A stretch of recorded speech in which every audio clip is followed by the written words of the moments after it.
Alright, then let us get started with the introduction.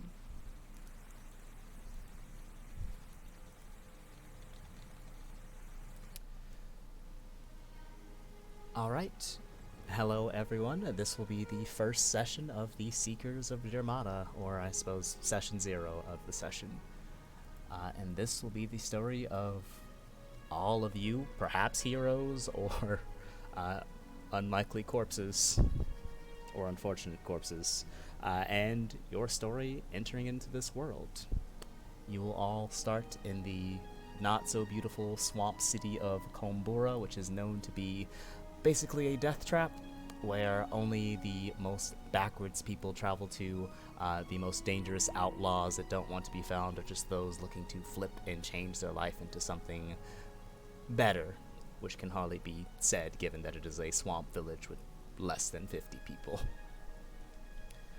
Here you will find your namesake and decide how you want to live, and this will be your story of developing and finding your home. Starting out, as a group, I have a special set of starter feats that you all have access to. And since this is your first time with everyone here all together, we can go over it right now. So, all of you will get a starter feat. There can only be one player at a time holding one of these feats in a group, so please choose wisely on what you'd like to have. For you, Dana, you can go ahead and go to the Journal tab. Journal? Yep. And right under Starter Feats, you should see all of them. And what is this? You will get to choose one of those for your own character. And I think some people already know what they would like, and as long as there is no argument, you may have it. I already added Wild Whisper to my sheet.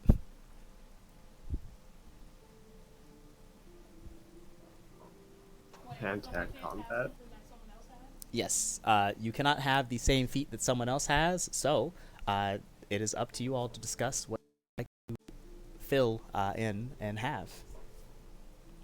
Well, because they took the Wild Whisper, I can't call you Sal anymore. Would you like the Incarnate of Chaos? Yoink. Thank you. Yeah. Yeah, if you have any questions about what these feats mean, feel free to ask me, and I'll try to be a little bit more clear on what they're supposed to do.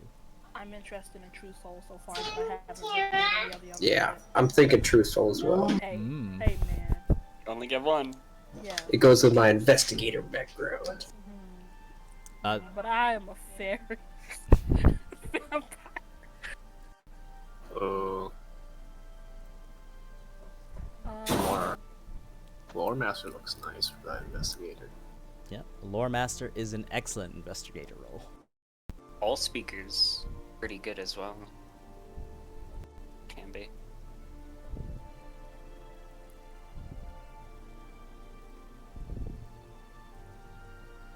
I'm thinking Heart Curtis, but if someone else wants it, we can discuss.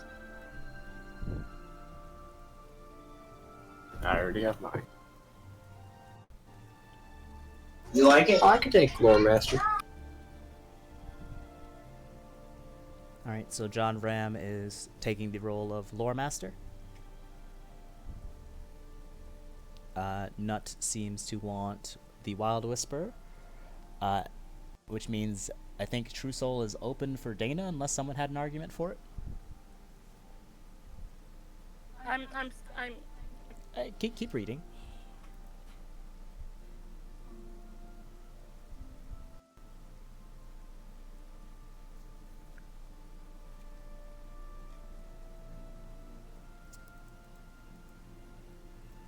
yeah, I think I want True Soul. I am looking for True Soul so far. Interested in True Soul? Alright, Edmund, what is it that you wanted to go with? Incarnate of Chaos.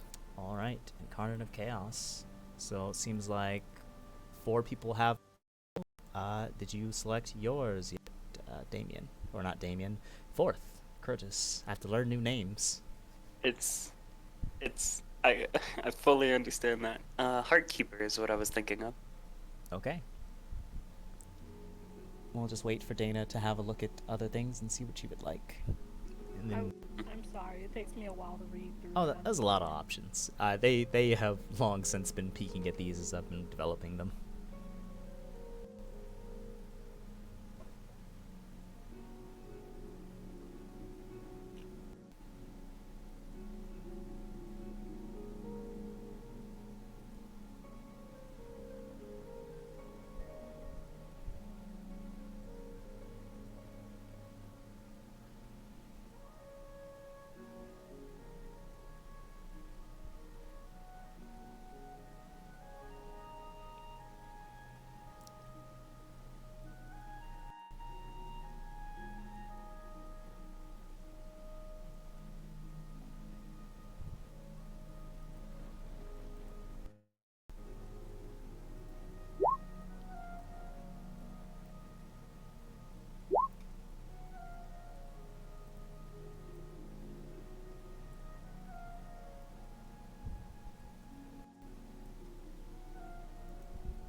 You had a question about Wild Whisper. Any beast of CR0, and do you start with this? Yes, you will start with your pet beast.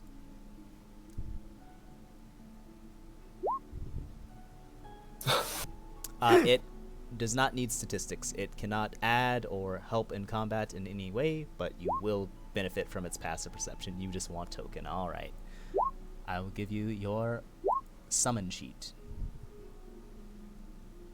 It's gonna be a demonic for it.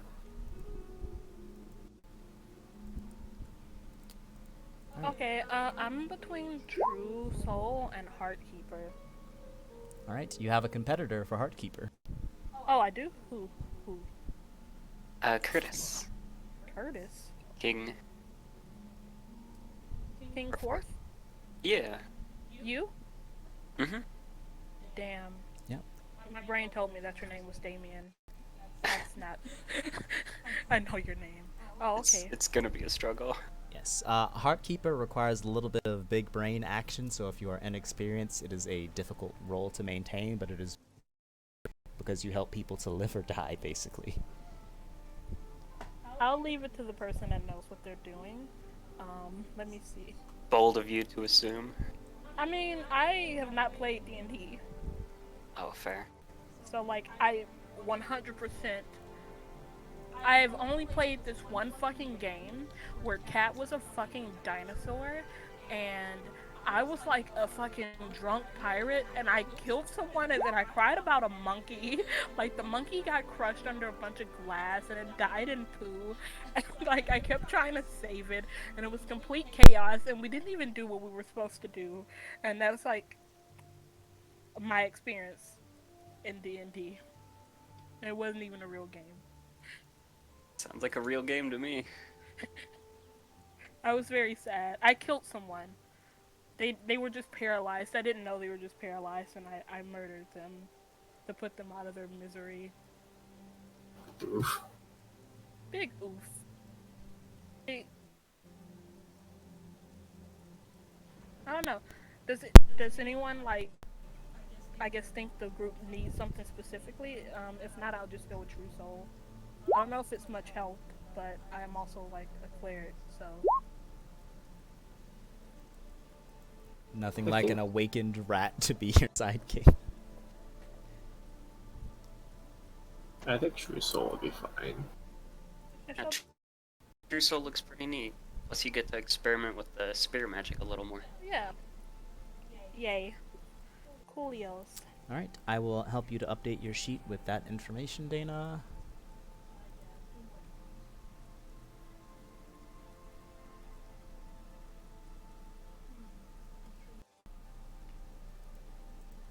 Intriguing.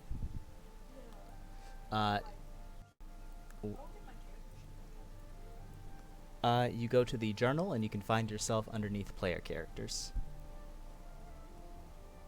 And you can just click that until you have a token out on the field.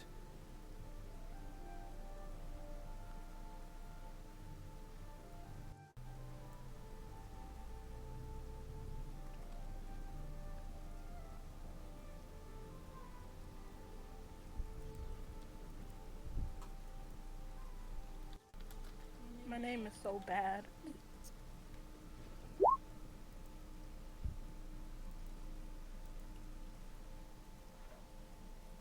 Your name is not bad.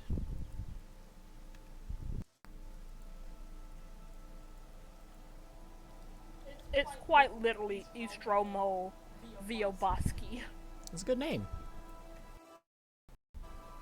Sounds like a name that Ash wouldn't use. Whoa. How Come on. how on. dare you? Remember the super long name that no one could pronounce, not even you? Listen, I pronounced it eventually. I don't breathe. Sorry.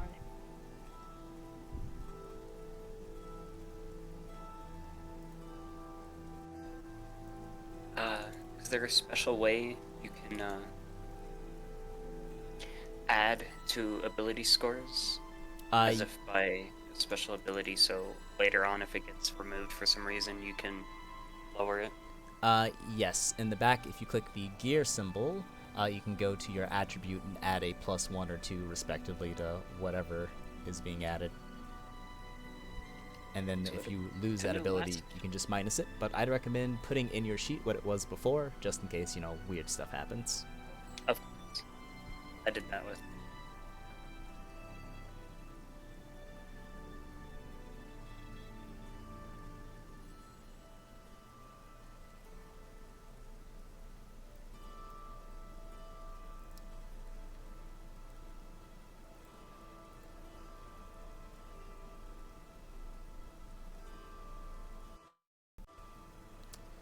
Alright, so do you want fish in a cup or awakened rat?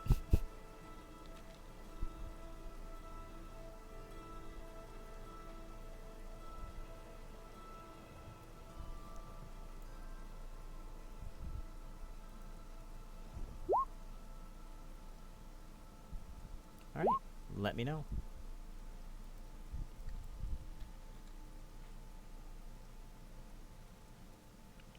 Efficient rat.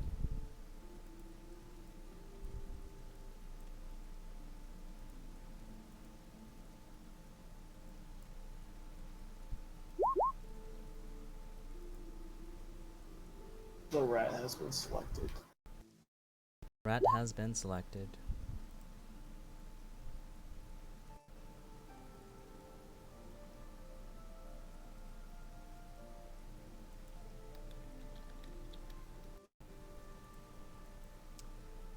Alright, once you have your token, let me know and I will update the sheet.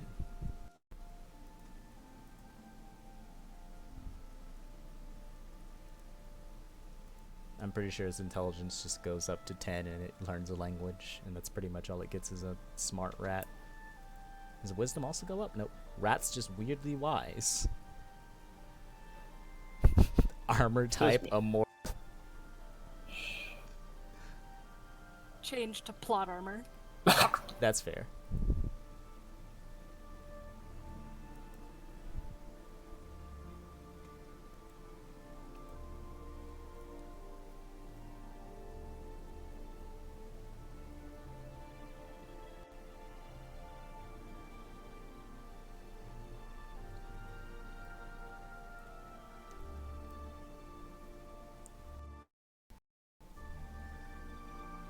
Dana, your sheet has been updated, and as the first experiencer of spirit magic, I guess we get down to the secret chat and have a little talk while I show you some information. Wait. Me and you? Yes, Hey. me and you, Dana. All right. Not this. Wheeze. So, Yes. spirit magic. There are only 3 known rules to spirit magic, and they are as follows. To alter a spirit, you must be able to see it. And because you have special sight, you can see all forms of magic. So even the most obscure things are visible to you. It's in the notes. What I just pulled up for you, it's in there. You're typing what's already there, Dana. And I have special sight. Yes, you have special spirit sight now. Naturally, or because I chose? Because you chose that. The second rule is the more familiar with the spirit, the more easy it is to influence. The last is anything that you alter will also alter you. Whoa. So if you make a plant grow, the plant will influence you, and maybe you will grow plants. If you make something heavier, you might become lighter. If you make something lighter, you might become heavier. If I make a plant grow, plants will start growing on me? This is just an example, but yes, that is something that could happen. Oh. It's almost like an energy exchange. Yeah, it's sort of like an exchange.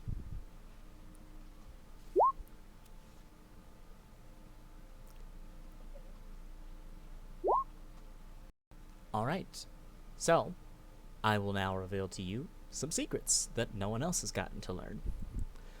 Spirit magic, like other magic, is based off of your proficiency in the skill. So, you will have your normal proficiency, which is a 2, plus whatever your skill level is, which will at minimum be level 1. And these are not things that you have to type out, because I literally have all of them ready for you already. I have to type. I won't retain the information. Okay, if it works for you, it works for you. Yeah. Right. So, as a basic level spirit magic user, you will gain the following knowledge of at least the first 3 levels of spirit magic. The first is unknown, the second is known, the third is novice, and the fourth is practice. Known, unknown, novice, and practice? Unknown, known, novice, and practice, yes. And at the absolute lowest level of using this magic, you can perform feats such as sparking a rock against a piece of metal and causing a spark to turn into a flame, causing a pebble to move a small distance, or stabilizing a creature using this form of magic. Those are just easy, simple things that you can do. As you become more skilled, the things that you can do become greater in scale. But as this is innate knowledge to you now that you are a true soul, you can see at least the basic realms. As you grow in levels, you start to feel what you're able to do at higher levels. You can attempt to do anything at any level, though the difficulty will be set to a DC of that equivalent level. So whenever you attempt to use magic, I will warn you of what the consequences will be and how difficult it will be before you attempt to do so, before you decide if you want to continue to do that thing. Something that is horribly difficult, like bringing someone back from the dead, might cost you your own life and still fail. Something that is easier, like, hey, I want to give a bit of my health to this person to save them, that is something that you can do, but it's a very difficult thing as a basic user, so it might cause more harm to you than good for them. So it has these strange trade-offs based on how skilled you are at doing these feats.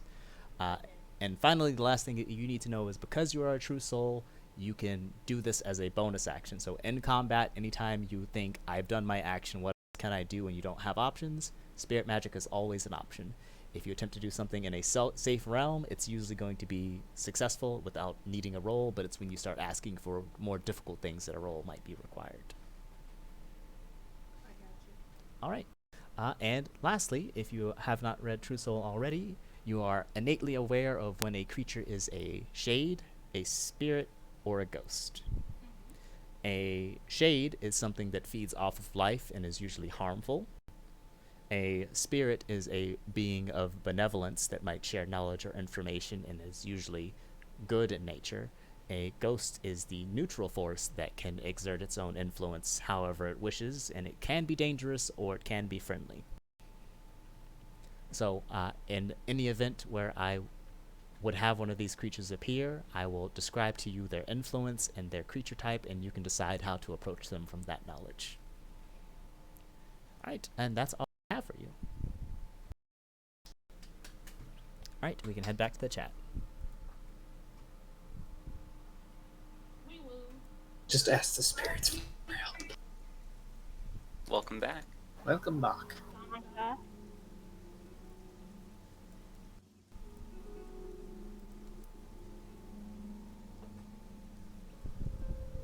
Alright, how's everyone else's setup going?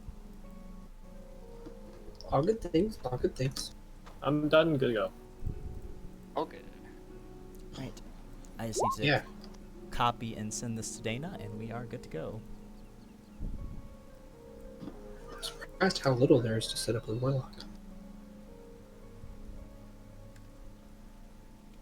There you go. I've sent you a note, Dana, with the basics of spirit magic. Which is the levels that I described to you, some basic elements, and how the saves and attacks work.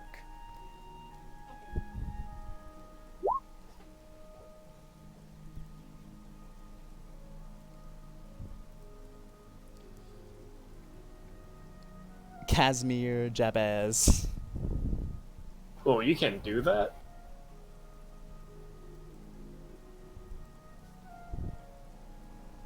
His name means destroyer of peace and bringer of pain. Bruh.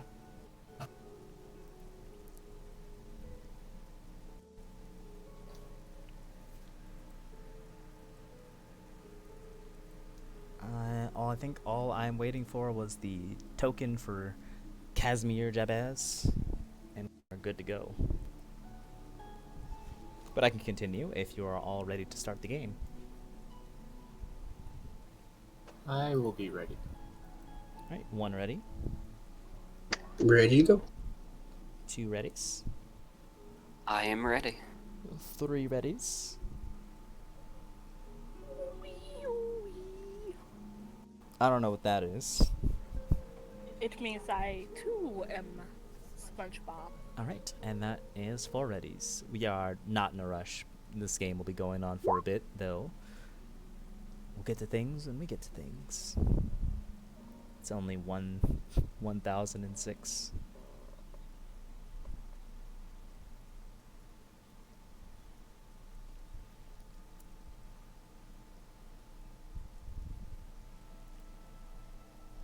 That character sheet is gonna be a goddamn meme.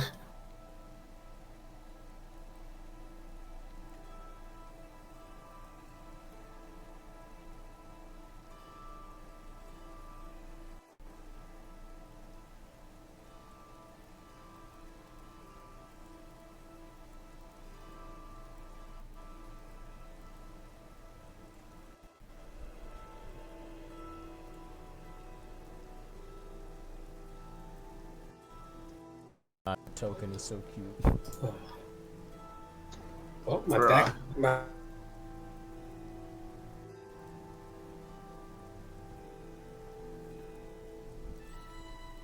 My backup character's ready for import. Yeah.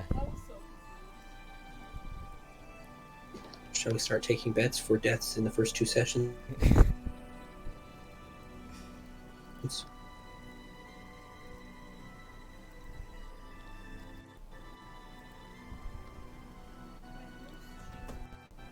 Whose sheet's gonna be of me? the rats.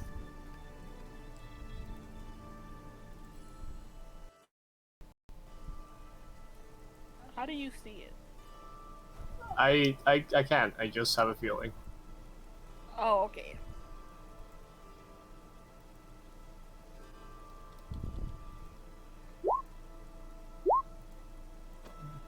Yep.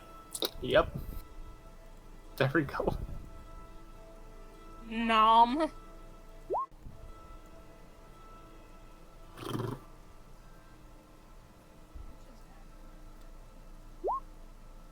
Alright. Mr. Casimir has been set up. Or Mrs. Mr.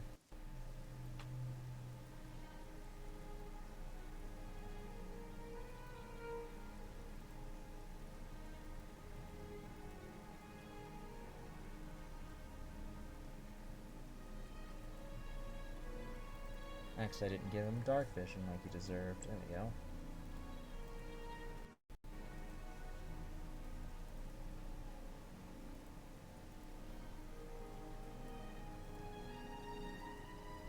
Alright, with that said, is everyone ready?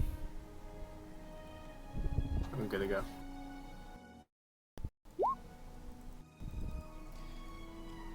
Alright, then our story... What? I just said that I'm ready. I just said it super late. I'm sorry. That's all good.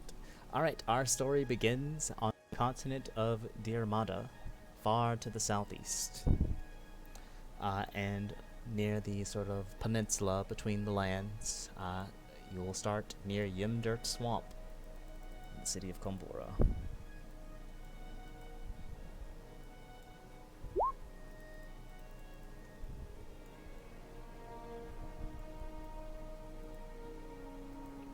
It is a morning like any other here in the city.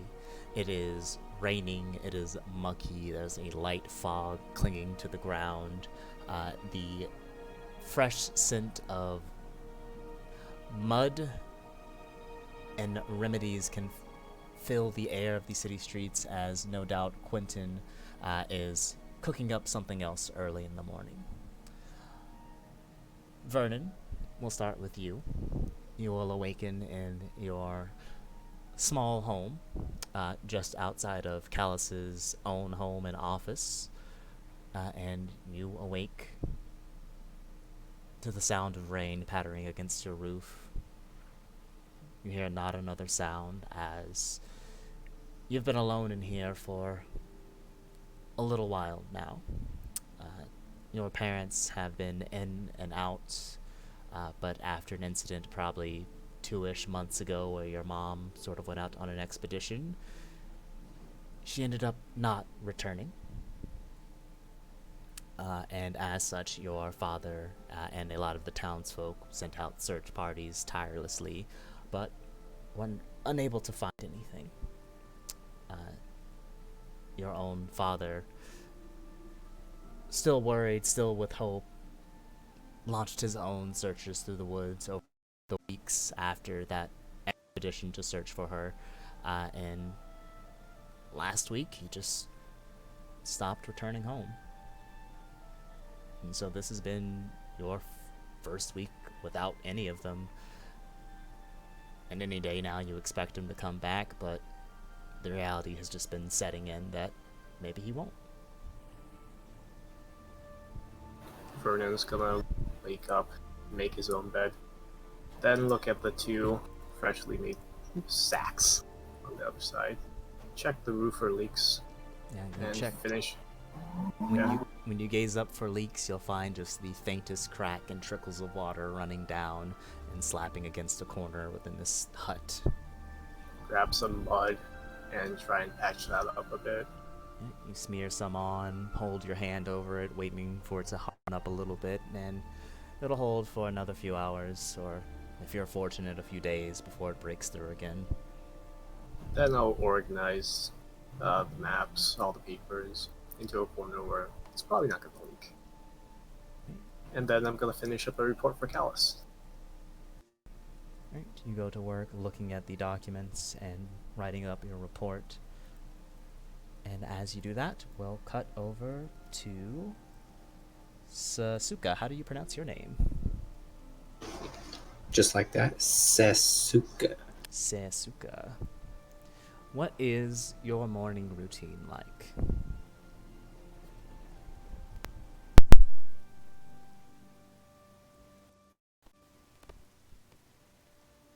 Looking around my house.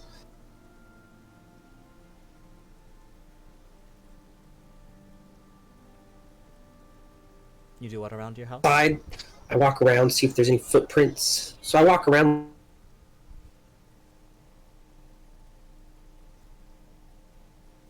about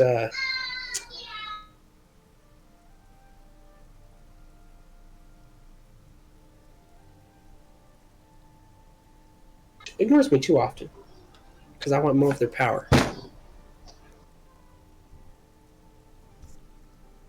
I'm sorry, I think you cut out a bunch for me there.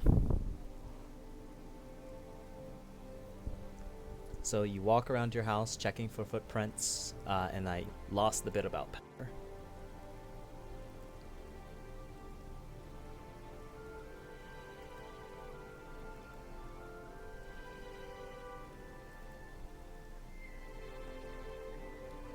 Is my voice coming through, Dana? We. Okay. I don't hear the other person talking. Yeah. I heard the screams of children, so maybe something has happened.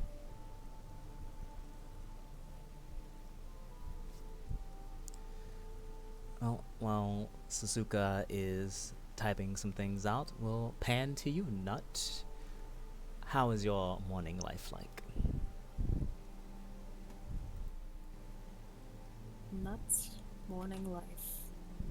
Well, let me check his inventory. Oh, he has drugs. He wakes up, and there's like that moment with the flute playing that calming morning music. He'll do a big stretch, look down at Casimir, who is asleep at the foot of the bed, a smile plastered across his face.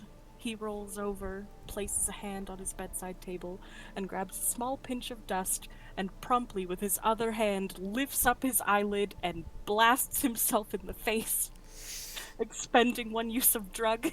Alright, you go right at it, your eyes start to burn, sizzle, and then just a wave just washes over you, just changing your whole attitude for the day.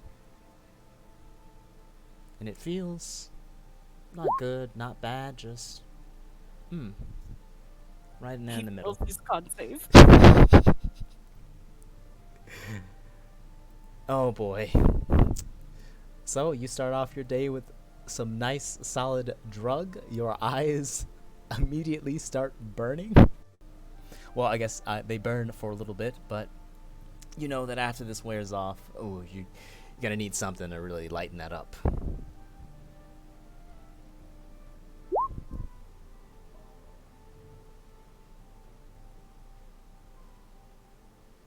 Yeah, so Nut, being exquisitely blinded, will just roll out of bed, and now that he is drug Nut, he'll just lay there on the floor until something interesting happens, because he lives in a swamp.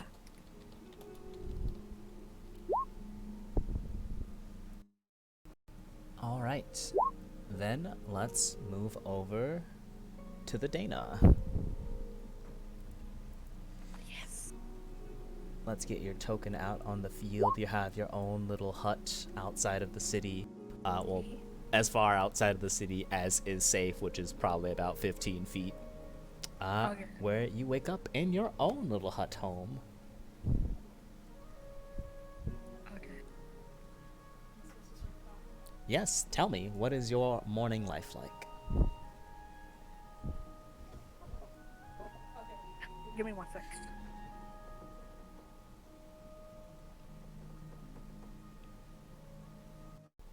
I'm gonna wake up and I'm gonna stretch and do some morning yoga and meditation. Gonna think about how I'm hungry, how I need to eat something because I haven't eaten in a few days. I'm gonna think about going into the forest and finding something red to eat. But before I do that, I'm going to tend to the plants that I have around my home. We're going to talk to them and tell them that they're all beautiful and sweet, and they're my friends forever. You'll find that your section of the greenery in this area just happens to be slightly more lusher than the rest of this place, so, you know, the compliments must be working. Hell yeah, they're working. Spread love.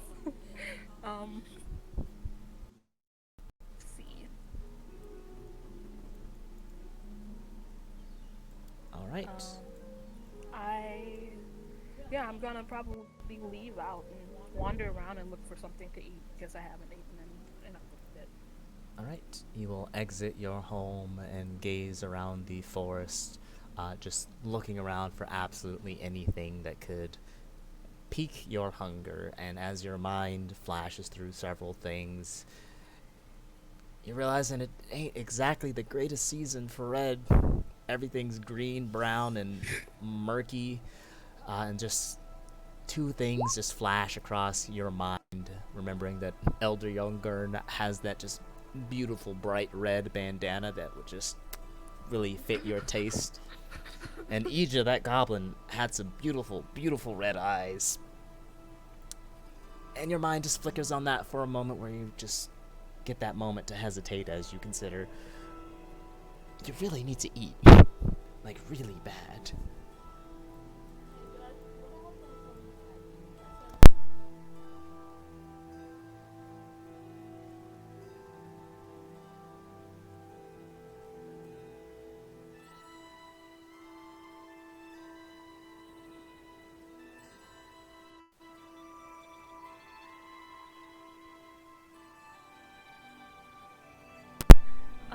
So I'm gonna look. I'm gonna look around for like some berries, maybe. All right, go ahead, roll me an investigation, and while you're rolling that investigation, I'm gonna put a pause on your situation. I suppose I should show you how to roll investigation if you remember. You hold shift and double click your token, and that'll quick pull up your sheet for you, and go to character, and then on the left side you'll find investigation under your skills. Yep, you got it, and you click the word investigation. And you can go ahead and give me one survival as well. Alright, we'll get back to that after we introduce Curtis. Due to your own connections, and starting with probably a little bit more wealth than other people would have, you have a slightly bigger hut, which really doesn't say much, as all the huts are kind of terrible, but you have a decently sized house with wooden furniture and the basic necessities for living, including windows that actually shut, unlike many other people's. What is your morning life like? Time to stretch. Get the hair looking nice. Give it a little wash. Slap a little bit of water, whatever passes for water around here, on his face. Mm-hmm. And then, as he's been doing the past week, he will go out, add a little nod to Suzuka, and begin playing his lute very loud, very in a jovial tune. Alright. Killing the melancholy of just rain, sweet sounds suddenly hit from outside, embedding itself into as you feel the vibrations and tingles from Curtis's morning playing.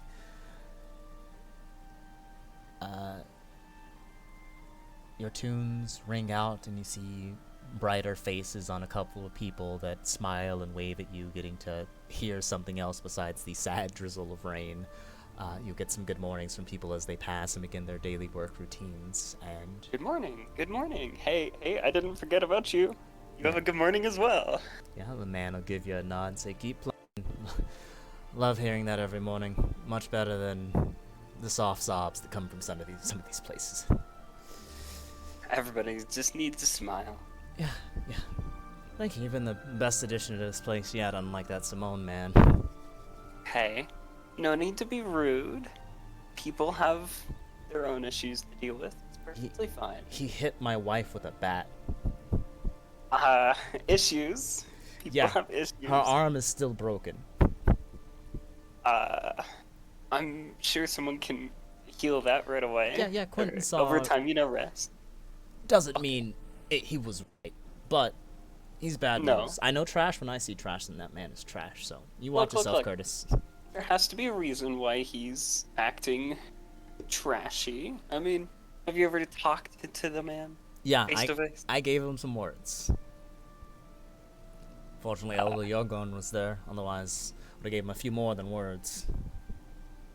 Violence is not necessary most of the time. Oh, yeah, it wouldn't be necessary if he didn't hit my wife, but if you see him, let him know I'm looking for him. I will pass along a calming message. Better if it comes from you than me. And he'll give you a half salute and walk off towards the untilled farmlands to the west. Curtis will just continue doing his march throughout the village. Alright, as for you, Sasuke, as you listen around and talk to people, as Curtis was getting chat up, you will in fact hear about this strange man that was newly introduced into town that just hit someone with a bat. Not sure if your mic is working yet, though.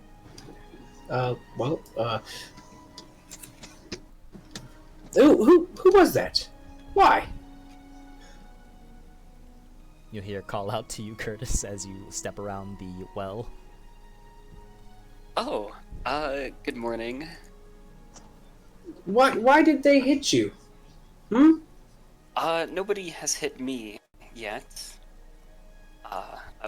If you're talking about the fellow from before, might I add, it is quite rude to eavesdrop every once in a while. It's okay, I guess. But, some man hit his wife with a bat. I'm sure it came from a place of anger and rage, and not everyone needs to add to that emotions.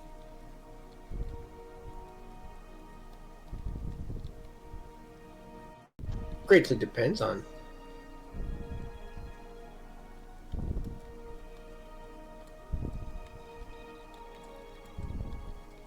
Yes, strong emotions cause for strong outbursts, but there's no need for violence.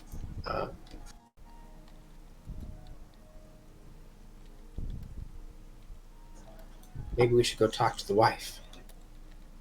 I was thinking about talking to the man with the bat, but we could always pop in and make sure the wife's doing well. Yes. Onward! He strikes a few chords. Swamp.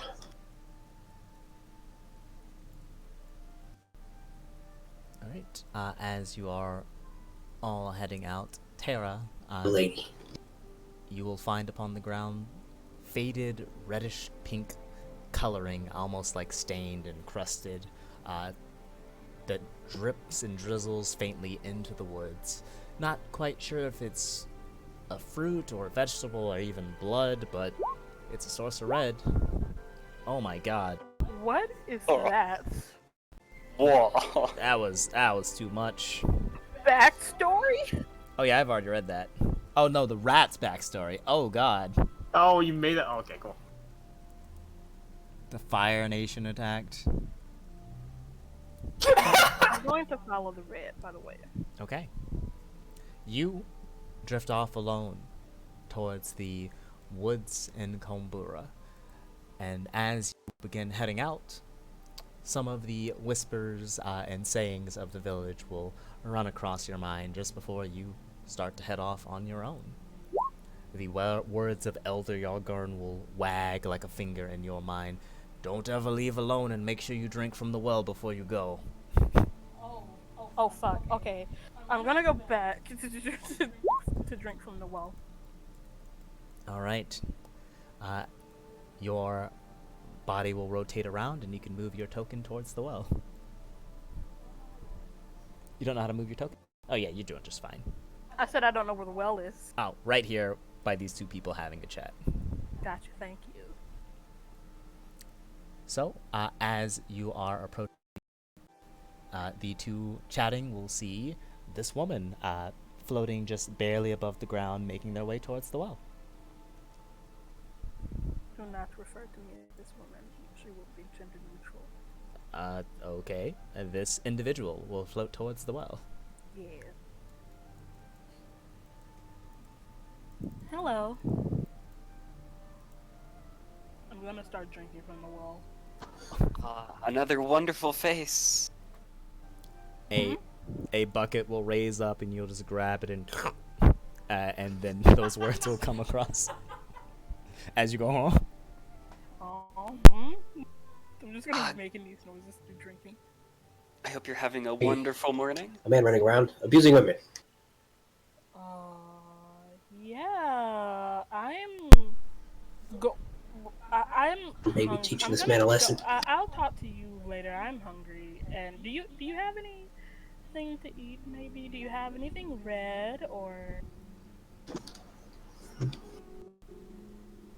Now that I think about it, I do have a little bit of food.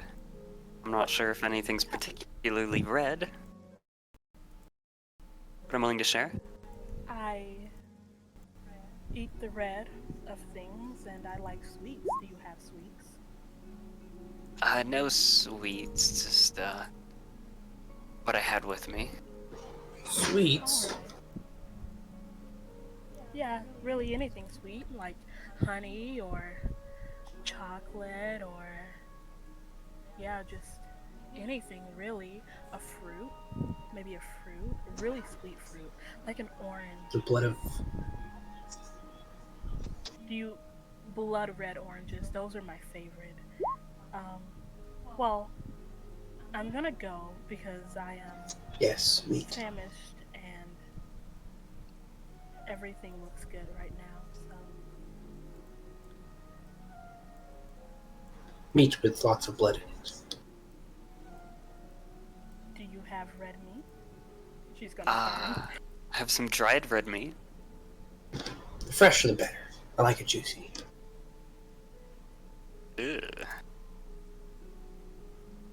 May I see it? Yeah, sure. And you one ration. Is it? Can you describe how it looks? Like, is it brown? She quite literally eats the color red. Dried meats are usually brown, I think. It's like beef jerky, except a bit more dry. Alright, I got you. She's With gonna sauce look. on it. She's gonna look, and she's gonna try to hide her disappointment. She's going to cheerfully decline. Um, sorry. No, thank you. You go ahead and enjoy that. I'm gonna look for my own. But you keep your rations. They're for you. I apologize I wasn't able to help now, but we could maybe go looking around for some bees or some honey. I feel like a sweet treat would help a lot of these people lighten up their moods. Oh yes, honeycomb. I would love honeycomb right now. You can join me. I'm down. Yeah, we'll do it later. Me and Suzuki are gonna go look for that man's wife. Make sure they're okay. She's gonna she's gonna blink at you, and her stomach's gonna grumble. And she's gonna think about how it's really been a long time. And then she's going to decide to push down the hunger and go with you against her better judgment because she's curious. I'm referring to her as she, but okay, yeah. Can I go with you? Of course. The more the merrier. We can be the merry happy party. Cool. She's gonna do a little twirl in the air.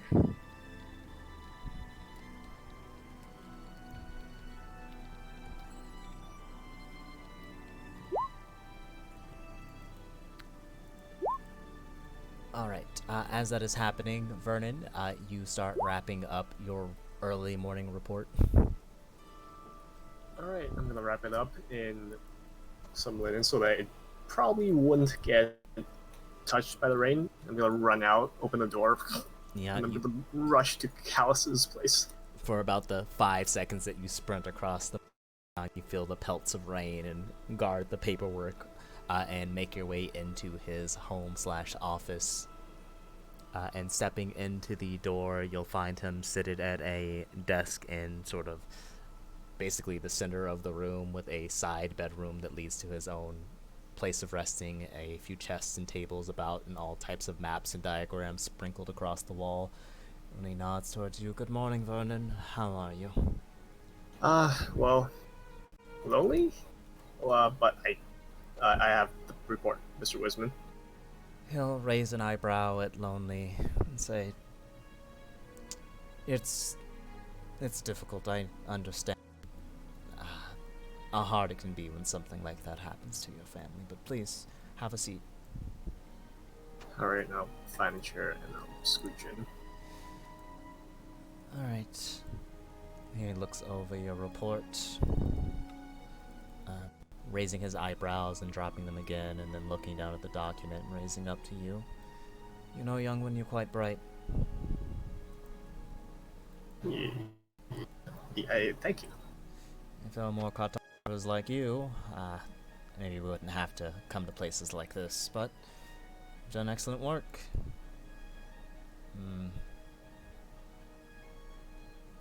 Thank you. Is there anything else you needed me for? Let's see. Because of this, forest in this region, that's about right. When you have the opportunity, I think I need probably you and whoever you feel comfortable with to check out the southern regions of Kombura. I just need to double check to make sure that the forest doesn't extend past this 3-mile radius. If you can do that for me, maybe I can get you a little gold, and maybe that'll help you to, I don't know, fix up your home a little bit more. Yeah, it's kind of a hobble right now. It is, but you can make it better. Thank you, Mr. Wisman. Thank you for being so helpful, I suppose. Alright, I could stand up, bow, and I'm gonna leave through the door. Right. As you leave through the door, you will see this man step out, still wearing ragged armor and with like cloth wrapped around his waist and some moved over his head in a hood, and he'll go, "What are you looking at?" I'm gonna not look at him and look straight at the ground and just start Exactly. walking Keep away. walking. Remember this. Stupid punks. They'll step out and walk out. I'm gonna turn around and look at him, and then I'm gonna start drawing a new symbol that I've been trying to learn from a book that I found. I'm gonna draw a rune of ice in the air. I'm gonna look at him, and I'm gonna think, I wanna, but then I'd let it drop. Yeah, he just keeps walking with his back turned, pepped up, full of himself, and you just let him go. God damn. I'm gonna walk towards the well to get some water. Yeah, as you are walking towards the well, there are 3 people walking away from the well. God damn. Which house was it of the man whose wife was hit? Right here. Then we were walking in that direction. Yeah, quite the unusual crowd for the city. They don't seem to be carrying any work equipment or anything, and they all seem to be fairly young, similar to yourself, with the exception of the green-skinned Yonti man. This is interesting. No one ever comes out in the middle of the rain to like this. What are y'all up to? Curtis plays some chords on his lute. I am here to cheer up the day. It may be raining constantly, infinitely, but I am here to cheer everyone up. I am here to track down this man and bring him to justice. I'm here because Curtis has good energy. I'm mainly hungry though, really, really hungry. And I get to eat after we find whoever they're looking for. I still don't know who it is though. Is he I know, okay? more than happy to have some help if you'd like to assist with strength through numbers. We need to interview the man's wife and then track him down. Well, remember, this man probably has his own issues, is why he hit her. So we just need to talk it out.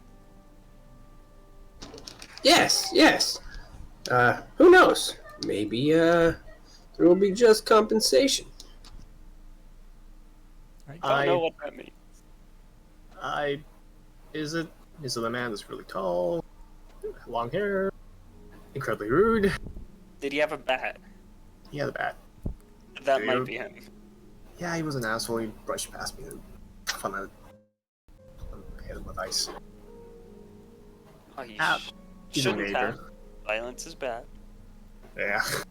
You are the stronger man for not doing ice things. Well, he's over there, and the point over in the direction of where he walked. Sometimes it's the solution. Alright, as you are pointing off in that distance, Nut, it's about that time where it's breakfast time for Mr. Casimir, and he's hungry. And you know how much money you have, Nut. And you know what you have for breakfast. And the rumble's hitting you as well. And you can hear from outside your window something about someone being hungry and food and money. Alright, Nut will do a slow barrel roll out from under his bed, Casimir just barely scurrying and hopping his little rat body out of the way. And Nut will rise to his feet in a swaying, kinda out-of-it motion, and he'll go to reach for his bow that he very clearly misses by a foot, and he'll try to grab it again, missing by a couple inches this time. And finally, he will stick both hands out and get a firm grasp on his bow, and he will look down at Casimir, who will start scurrying up his leg and into his pocket. And Nut stumbles out of his house, not even closing the door, holding a longbow right out in front of him with both hands like it is some kind of spear. And he makes his way towards the noise. Alright, you can see that it was this woman who was finishing her sentence about being hungry, and these people talking about compensation. Pointing off towards the north. The north, you say? That is where the money must be. Nut will kind of glaze his way down the path, kind of like skirting by the woman in the well, and he's just gonna start following the path north. Alright, as you all point north, a green-haired, almost out-of-it person just trapezes through the middle of all of you, heading in the exact direction that you are pointing. Curtis will play some more chords on his lute and say, good morning! Huh? What? Oh. Is that what time of day it is? Shit. It's always this time of day. It's raining, that's what it is. Well, yes, but it's always cheerful time. Big ol' smile. Ah. And what are you doing heading that way? Oh, I don't know. Y'all were kind of talking really loud. Something about money over there. Yeah, I need that for no particular reason. I'm gonna go, I'm gonna go hunting. There's a guy in that direction. Oh, the guy. Oh, wow. Does he have the money? Brendan's gonna think to himself. He Probably does. we don't need to be stealing now.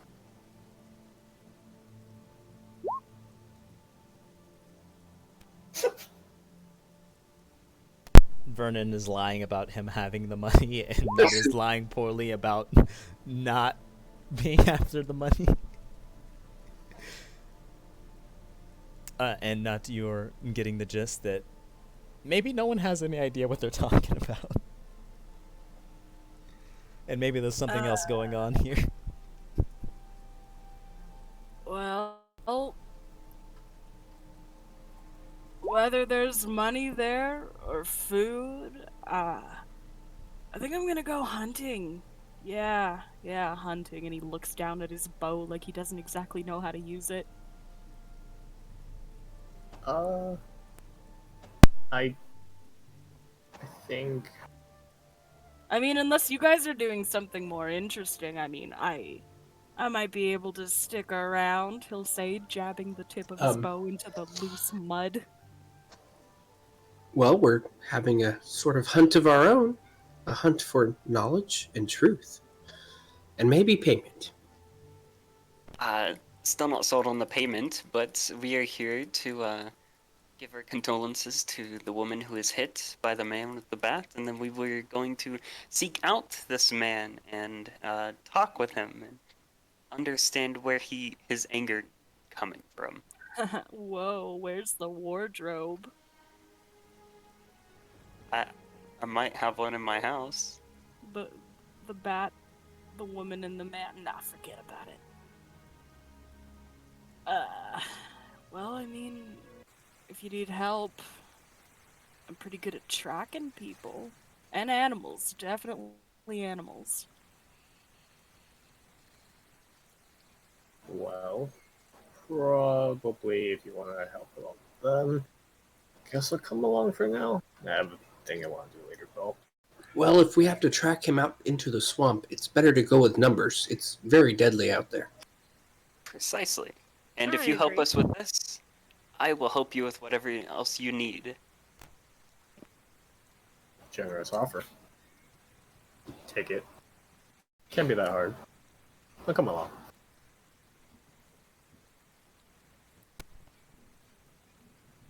Lead the way. That just stares at you all.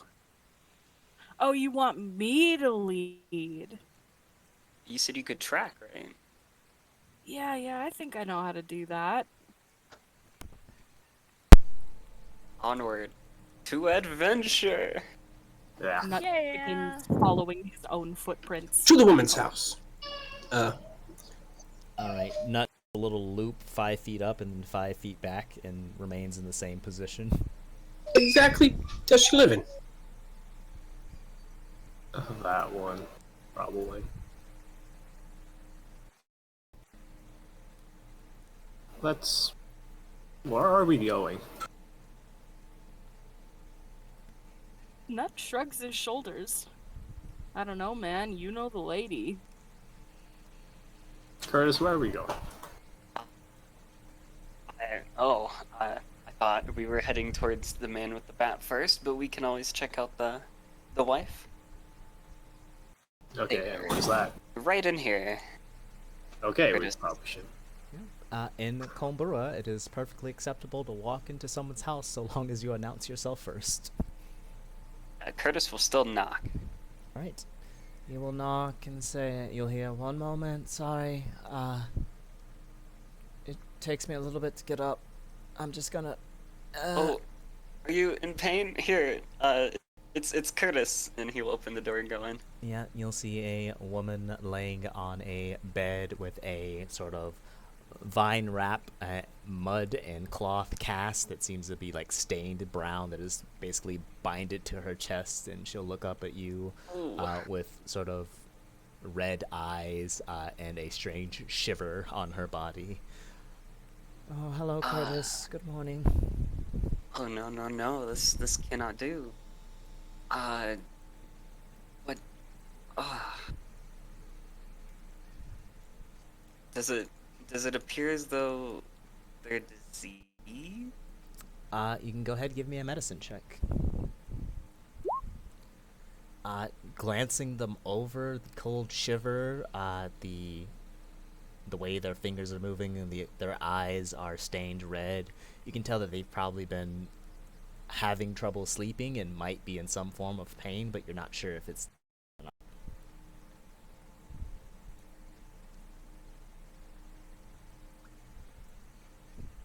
It's no good. Here, Curtis will kind of hit his head a little, trying to remember. Then he will drop down to his knees next to the woman and say, "Do you mind if I try something?" If it's to heal me, Quentin's already done everything she can," she says, still sort of shaken in the bed.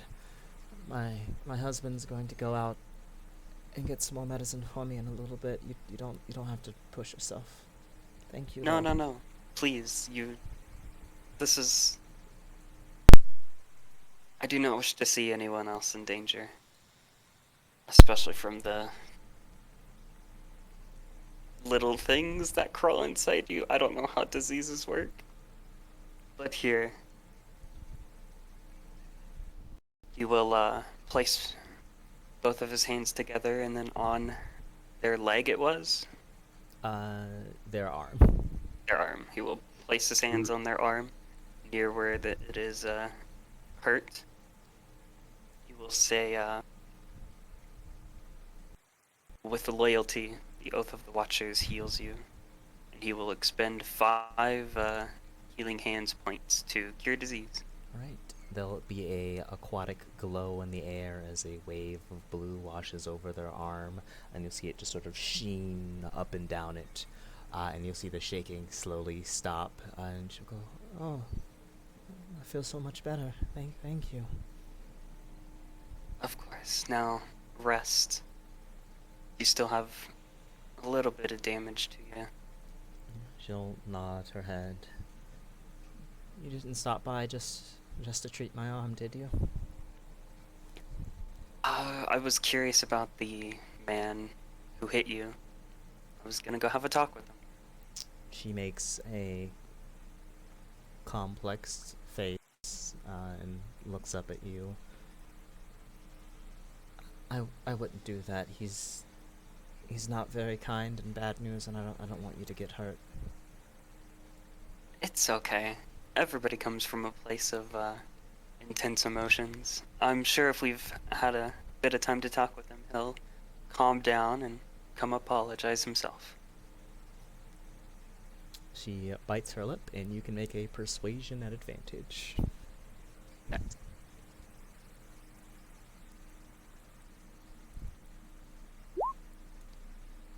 She sighs and says, I think you can at least take care of yourself since you can heal. Truth is, I didn't want to tell my husband since I didn't want to get him in trouble either, but that man came in through my window a few days ago, started stealing everything in here, and I tried to hit him with the pan, and he hit me with the bat.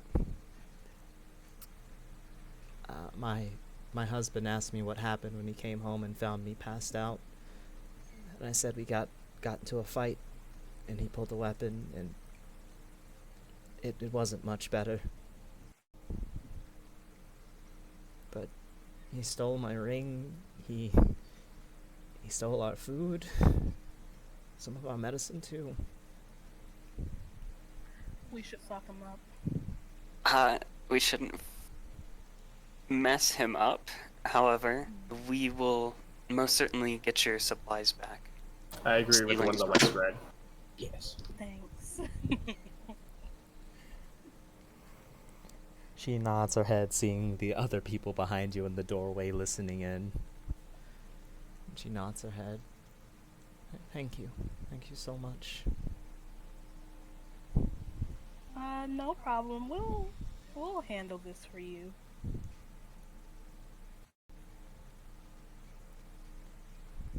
Alright.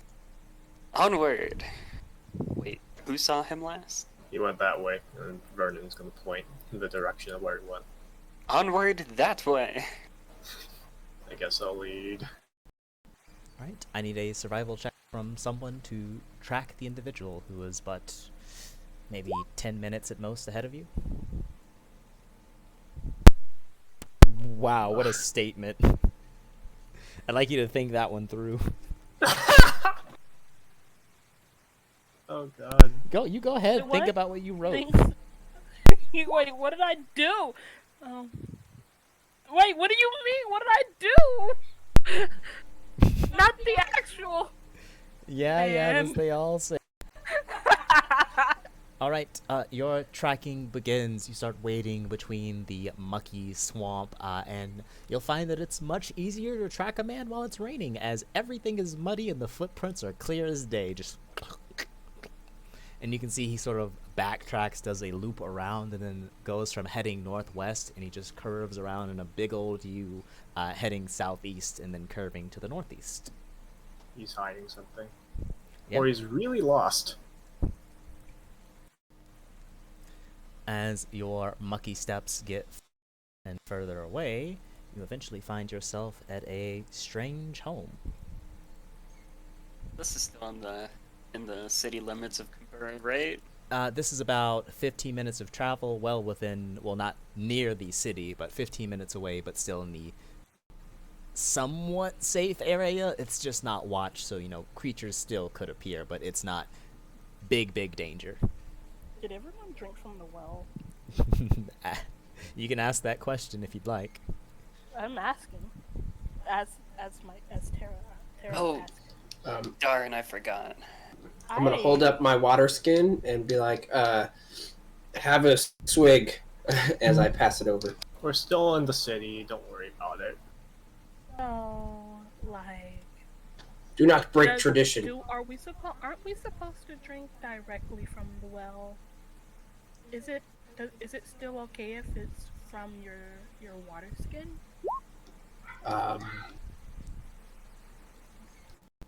Okay. Well, we will find out.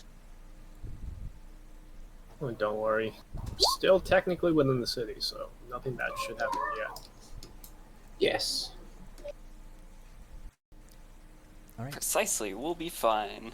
As you all approach, you can see a absolutely ragged hut of a house. Doesn't seem tended to in years. The wood is rotting and coming apart, and there are plumes of white fungus which have sprouted all along the walls, going up and down. Small flowers sprout between it, and a nasty fog of spores sort of hangs over the area.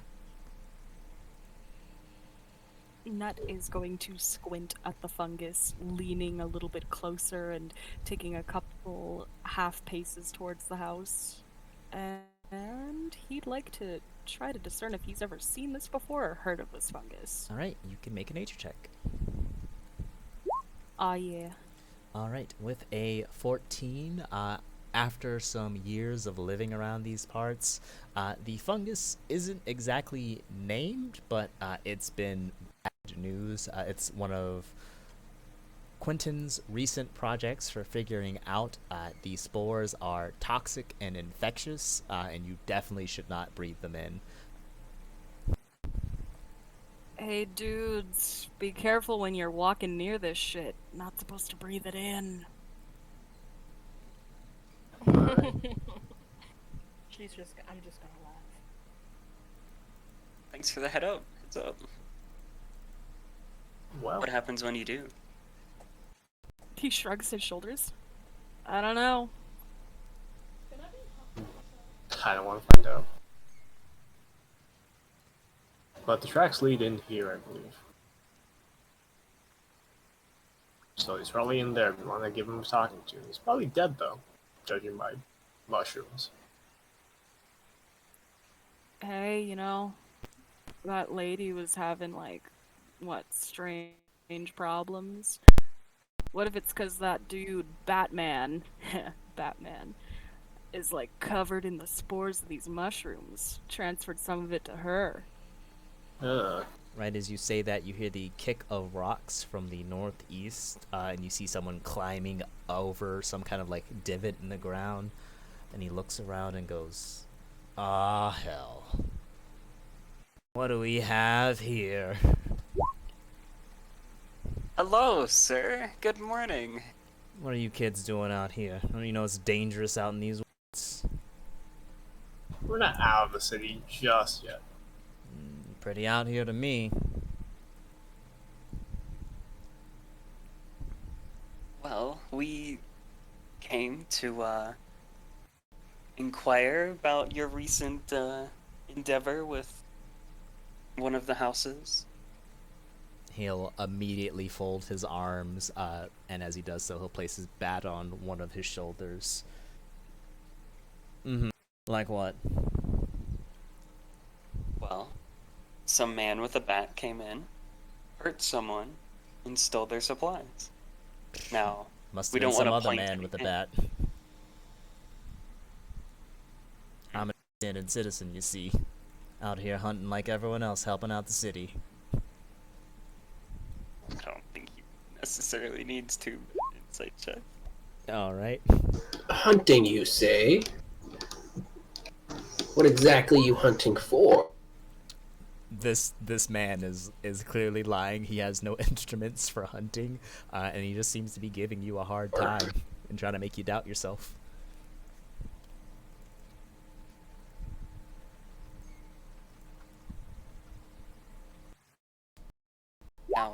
it's okay to be angry once in a while, but you cannot go around stealing things and hitting people. That is wrong. Like I said, I didn't hit nobody. I think you did. So what if you think you did, kid? You're lying. Can I do an insight check? Do I have to do that? Do I know? Someone, oh yeah, you can do your own insight check if you'd like. Though you can always assume, it might not be correct, but the insight might help you. Because You make the insight check, it's already in there. It's part of the sheet. Much like the investigation, you just find the insight button and give it a click.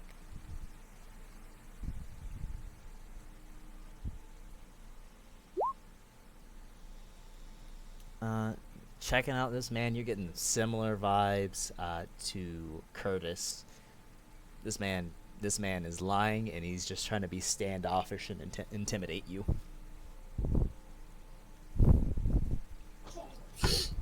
So, are you gonna... Okay, so... We can do this the easy way, or we can do this the hard way. You can give us back what you took, or we can take it.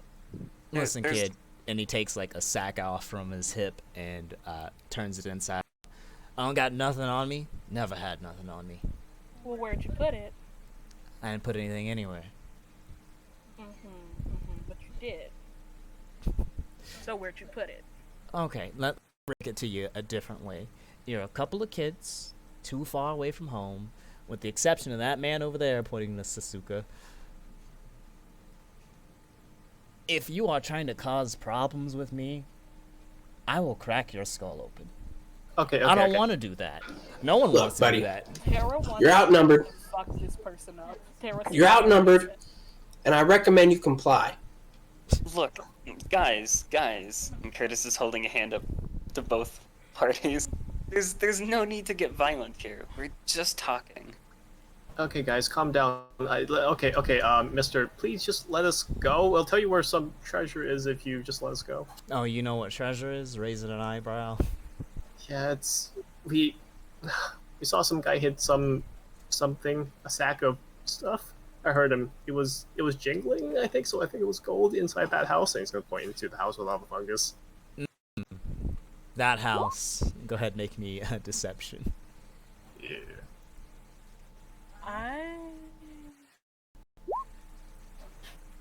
Luck. Alright, let me roll something behind the scenes for this poor man. Alright, 12.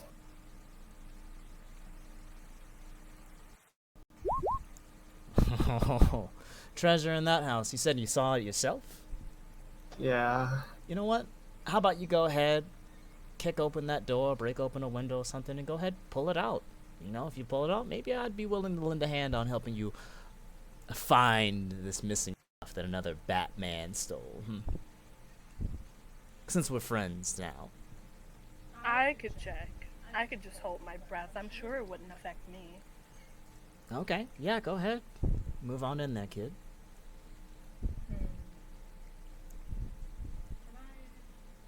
Is there like a check I can do to make sure it's not overrun with some type of scary swamp monsters or something?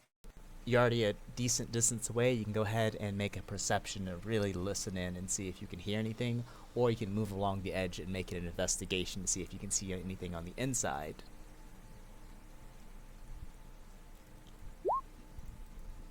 Alright, listening as closely as you can, waiting to see if you hear anything. You don't hear a breath.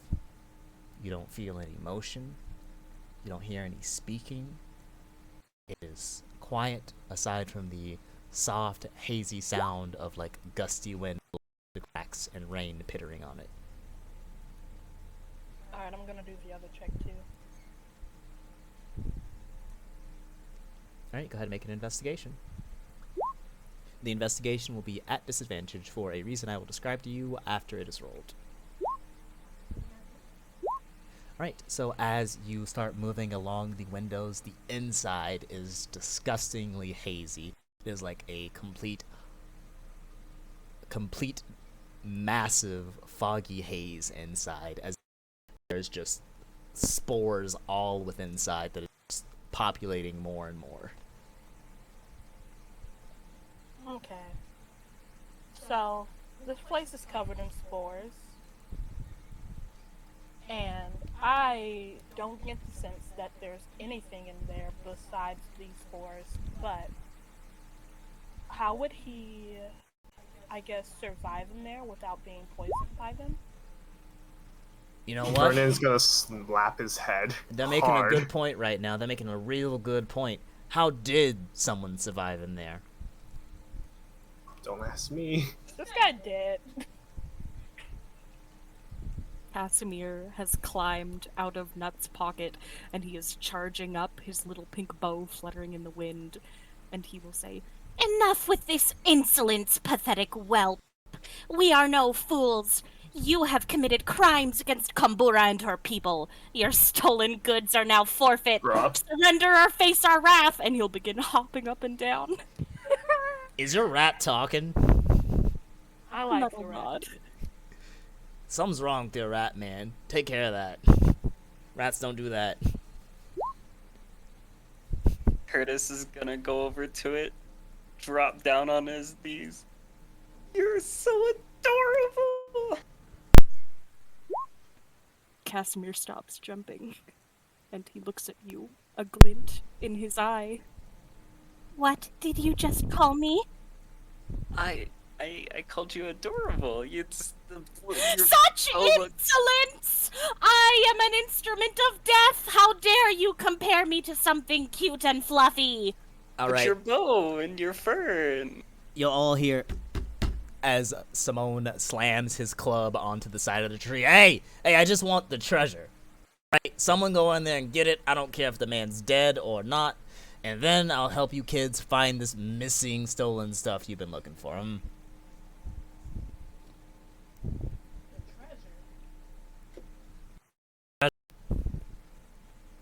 Look, man.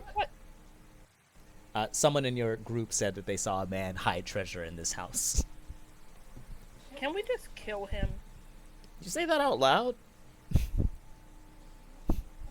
I agree. Kill him! no, Says Casimir. The man lifts the club over his shoulder again and reaches behind his back, and you hear click, click, as something unlatches from like behind him, and he'll pull out a heavy crossbow with his other hand and go, "Listen, kids, I don't want to have to hurt you, but I'll put a bolt through each one of you if you're gonna try something." So, Insight. yeah, go ahead, make an insight. He will shoot you. Look, we're not here to fight. We're just here to talk. Sir, could I get your name? I'm Curtis.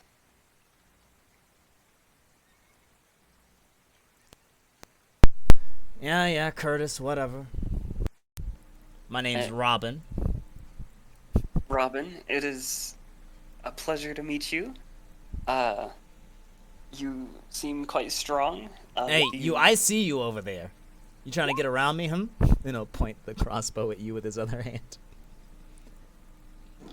You heard me. What were you doing over by the ledge over there? Picking up a rock collection. What do you think I was doing?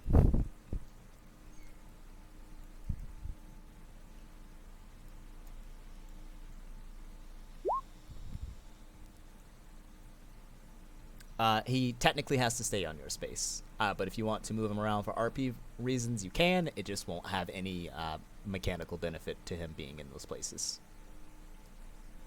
Cool. The guy is just letting you walk around as his weapon is just pointed towards you, and he's looking at the rest of these people. Well, Robin, if we can just put the weapons down, none of us want to hurt anyone here. We're just... I don't know I about would that. just- I'm feeling pretty violent right about now. Like, a couple of people keep threatening me in the middle of the woods. And look, half of you kids have weapons. Here, look. And Curtis will lift his battle axe off of his back, and he will place it on the ground. Okay. Alright, good. I got nothing. Vernon raises his hands. Now, you all wait right there. I'm gonna have a little adult talk with this man over here. You all can work on getting that treasure out of the place, but me and you, what's your name, Lizard Man? You can call me Sasuka. Let's talk. Alright, I see you here. Sasuka. Yeah, sucker, I got it. I don't speak Snake Man or Lizard Man, so here's the deal. You didn't see me here. You're gonna stop nosing around here, and you and the kids can go home, and we can keep minding our own business. Or we can take this by the well, and I can show you something interesting. Me and the crew, yeah, them guys. Yeah, come over here. Let me show you something. Look down here. Reward. That's what I'm out for. Yeah, there's a reward down this. Go ahead, take a look. Well, I step over here. I'm going to be looking where we saw him for any like disturbed earth or whatnot. See if maybe he was burying something over there. There is a curved down slit, and there is in fact a bunch of disturbed earth that you can see. That this looks like someone slammed handfuls of dirt onto a certain spot. I'm going to motion to the other party, like over this way.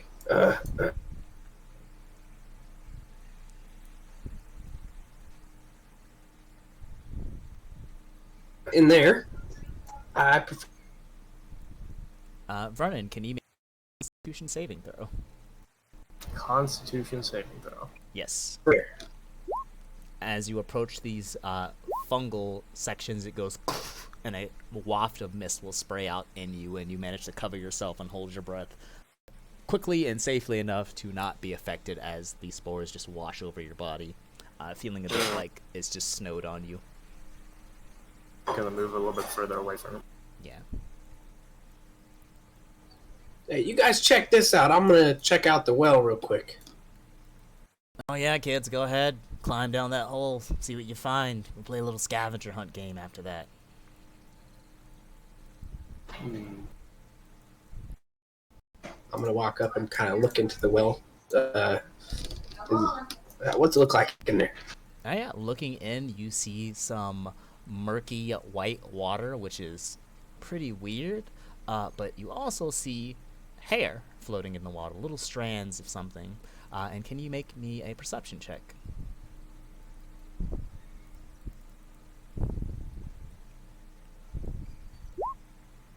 As you peer down deeper and you start to be able to see what's down there, it's a body. It's a man. He's gone a bit pale and white, and his eyes are milky inside of the water, and he's just floating down there. It's probably 6-7 feet deep. And then Robin will put his club away and point the crossbow at you and say, "Now, unless you want to end up like Mr. Well, I suggest you just turn around and forget you saw anything. Last warning."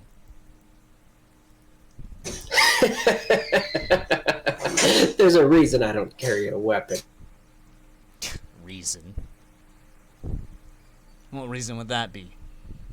As his weapon is still just pointed at you. Either.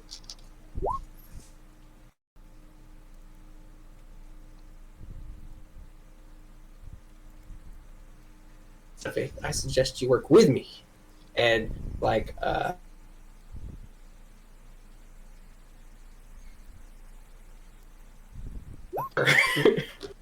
I'm going to ready action for Eldritch Blast. Alright, so you are doing a spell incantation and then holding it? Is that correct? Do what? You are preparing a spell, doing the incantation, and then holding the energy for if this man does not agree to your demands?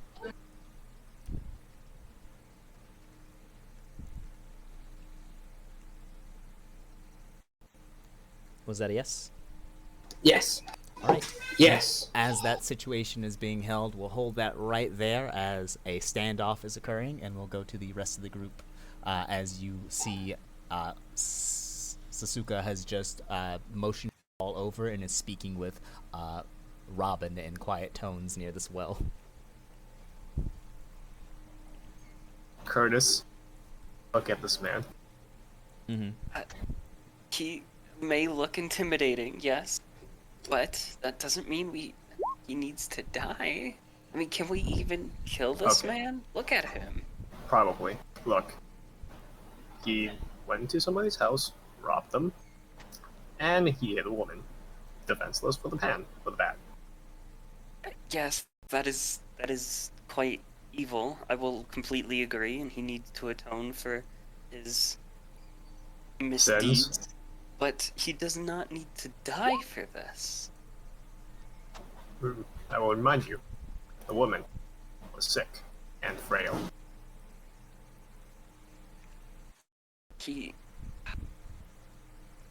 Death is just so finite. Look, if someone actually cared, they would bring him back. As you are speaking, the tones near the well get a little bit more harsh and intense between the two of them. Look, he's probably gonna kill Sasuke right now. I don't know. This seems so wrong. We can't kill him if we attack him. I'm sure there's some good in him somewhere. Somewhere all down beneath in the bottom of that well. I'm not gonna try and look for it. It's just gonna take too long. But it'll be worth it. Alright, a spell is being prepared, and when it is being prepared, you will hear a thwack of a crossbow being fired at Sasuke. Sasuke, your ready to action for the Eldritch Blast will complete and go off. The conversation was before all this took place, so this is the readying event happening as they are chatting with each other. Yep, so your Eldritch Blast will go off at the same time as this guy shooting at you with a crossbow for readying magic. And does a 14 hit you, Sasuke?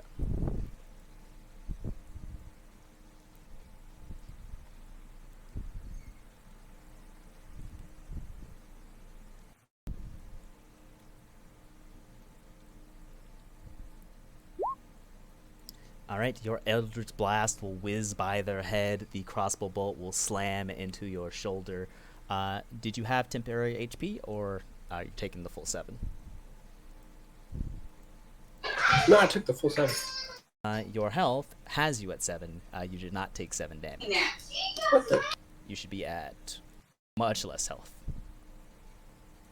The minus thing does not work in this game due to the API that I use.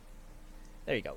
So as that goes off, the Eldritch Blast slams into the wall, and there's a puff of white smoke. We're gonna roll into initiative for the first time. Go look at Curtis, and now he probably just got blasted. We can still talk to him. Can They're we just knock him fighting. unconscious? We can knock him unconscious. You can knock him unconscious, but you're gonna have to stop me from killing him. You click your token first, Dana. Is your token selected on the map? Alright, then you open up your sheet, and the initiative button is in the middle, right above your health. Middle of the sheet, very middle. And then go up, high, right there. You click the word initiative. There you go, you've rolled in. And let's change up the music.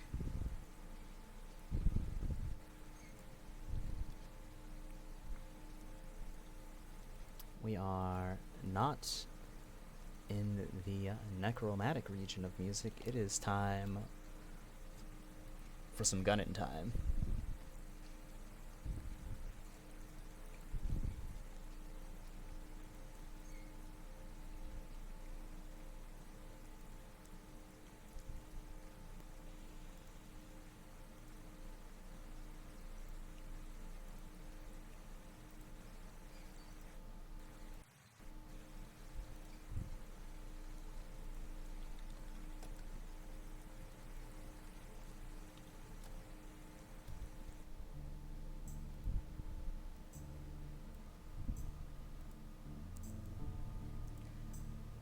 Alright, a shot is fired away.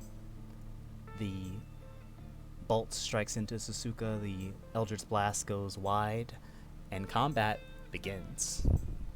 The first go is Curtis, as you can respond. Curtis will respond by rushing forward, shouting out, "No, stop!"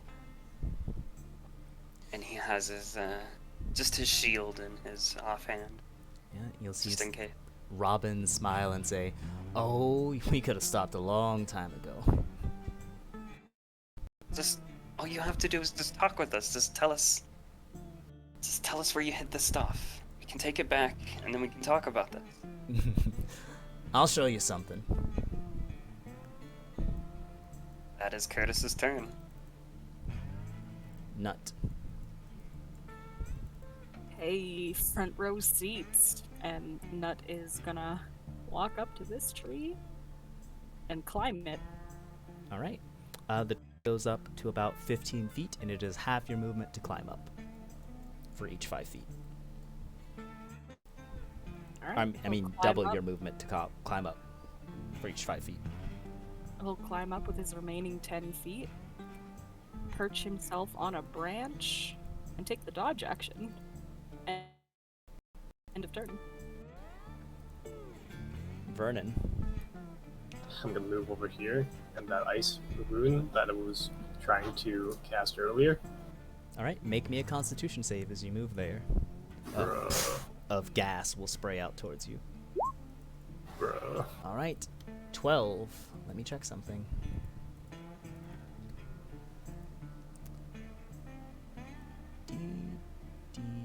You pass the save as a mist sprays out at you, making your face sort of tingle strangely. You feel it going inside, and you cough it out as hard as you can and cover your face safe yet again. Do I have a sense that these spores activate when movement is detected? Yeah, every time you move within 5 feet, they just seem to spray out at you. Interesting. After experiencing it twice. Okay. I'm gonna complete the rune, and I'm gonna push out with it, and I'm gonna aim it at Simon. Okay. Alright, that will fly and strike Simon. He will have a chunk of ice hit into his shoulder as he looks at you and goes, "Ooh, you shouldn't have done that. You should not have done that." Yeah, but you shot my friend, and you snubbed me, so I'm kind of mad right now. That's my turn. Well, now I'm gonna kill your friend, Sasuka.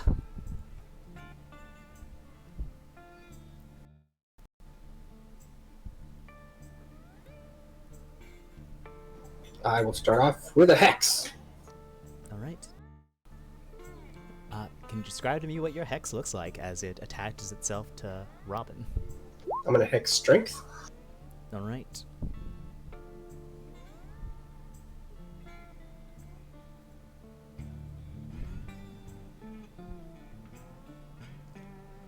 The hex will successfully hit.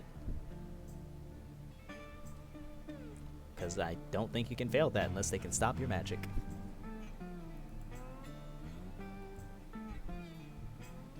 And I'm going to yell out, "He killed someone and threw him down the well," as I shoot him with Eldritch Blast. And I'm gonna yell at Curtis, "See?" Alright, the Eldritch Blast will hit for the extra hex damage of 6 altogether.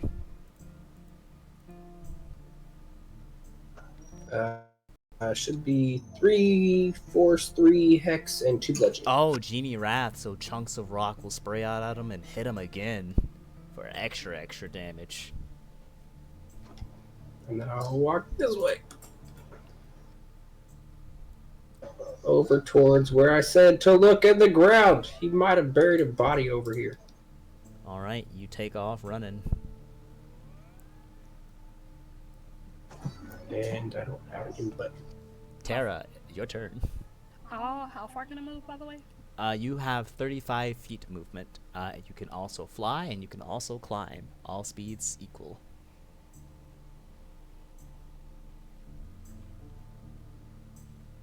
Alright. Alright. The spores will spray out at you, but as you don't need to breathe, you are unaffected.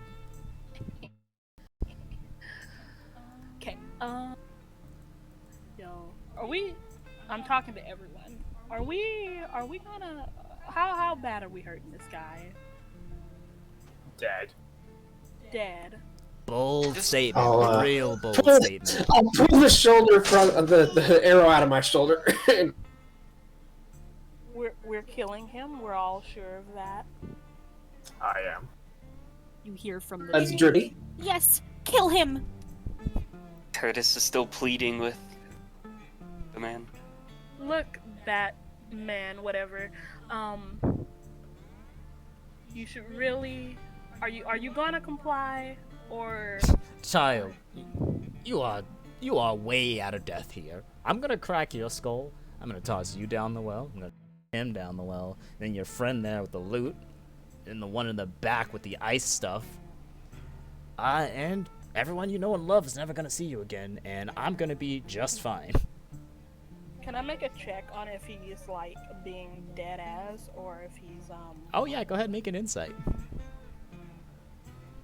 I told you there was a body already down there. What? Someone yelled that there's a body down the well. What if he didn't? I'm gonna make an insight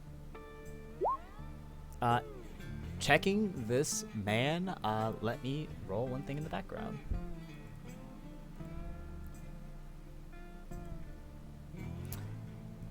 Listening to him, it seems like he is to frighten some of you off, but he will definitely kill as many of you as possible to get you to leave. Alright, cool.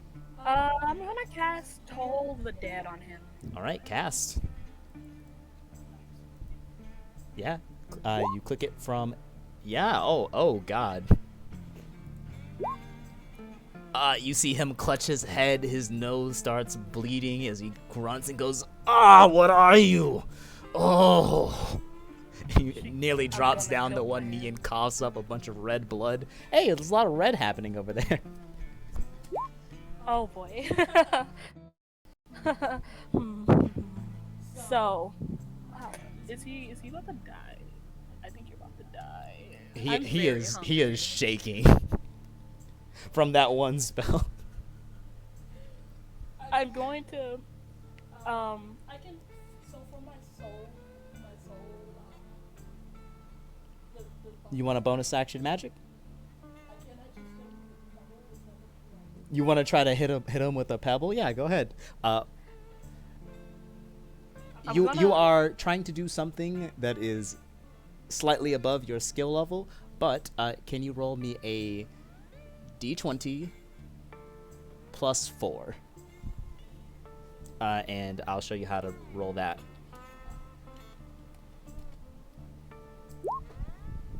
Go kill him with a pebble.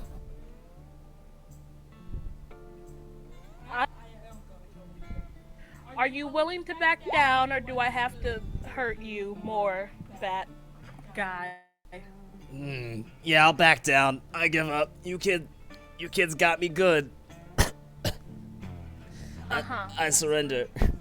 Pay what you owe. Yeah, I'll go and get it now. Someone, we're going with you. You're not going by yourself. You're not getting away. Yeah, that's fine. I was about to kill a dude.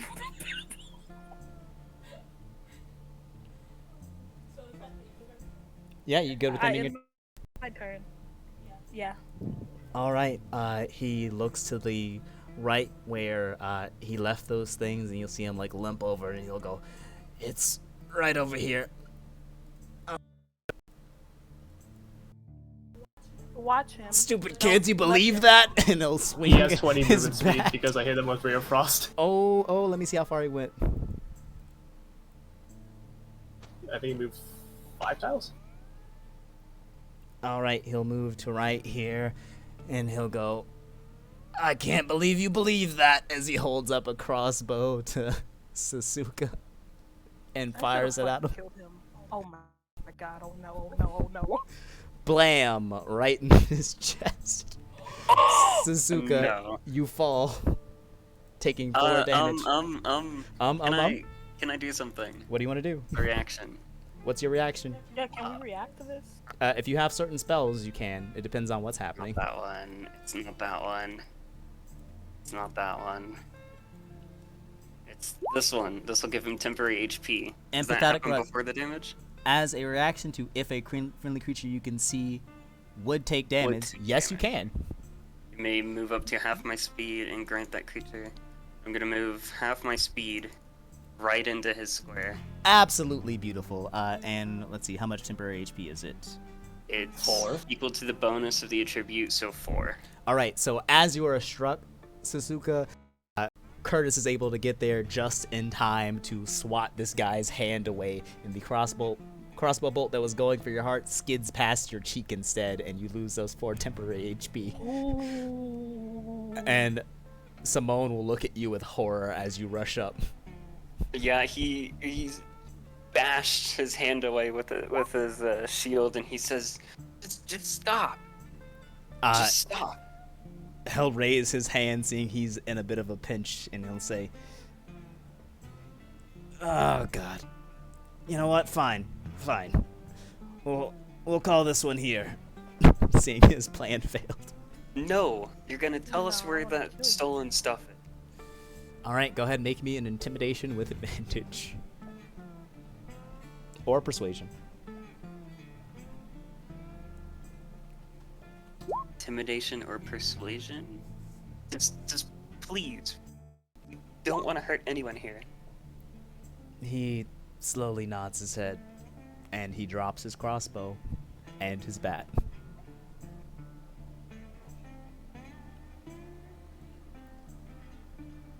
All right, that will end his turn. Curtis, before the start of your turn, something occurs.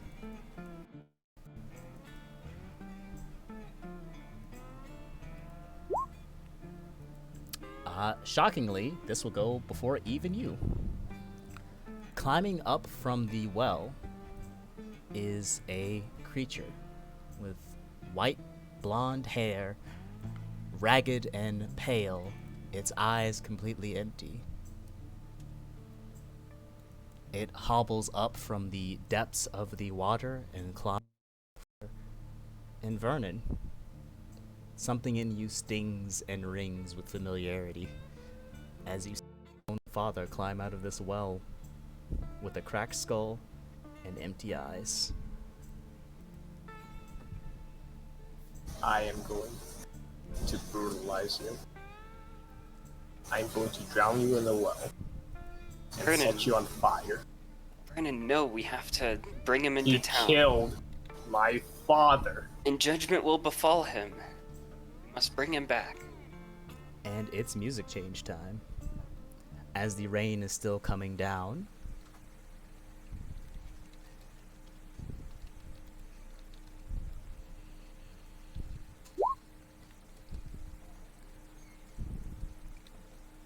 Do you have 2 music bots now? oh yeah, I need one for ambiance and one for the music. And let me pull up the song really quick. That's really smart of you. That's why you got 2 bucks.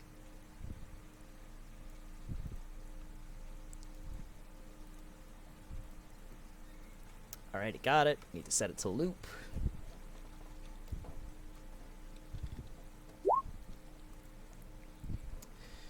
As this individual crawls out of the well, the familiarity hits you, and it is indeed your father.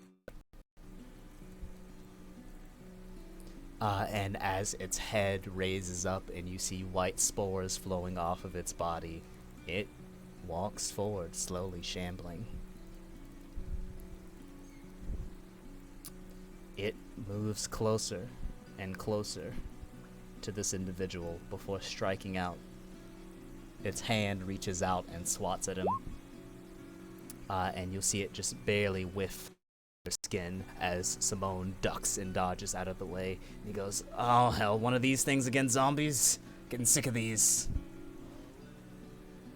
And before that, there will suddenly be a plume of strange smoke as from a strange section of the house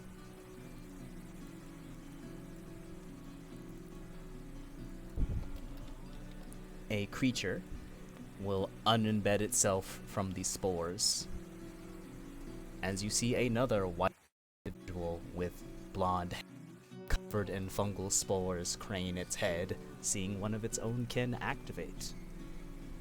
And it will also join the initiative.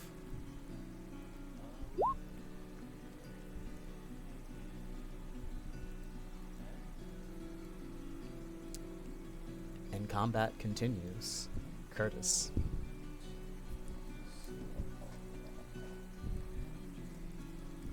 That's so real, so fast.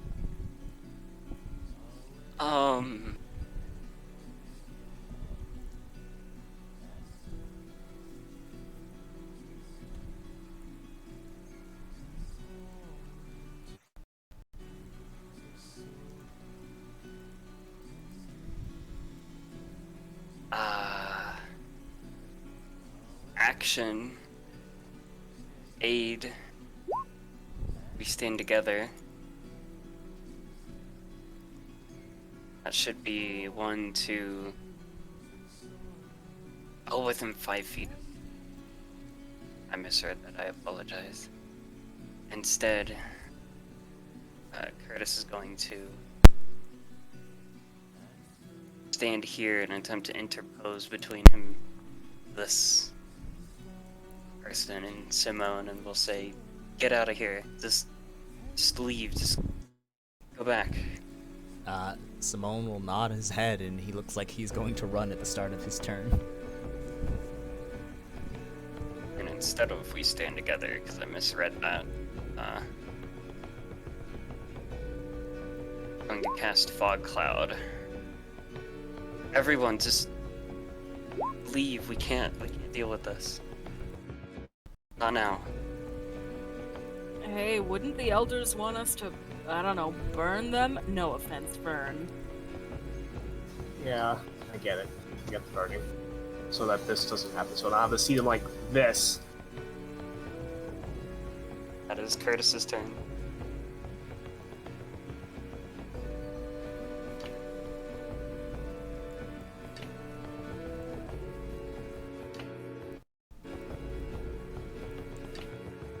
Right. The fog will sprout out, and Nut, it is your turn. Okay, Nut will expend 10 feet of movement to finish climbing up the last 5 feet of this tree. And he's gonna knock an arrow and take a lazy shot at Grandma Mother. Alright.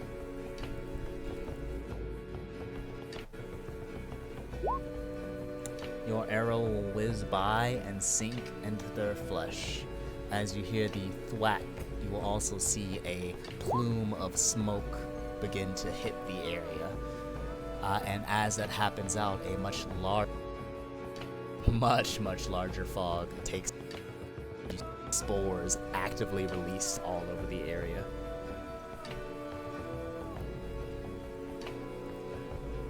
Alright. Everyone's vision will be obscured after that hit.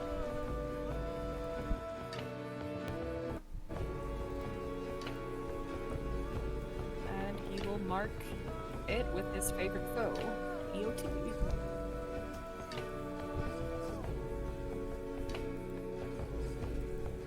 Is that on the GM layer? It is on the GM layer.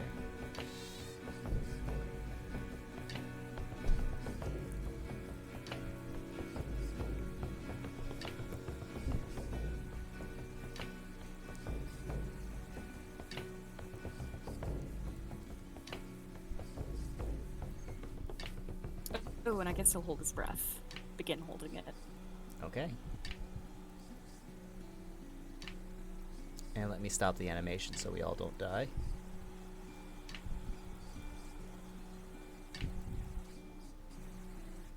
You get to add a d4 damage.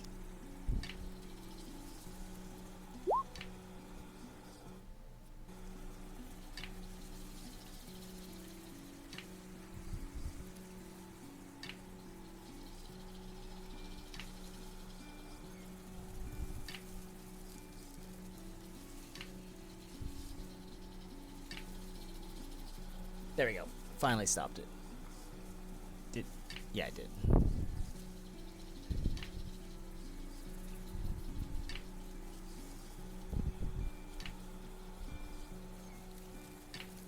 Alright, after being marked,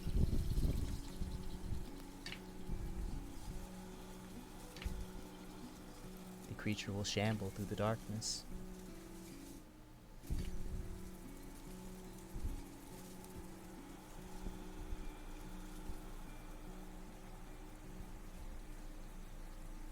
Mechanical question, because this is the first ranger I've ever played. Mhm. Would mark damage apply on the turn that I hit it, or after?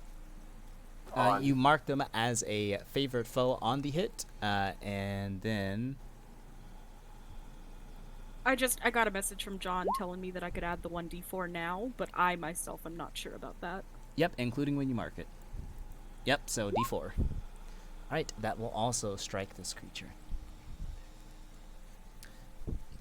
So, as you sunk that hit in, fungal spores immediately started sprouting out. So, you're not quite sure how effective it was, but it was a really, really good hit. But then the fog starts to obscure the area. And now, bad things happen.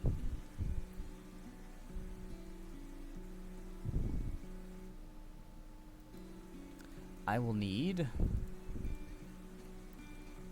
Sasuka, Fake Robin, Curtis,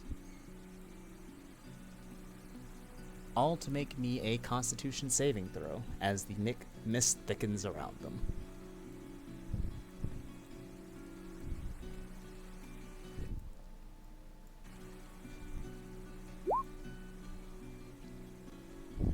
Alright, Curtis, you'll feel your mind getting hazy, but break away from it easily. Sasuka, you'll feel actually, you're immune to poison. You're immune to this infect in general. So, you're perfectly fine. And Robin is able to cover their mouth just in time and keep themselves safe. Vernon, it is lightly obscured in the area that you are in. I can't see Robin at all, right? They are heavily obscured on the inside of that other bubble. So if I attack them, would it be at Disadvantage. Okay.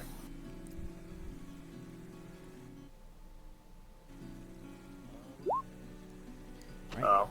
At which? At Robin. Alright, at Robin, it'll spray out. You hear no cry of pain or anything from him. I'm gonna run out of it. Okay, you start moving out of the fog, and as you begin moving out, can you make me a wisdom save?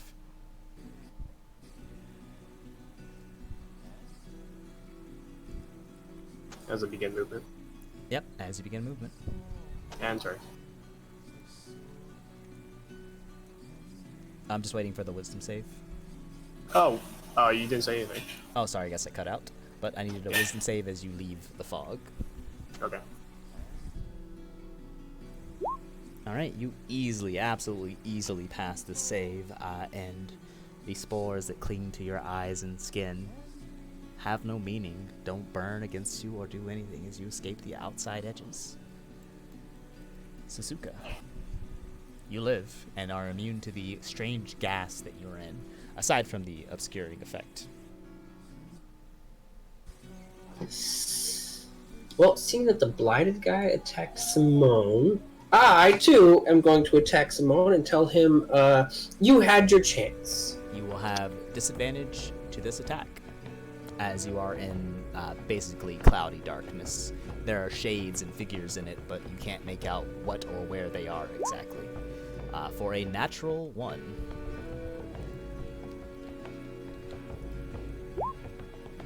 As you blast out, it's almost as if something is trying to grab at your feet as you feel yourself falling.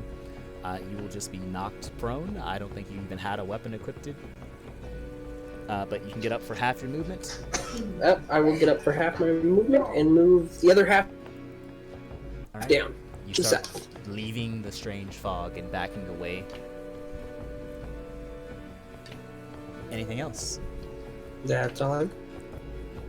Yeah. It is Dana's turn, but I think she has gone to the bathroom, so give me one moment to call her.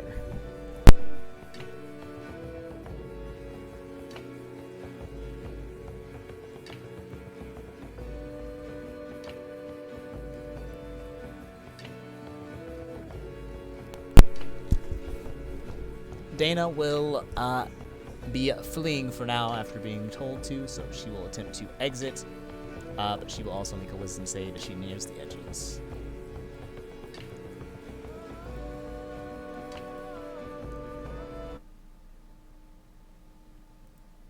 Actually, she cannot fail.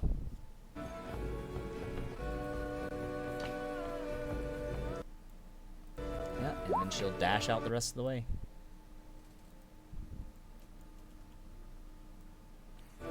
Simone will disengage, and you'll see him scramble along the edge. Suzuka. As a reaction to him moving, What's up? I will use Heartkeeper to move myself. I believe it's base system. And I can designate. Simone, Robin is not I'm friendly. gonna spend my reaction move. They are not friendly. I'm using reaction buddy system to move. Yep. He is not your friend, though. He's not what? He is not a friendly creature to you. Oh, okay. He is just Never- disengaging and running, and he has no care if you live or die. As he scrambles Okay, down the right. hill. And that will end his turn.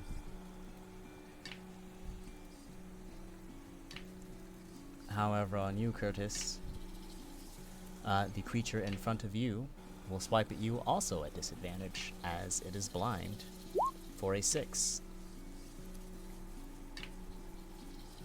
Which I'm certain will miss. And it is your turn. I will miss.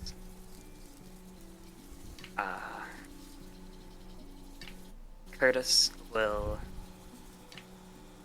I could generally tell the direction Simone went, right, or Robin? Yeah, you heard his footsteps just patter off to the east. I'd like to follow. Right. Taking an opportunity attack if they take. Actually, And yeah, you're fine.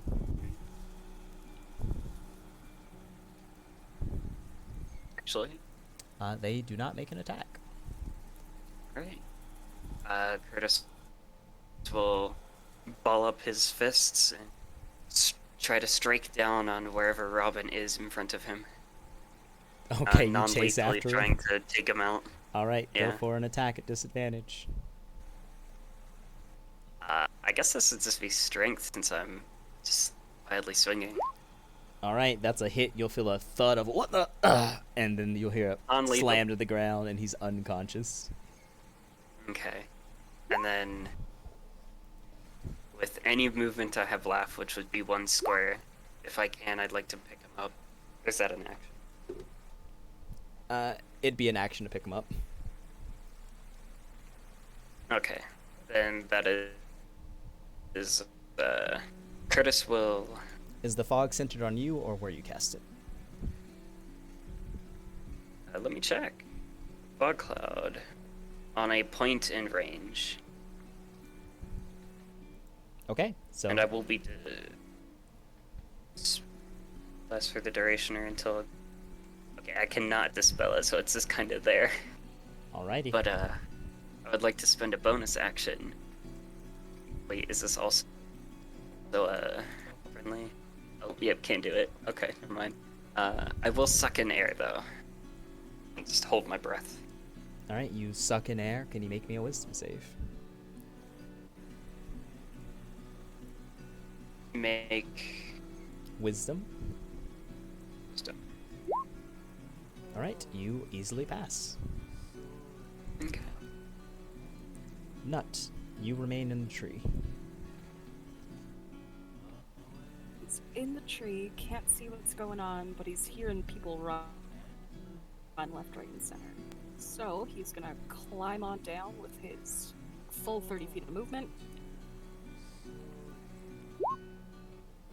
And dash. Alright, as you approach the edges, can you make me a wisdom save?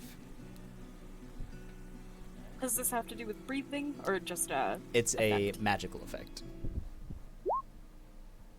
Got it. Blam. You easily resist it. And that'll be EOT. Alright. From behind you, Curtis, in the darkness, you feel hands wrap around you as if trying to hug you, and you will be attacked at advantage. Unless you have blind sight. Ooh. I do not. Alright. You'll feel the hands wrap around you for a 19. Does that hit your AC? 19 will hit, yes. And as it does, you'll feel things start to sprout and grow around your chest as you take 2 bludgeoning damage and 5 poison damage. And you are grappled and restrained.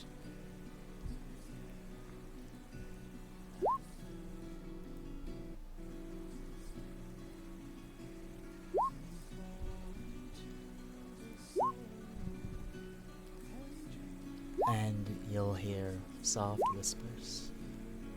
It's okay, my son. Come home with me. Let's go home. As you are being pulled back into the fog. It is out of movement, so you will not be pulled just yet. She says, come home with me, my son. Let's go home. Not your son. Get off of me. Alright, and let's see.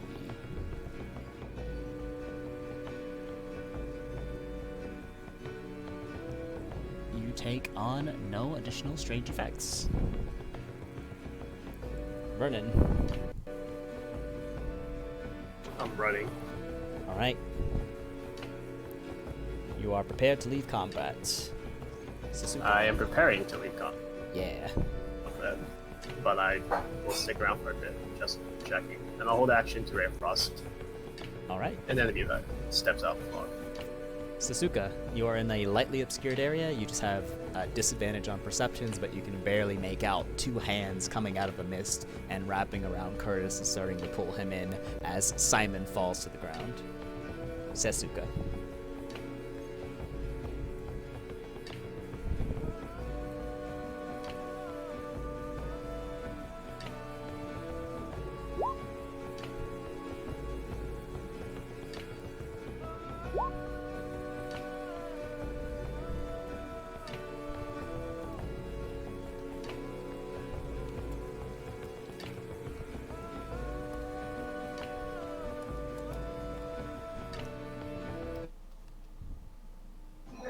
Curtis.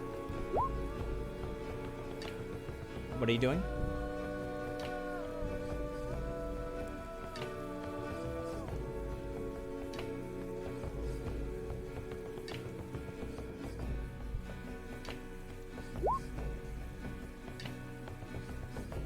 Who is this on? The woman trying to grab Curtis. Alright, so through the fog, you'll see a spray of fungal matter spray out of the darkness and hit around the area. It was definitely a solid hit as you hear a thwack noise from within.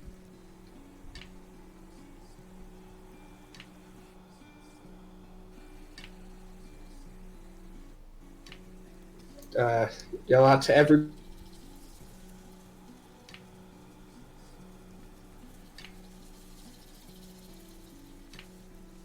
Yeah, you're cutting out, John. Everybody they're taking him! And in my turn. Okay. Dana is still gone, so I will have her just retreat to safety as well. And she is ready to go, but will stick around, much like Vernon. Knocked out. Alright. Moving around you, Curtis, another creature will hobble its hands onto you and just begin breathing a gaseous mist into your face as it strikes out at you. With advantage, as you are restrained. Or, I guess, normal for a 17.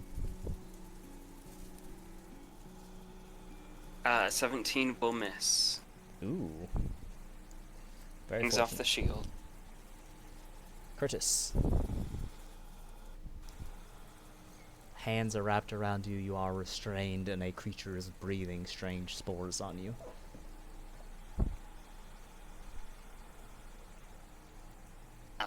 Curtis is gonna lift up his hand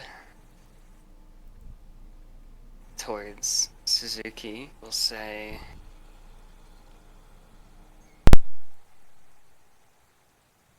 it's out. I might get out. And Curtis is gonna try and break free of this woman's touch. Athletics or acrobatics, as an action. 18 is more than enough to do it as you pull yourself away from this spore creature's hands.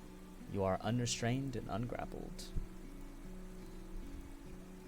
But that took my action. Yes, it did.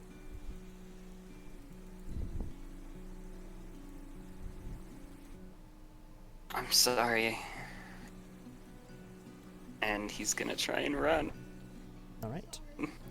You receive another attack at advantage from the creature within the fog. For a 17.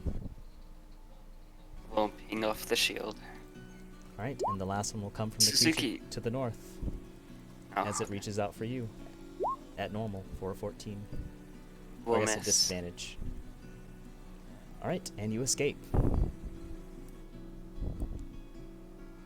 Suzuki, Simon, we have to grab them. For you. For you. No, just Well, Cover my I'll do back, it. I'll You get saved me. and that will be Curtis's turn. Alright. You got it. You Brief saved me. We'll save him. Brief summary, a fog has appeared, weird fungal creatures are attacking your allies, Simon has been knocked out and left near these creatures, and it seems like most people are backing away and preparing to leave while rescuing as many people as possible. Thank you. And Nut, it is your turn. The fog has shifted. Okay. The fog what, sorry? The fog has shifted. It is moving along with whatever creature is hidden within the darkness, or the fog. In that or the fog at the end of that.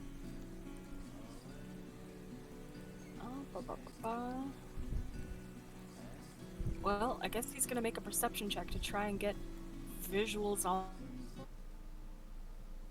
these creatures if he can. Possible?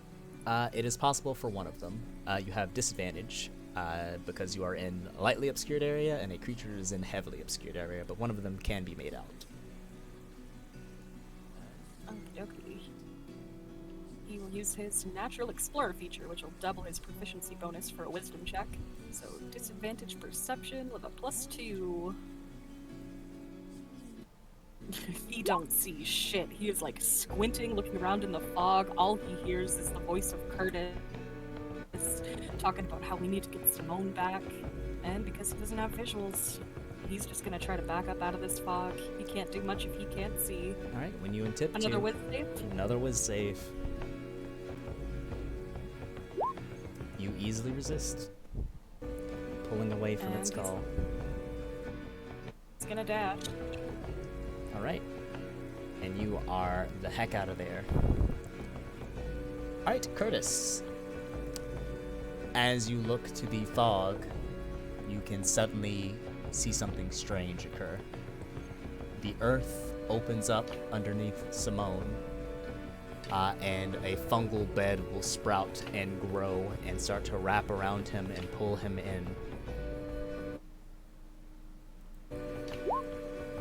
As the blight creature pulls it down and down and down into the earth, and the dirt and mud and fungal stalks start to mix and pull him underneath the ground.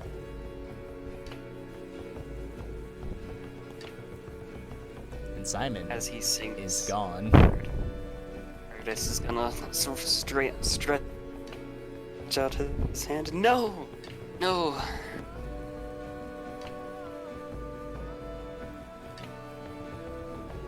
And Vernon, it is your turn. It's slightly obscured, so I can see within the area, right? Anywhere that is lightly obscured aside from the fog, you can see. Okay, so I can't see inside this. Yep, can't see inside that, but everywhere else, you can barely make out.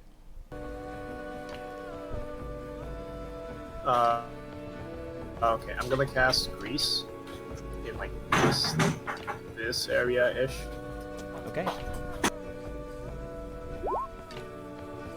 So I'm gonna take out some cork rind, and I'm gonna start chewing on it. And then I'm going to start writing in the air some runes. I'm gonna start spewing out a bunch of oil in this direction. And Alright. cover that square. You call forth your spell and spew out a line of grease that flies over the area, staining the ground in inky black.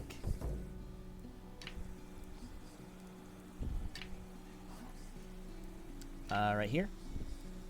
Or here? Good enough. No. Alright then. And I'm gonna run. Okay. Sasuke.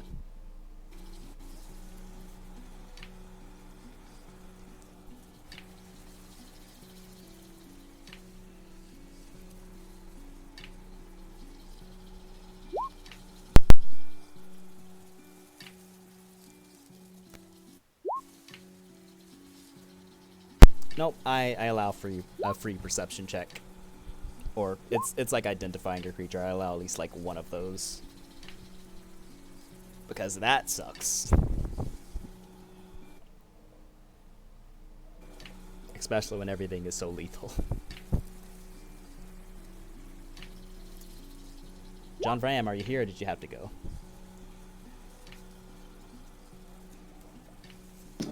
No, I'm still here. Alright, you saw through the light fog that Simone was pulled below the earth into a fungal bed. Yep, Ooh. Does it seem to be coming from the mother lady or the father guy? Unfortunately, you could not see either creature do anything at that time. It was as if the earth just sprout open and accepted them. Oof. Quick question.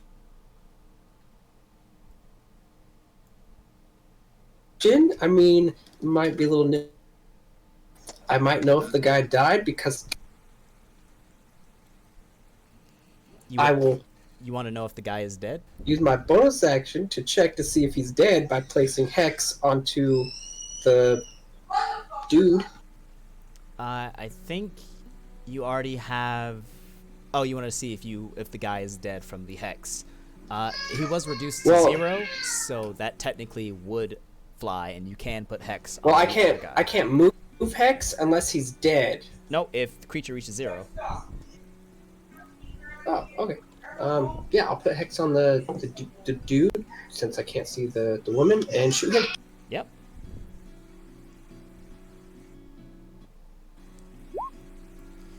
Alright, your rocky Eldritch Blast will fly out and slam against that creature in the back, and you'll see its body just get pelted by rocks and raw force, and it is basically machine gun blasted to death as it falls.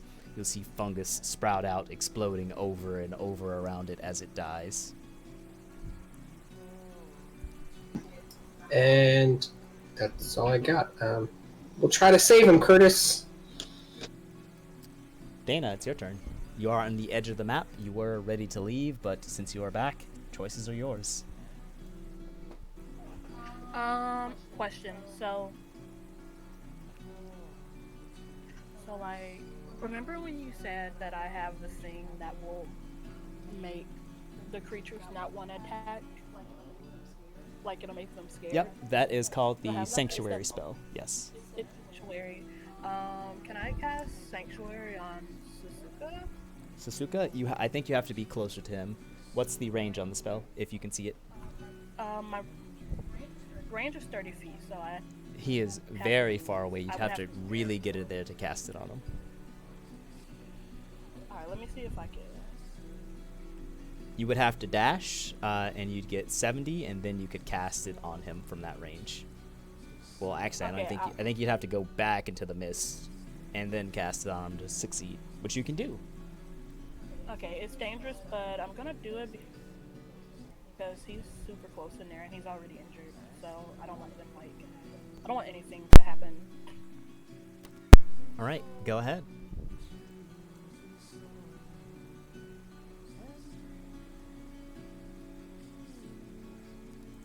And then cast your spell. And you can describe how it looks as it wards and protects Asuka. What was that, Rashad? You can describe how your shielding magic looks if you would like.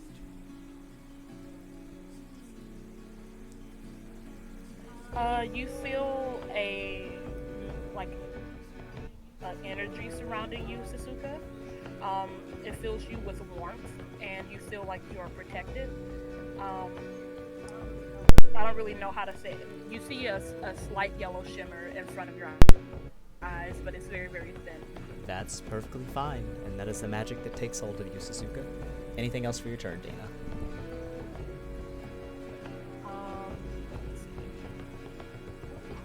What exactly are you two doing? Are you trying to get away, or are you being held there, or what? We're trying to save this guy. The guy that got dragged into the ground?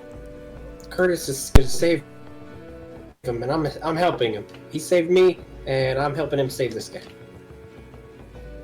God, guys, okay.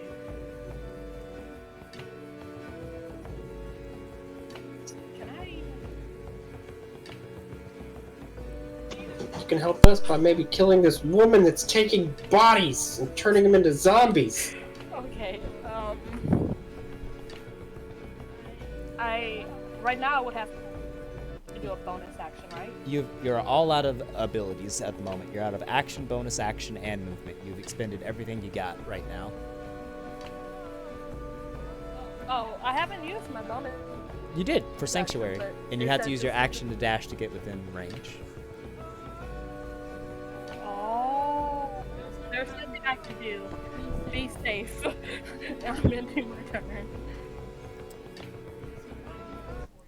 Curtis. Some kind words for you. Curtis, it is your turn. Curtis gonna sprint, dashing back towards his battle axe. And as he passes there, you're gonna hear him under his breath. He's saying, "My family was right. These abominations must die." That'll be Curtis's turn. Right, as you're on the edge, can you make me a wisdom save?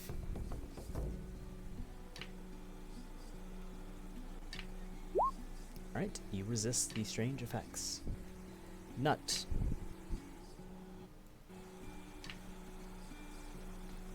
Right, no. It is gonna move on over to here, still keeping a wide berth between him and that fog cloud.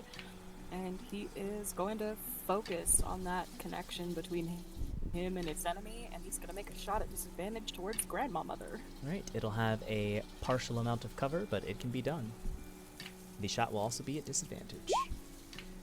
With a 9, it'll fly into the darkness, and you could swear that it was right there in that shadow, but you'll see it just shift strangely as if the figure is moving somewhere else, and it'll miss. Gotcha. He knocks another arrow, EOT. Right, as your arrow is knocked, you can feel the presence within the fog start to fade as if it is moving elsewhere.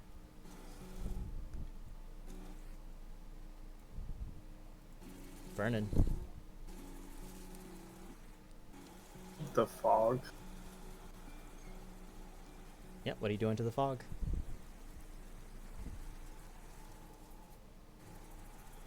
He asked what you were doing to the fog. Okay, I'm not doing anything else to the fog. The creature sort of fades inside of the fog, their presence not where you thought it was, or at least not anymore. Are we running? Because I'm running. I'm down to run. run. Can I run right now? On your turn, you may. We need to take these things out. They killed Simon.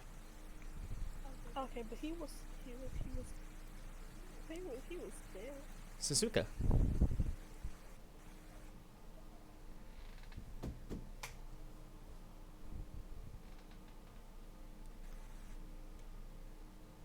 I We need Want to to bring them back.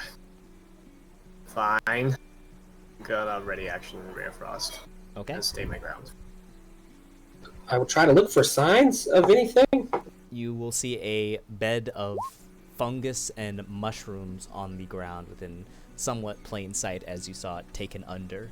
You see sprouts coming from it and newly, freshly moved earth and mud, right where Simon used to be. Otherwise, you see no other creatures living and moving through this fog. I will try to dig about, see if I could feel anything down there. All right, DC 15 athletics. Oh God. If you have a shovel, advantage.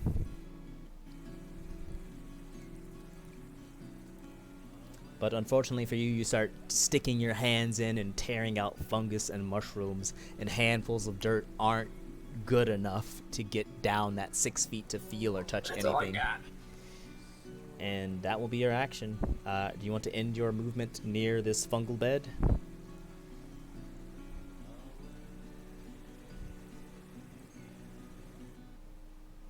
Okay. Oh, why am I moved there? Yeah. Yep, that's where the bed was, so if you want to move back, you can. Alright, Tara. It's probably my internet, but things are cutting out. Yeah, I'm an intern here. I want to get away from this. Like, there's nothing else to attack, huh? Not that you can see.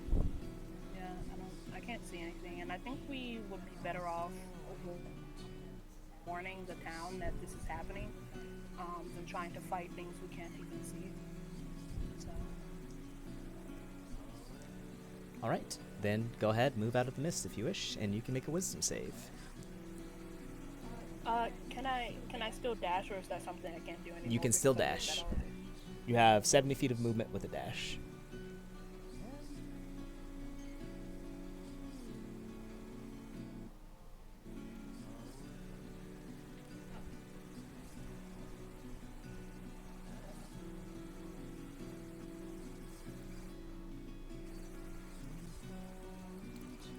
Alright. Then with that, this will end combat for now. Did you say I have to make a wisdom save? Yes. But it is alright because combat is ending anyway. I'll be right back. I have to use the bathroom, and then I can describe to you what happens next. Alrighty.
Alright, I am back. Is everyone here? Alright. The lightly obscuring fog will fade and fade and fade, centering on the heavily obscuring fog. And before you is what you see. Aside from the grave. Well, I guess not grave, but bed.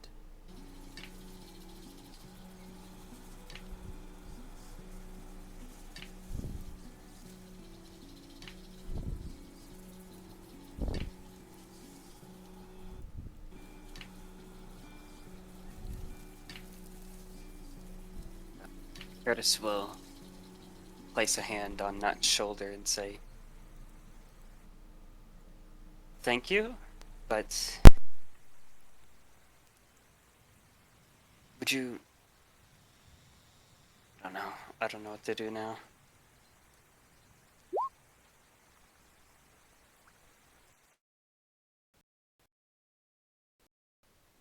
Nut just kind of shrugs and gives you a glossy-eyed stare.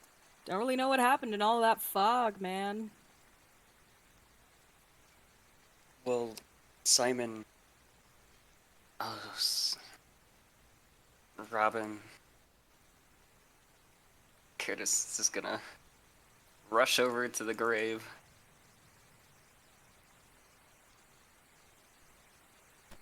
Alright. You and Sasuka start getting to work digging up this grave, and as you do and you get deeper and deeper in, you will eventually uncover the fresh earth and find inside Simon. Can I check to see if he's still alive? Yeah, you can make me a medicine check.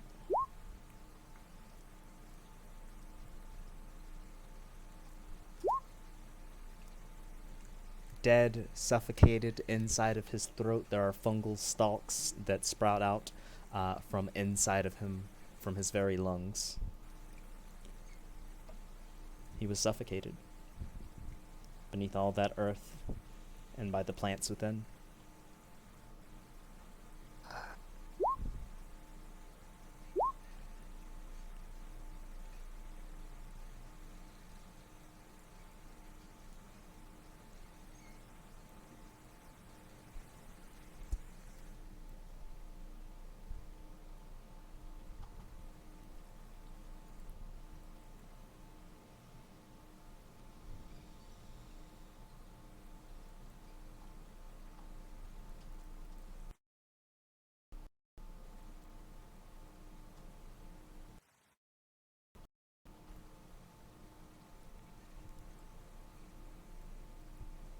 You all sit, well, I guess those of you near Simon will, or I guess Robin will sit in silence as the rain comes down, and you sit there with a suffocated corpse.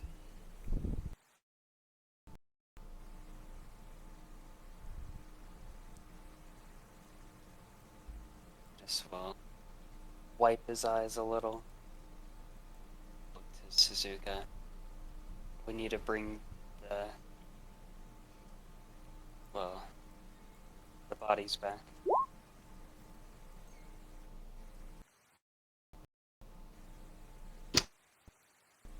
Yeah, just give me one moment, and I'm gonna look at that area that was disturbed beforehand, where I thought, he was hiding something. And I want to check around there as well, see if maybe the woman's medicine or... Oh yeah, absolutely. You go to that area, start digging up and messing. ring and stuff is there. Was inside of there, and you will find a sack with 100 gold, medicine, some stashed away food, and a ring, as well as bottles of small tablets, pills, and like they were the person that robbed that woman.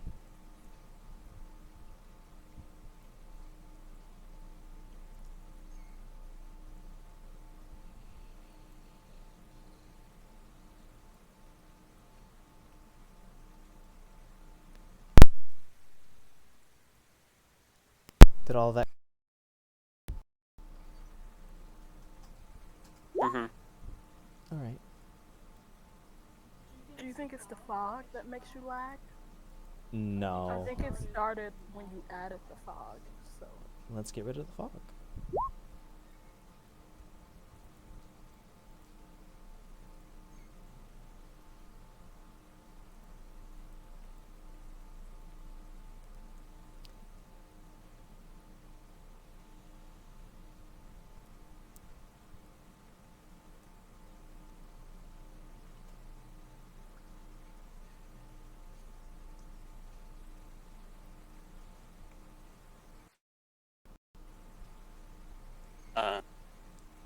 Curtis is gonna take a moment to mourn the loss, lifting him up, fireman style, attempting to carry Robin back to the village. Okay.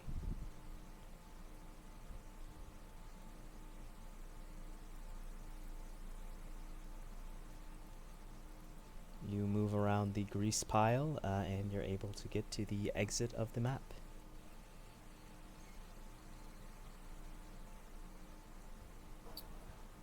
I'm gonna go back to the scene. I'm gonna think of my father. Alright, you picking him up? Yep. Alright, you pick him up, and there's just a cloud of mucky dust that comes off of him as you lift him up. And can Should you we make leave me this a house here? sanity save? Yeah.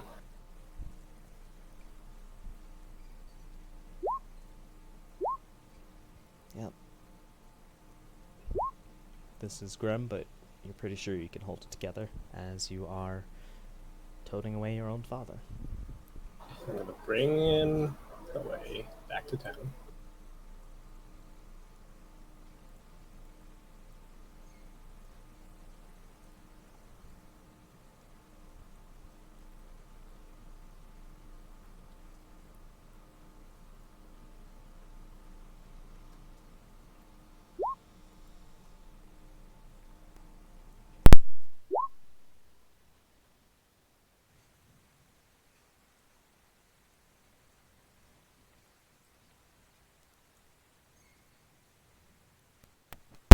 Alright, with that, as most of the group is prepared to leave, does anyone else want to do anything in this area?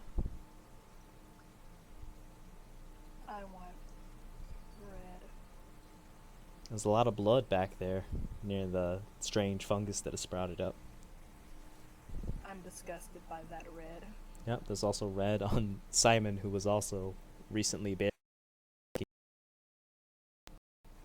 I don't want that red either. I'll find different red. Okay.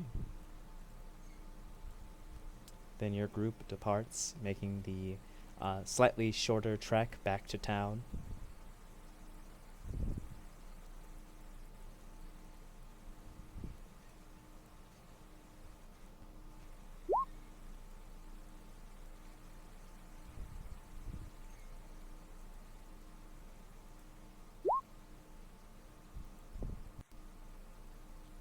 Right, your group returns, some of you injured with the corpses of the two that you found.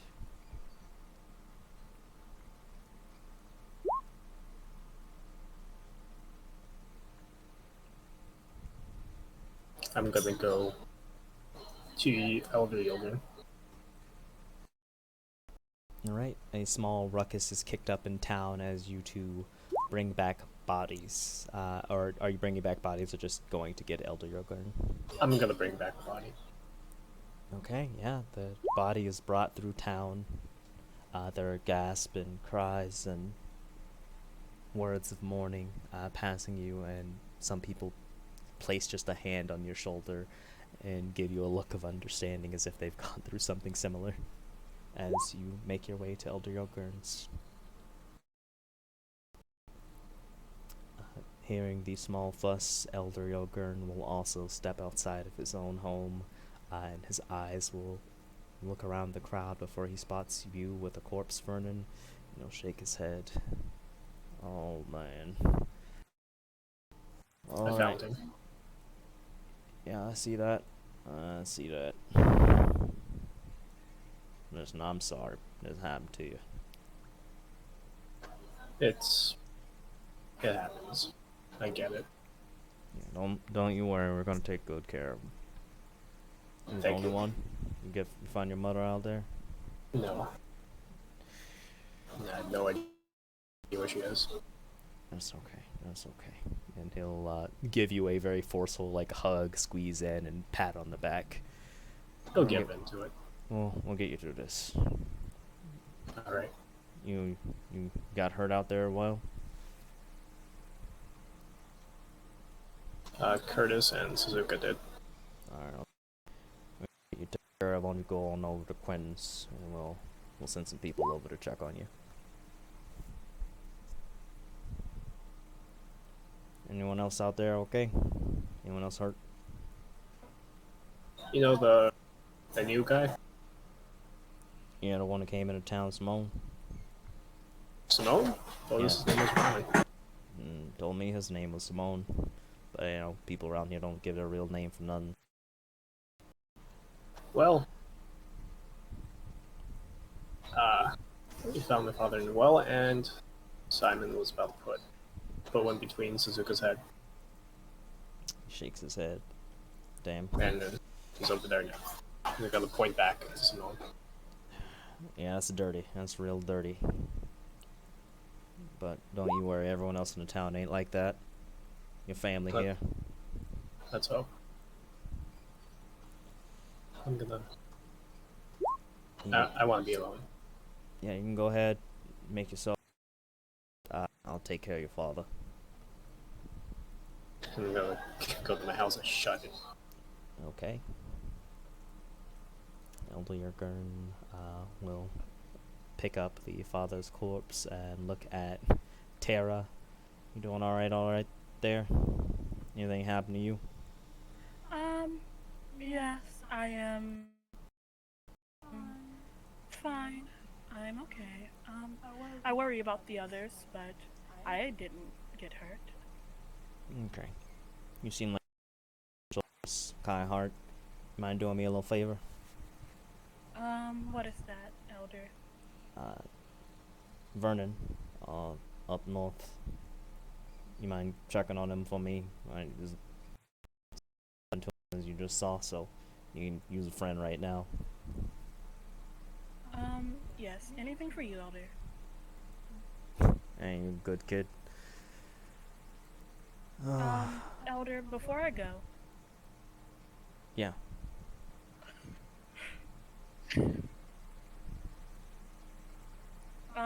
I've been quite hungry for a while now. Do you maybe have anything that I could snack on until I can find more? Dang, you're hungry. Alright, Tara, here you go. And he'll reach underneath his cloak and take out a seed and blow on it, and it'll sprout into a red rose, and he'll go, I hope that holds you together for a little bit. Let me know if you need something else. Thank you, Elder. And she's going to lean over and sink her teeth in it and drain the red. Hey, sit down and eat at a table. Oh, Have some manners. okay, well, where's the table? I thought we were outside. You are outside. Go table inside. Go sit somewhere. Okay, I'll table and then I'll go check on Vernon for you. Thank you, Elder. Yeah. Then she's gonna go. What is this hut? Which she's gonna find a table to sit at. Just gonna go into someone's house and sit and eat. Which are these houses? Yeah, pretty much all of them are someone's house. They might serve multiple functions, but they're just people's houses. I might just go to my house and sit at my own table. Yeah. And eat. Your house is right over there. And then I'm gonna check on Vernon Yeah. when I'm done with this. Yep. The elder will raise a hand to you, not waving at you as you pass as well, and shaking his head. And Tara, you will notice something about the elder that other people cannot see. There's a golden glow sort of around his center chest. Around his center chest? Yeah. His heart.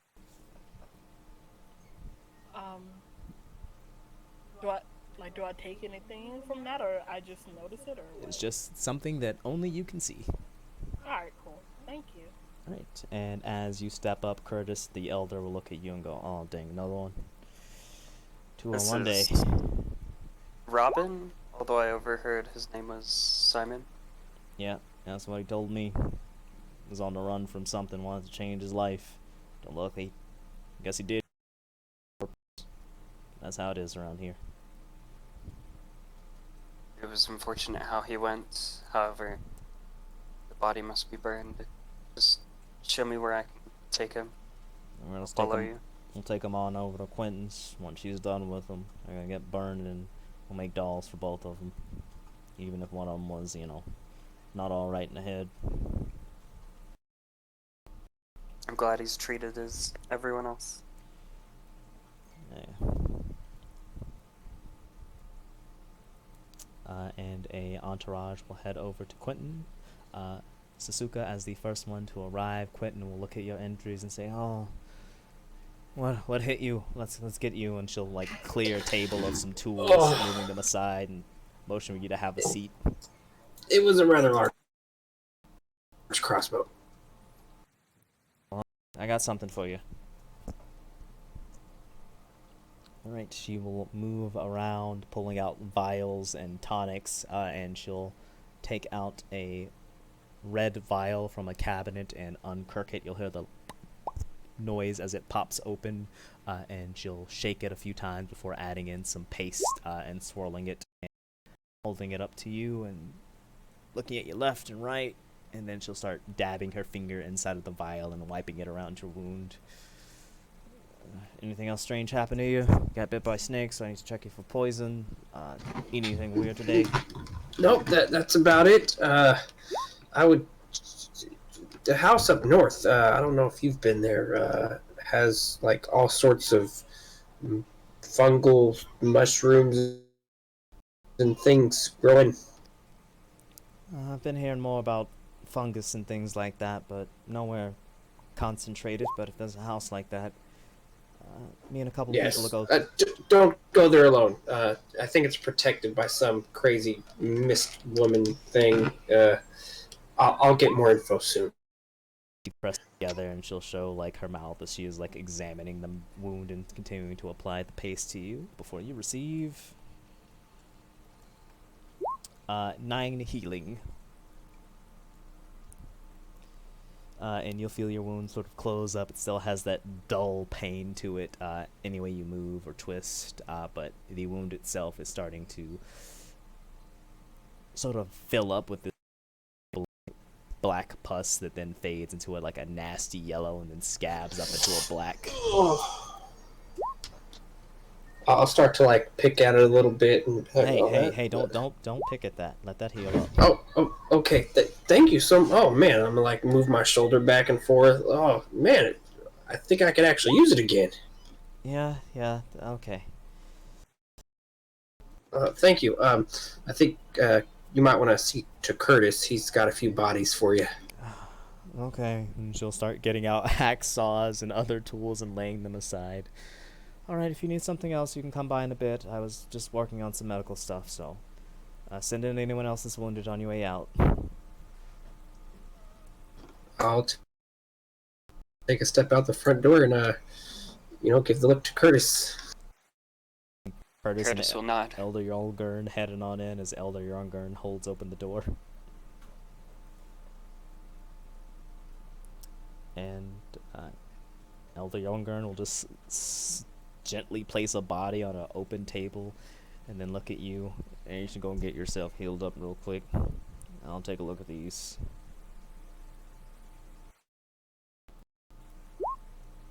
I'll be fine. No, you won't be fine. Come over here. I'll treat you. I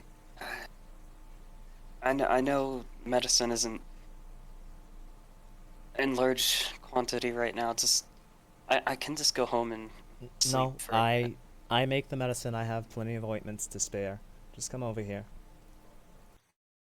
Okay. As you see her open up a cabinet, and you see one vial that she takes out remaining, and she closes it. And she starts mixing it with some other chemicals around. Nope. I saw that. Yes. I'll be fine. No, I just need no, rest. stop complaining. You no. have serious wounds. This could get infected. No, I'm fine. I figured something out. I remembered learning something. It's okay. I can heal Hey, myself. unless you want to come down with kombucha, I wouldn't do that. Down. I can let me probably do what I. Oh, okay. If you're that worried, I'm gonna mix it with something else and not use all of it, and I'll hit you with some ointment that'll help you to resist any infections and poisons. Okay. Put the red vial back and take out some green and blue paste and start mixing them together at a table as she seems to be making this medicine on the fly. Seeing you come in, and the elder is right there with like a glowing green hand as he's like hovering it over the bodies. He's like, oh damn, what is this? Got mushrooms inside of them. That ain't right. I remember seeing the ground come up. It pulled him under when we lost him. Yeah, that's real strange. You think the creature was using magic? Yeah, I guess it was possible. Look, Don't know what kind of magic that was. You never know with these creatures out here.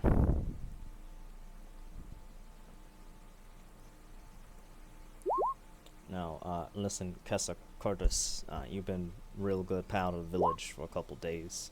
I might have some work for you in a little bit, but make sure everyone you were out with is okay, and they ain't got any mushrooms in them. If you see them coughing, they let me know. Okay. Yeah. And if you see any more Veshmael out there, you come back, let me know. I will. Alright. Elder? Yeah.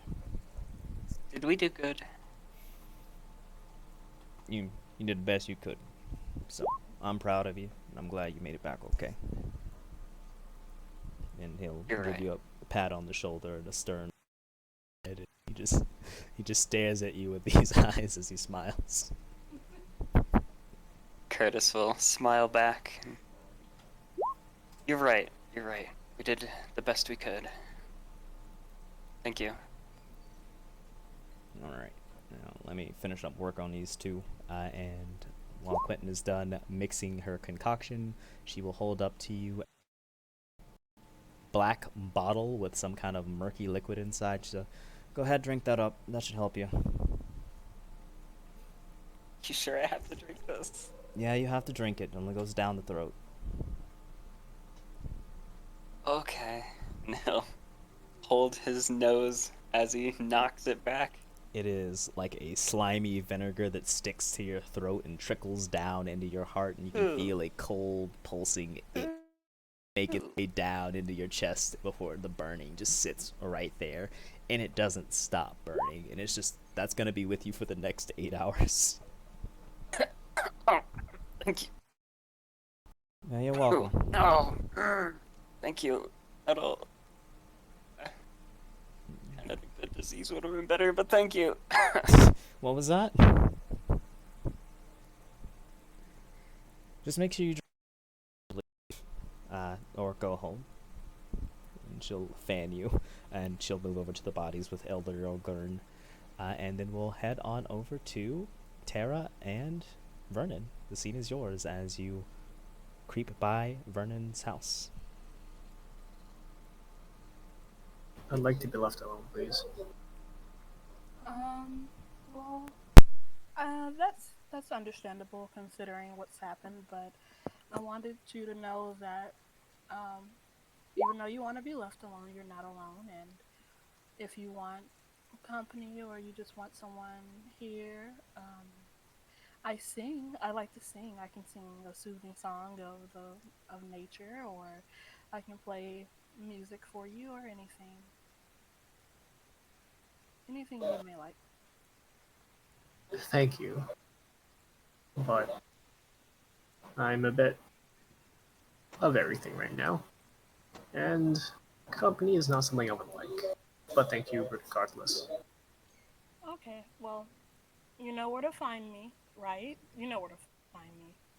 I'll find you if I want to. Alright. Well, goodbye. Take your time. He's like, get the fuck away from me. Basically. Yeah. Are we supposed to drink from the well when we, out of character, are we supposed to drink from the well when we come back into town, or? It is recommended to drink from the well whenever you leave the town. Curtis was just told to for some reason. Oh. He's downing as much. You see him downing as much as possible, trying to wash out the horrible taste. Yep. Is there a reason we're supposed to drink from the well before we leave? No Is that- one's told you why. They just said to drink from it, and people just do. You can start questioning people why. I want to ask. I don't see anyone else here, so I guess if I see people. No, there are people moving about the town. So if you reach out, there's a couple people either patching up houses or working in the farms or nearby that you can ask questions to. Oh, okay. Yeah, they're just background so that everything isn't bogged down and breaks down like when the fog's up. What did Elder Jorgen do to make that flower? Can I conjure flowers? If you would like, you can give me an Arcana or a Nature check, because it was not spirit magic. You open and then you go to Arcana or Nature, and I'll let either one be your choice. The DC is not very high.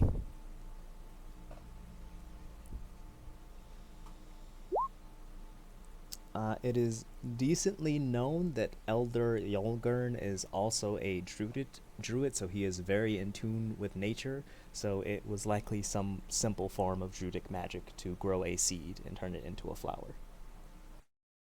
Witch magic? Not exactly sure, as you're not exactly a druid yourself.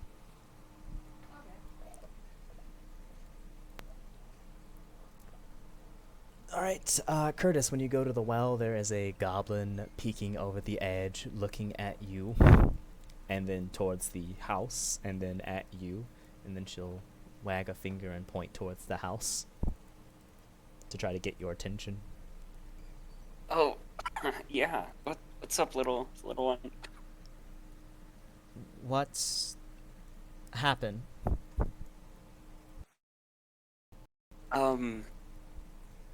Well, a man died today. A nasty man, but a man nonetheless. And we found some other. Well, can Curtis pause for a moment and look this creature up and down? Yep, as you look at this creature up and down, it is a small 2'6" goblin with dark brown murky skin and pure red eyes. It is wearing a sort of red cloak over it, or not even cloak, like a scarf over their shoulders, and then simple commoner clothing underneath. They don't appear to have any weapons on them, and they are looking up at with Can I- rapt attention. Can I sort of judge how old they are? Yeah, you can go ahead, give me a nature check.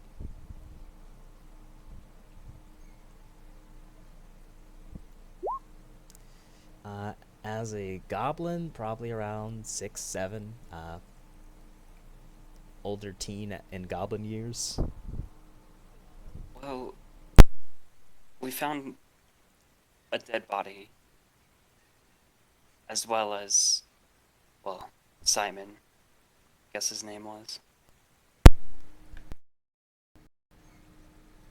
The goblin will nod its head and share the grim look that everyone else around town has been making as she understands what's happening, and she'll nod her head.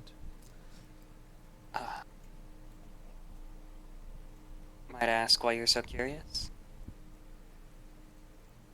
People quiet again. Confused. Don't worry. These things happen. People just need a little bit of time to recover from the grisly sight. Soon I'll be playing upbeat music again. You can be sure of that. her mouth will sort of stretch a little bit, not exactly into a smile or a frown, more so out of confusion, and she'll simply nod her head and turn around and move around a house, glancing back at you once before scurrying faster around the edge.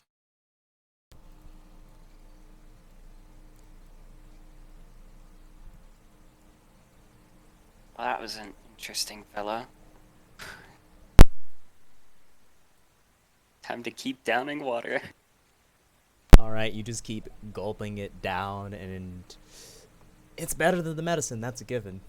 Though it does have a bit of a pasty taste to it as it sort of slicks against the roof of your mouth and your tongue.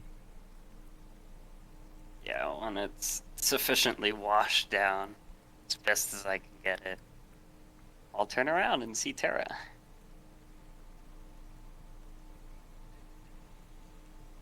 Hi. Dana's panicking. Thanks, Rashad. Hey, Curtis, what's going on? Well, not much. Just drink some medicine. Washed it down. Feeling a little better. Out of character. How are you?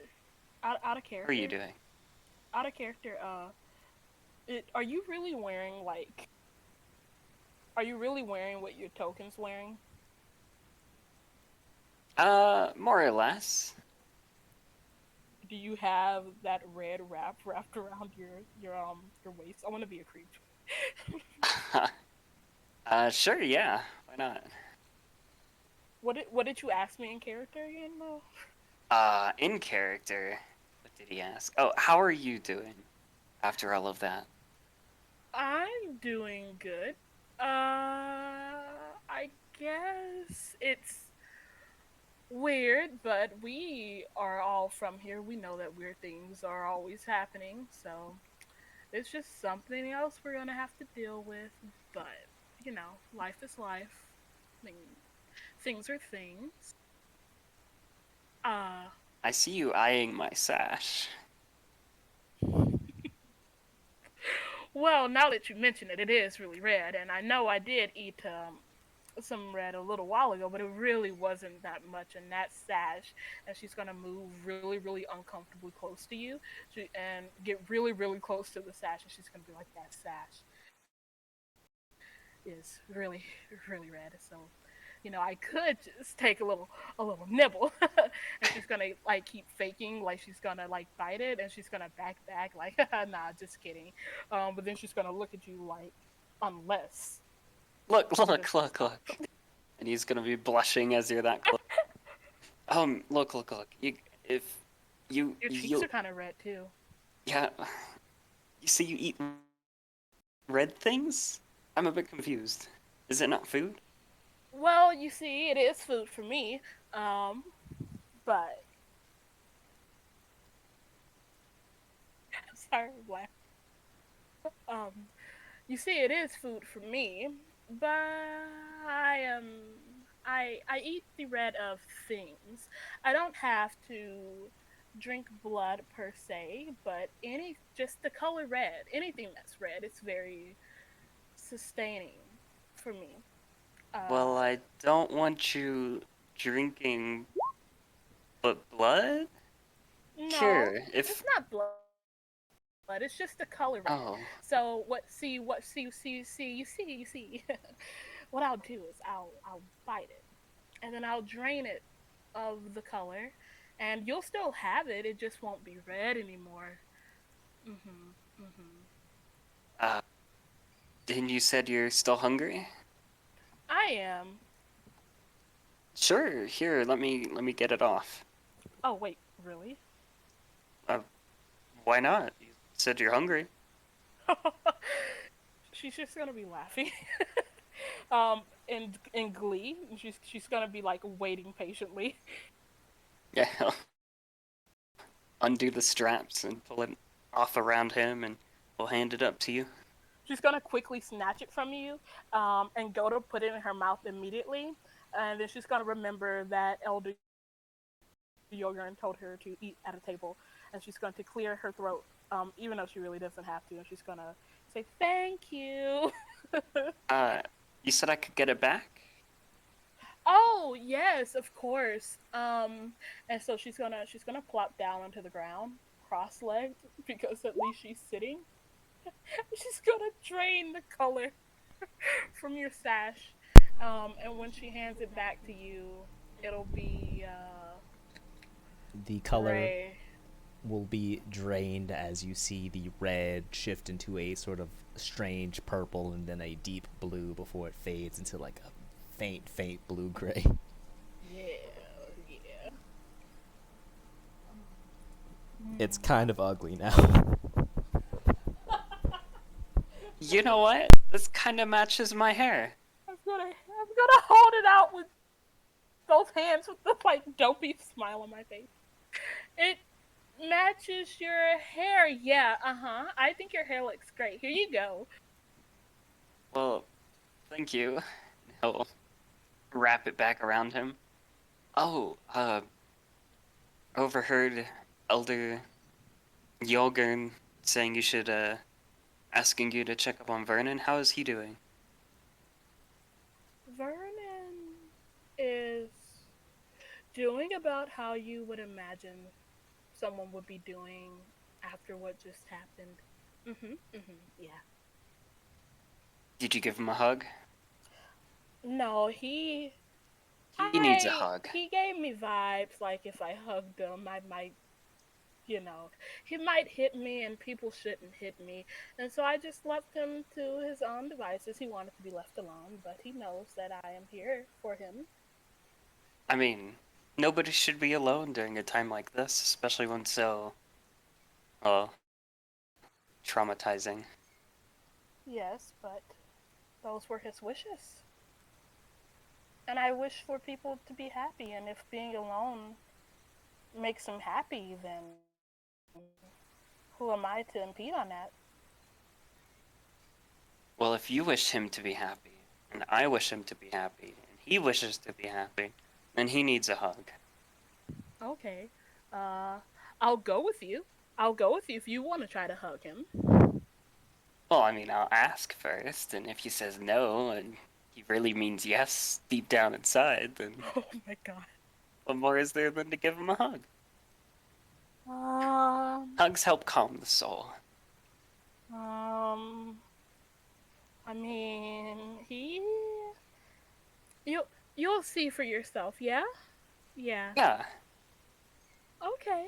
once I get this sash back on, I'll go greet him. She's gonna look away, moderately worried, because she really got the vibe that he wanted nothing to do with anyone at all. Very nervous. She's gonna look back at you. As you two ponder your situation and prepare to go speak with Vernon, Sasuka, I know that John Bram has to leave early tonight. Is there anything else you want to get done before you get whisked away?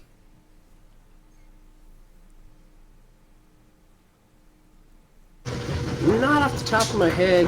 Probably do some investigations around the town and go to the lady's house to give her her medicine back.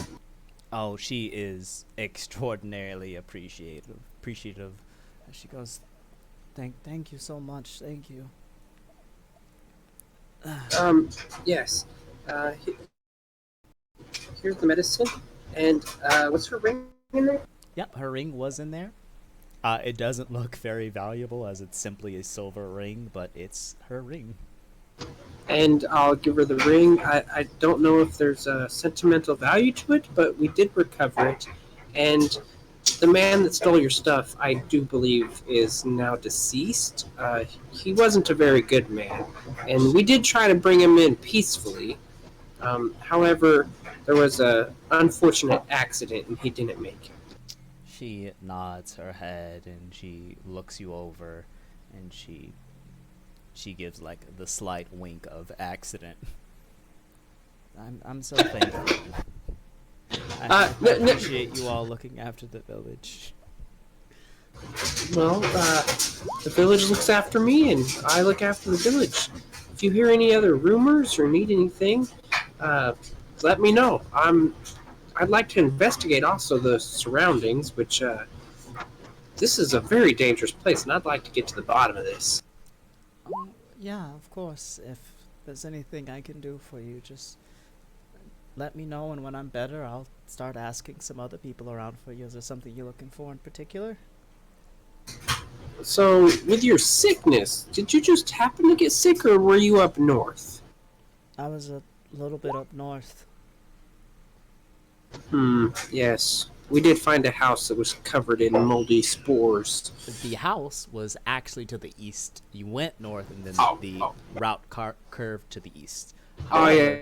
She is That's the saying northeast. she went straight north towards Arzan's farm.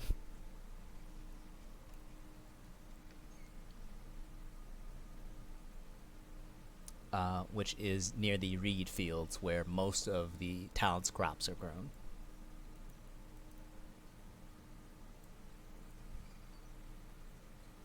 I've just been feeling weird since I went up there. I started getting the shakes after I felt like someone was watching me.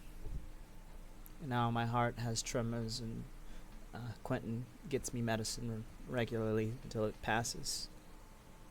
Though it's been happening for about 2 months.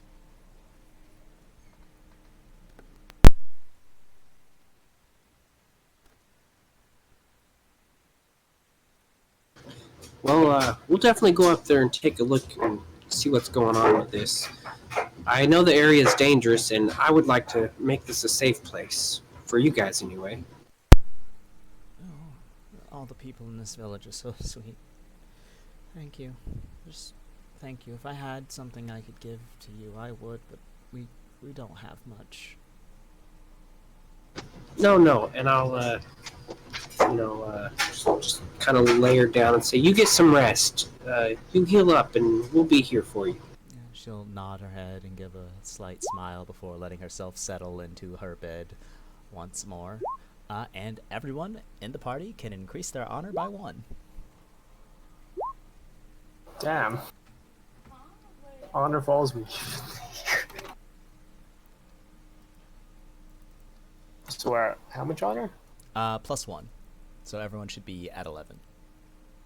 Okay.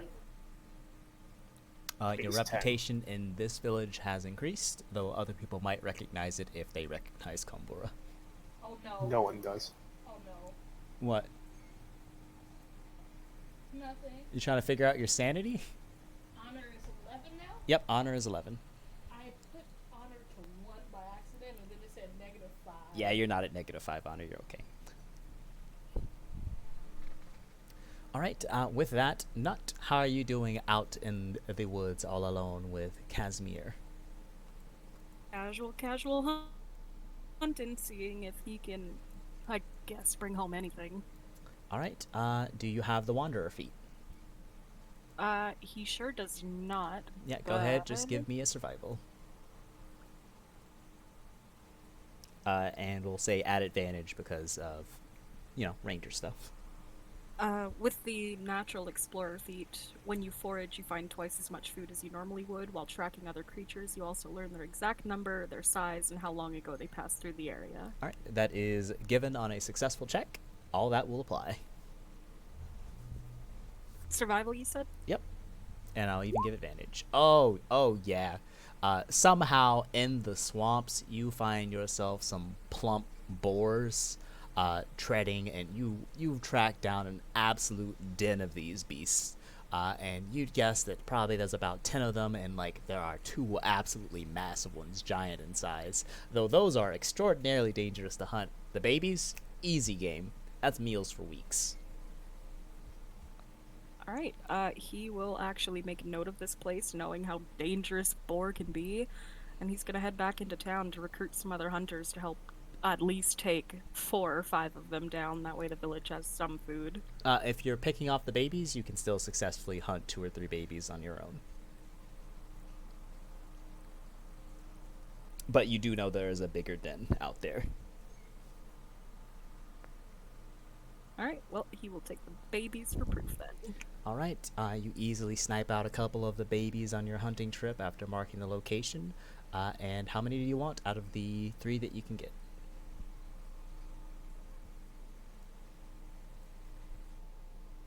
with his strength score, 2.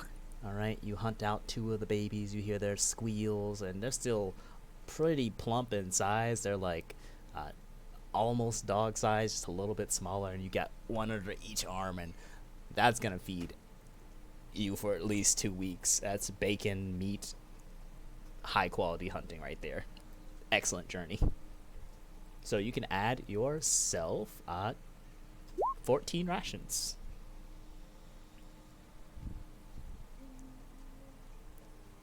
Bacon, pork, pulled meat, however you want to make it.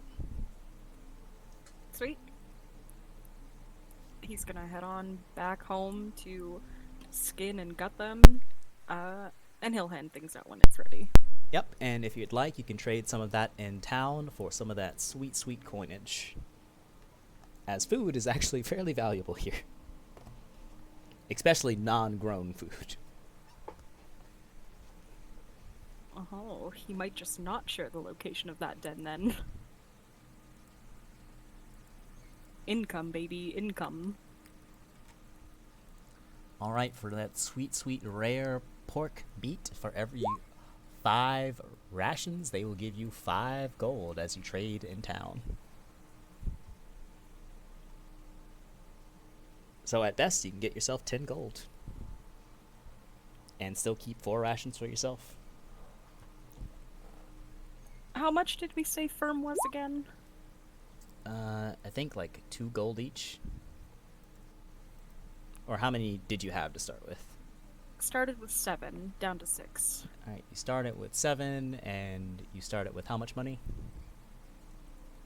Oh god. Let me see how much gold the athlete came with. Backgrounds.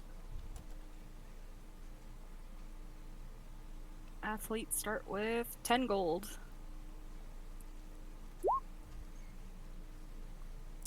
So it seems like each one was a gold and a half. Alright, yeah, he will sell 10 of those pork rations. Mm-hmm.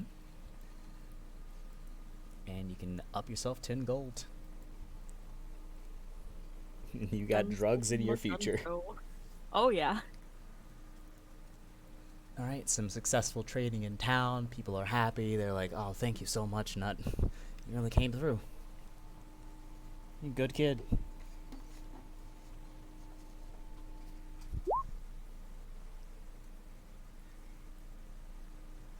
And you'll be met with, I guess, apathy. After that, Elder Yolgurn will leave the medical area and head back to, I guess, head over to Callus. Damn, I was gonna scream at him when he walked by. Yeah, okay. If you want to call to him, you can. Did you want to? Yes. Alright. Elder! Oh, yeah, what is it?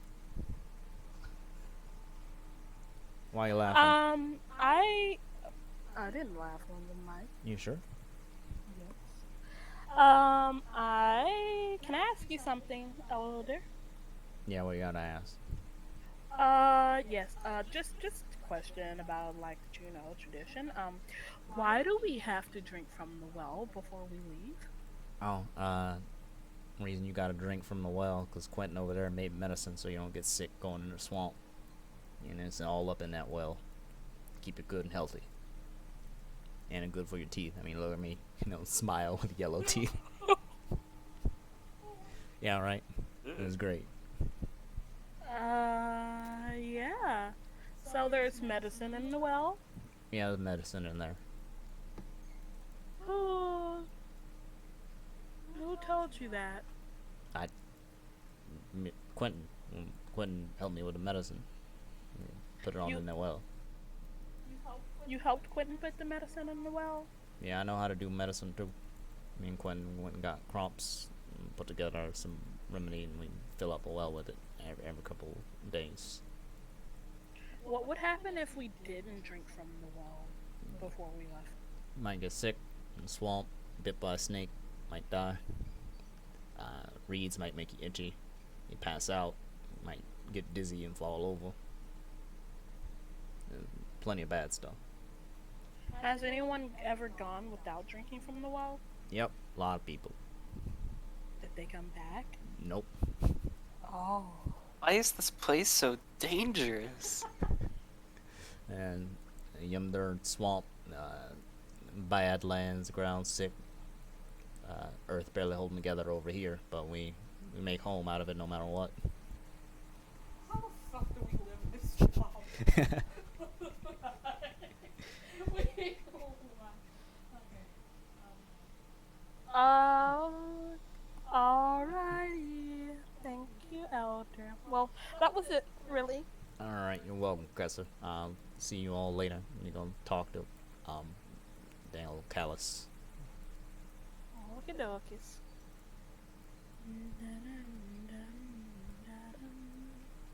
Alright, you think we should go talk to Vernon now? Yes. Alright. I still don't think we should bother Vernon. He just needs a hug.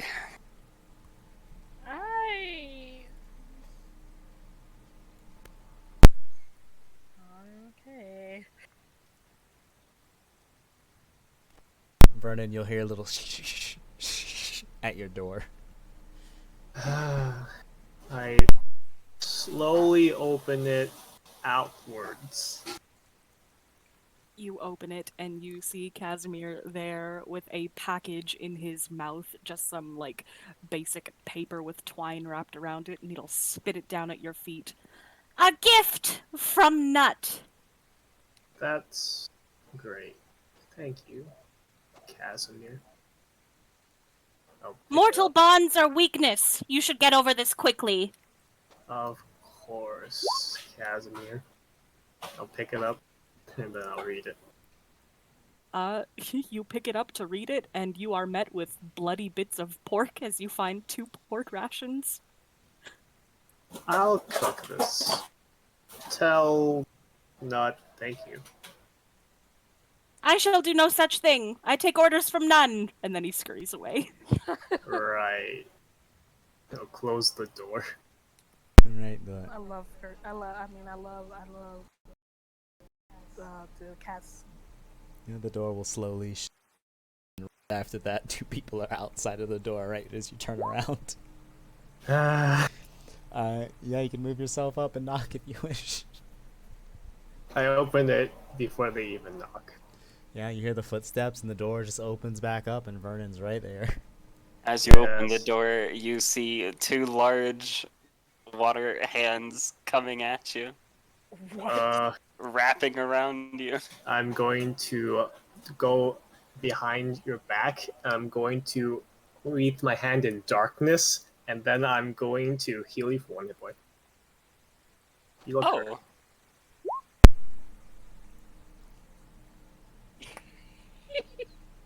What a strange reaction. Oh, well, thank you. I'm hurting a little, but I had some medicine and it's working its magic. Quentin? Yeah. I didn't want them to use the last potion, whatever they had on me, so they diluted it. Okay.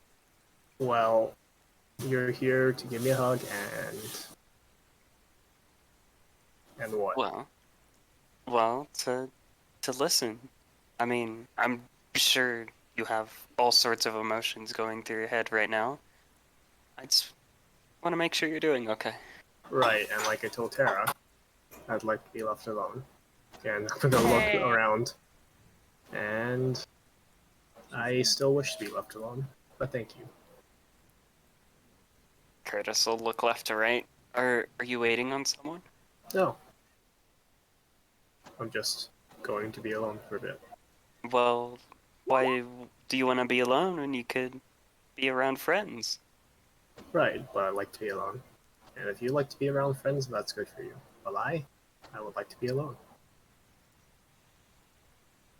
Please leave this house. 1 hug and I'll leave. Please leave this house. 1 hug and I'll leave. I am about to remove you from this house. Who the fuck is this? Hey, get out of the way. What the fuck? It's a man with a cart full of crops, and he's like, you're blocking my way, I'm trying to get home. And this is Arzen.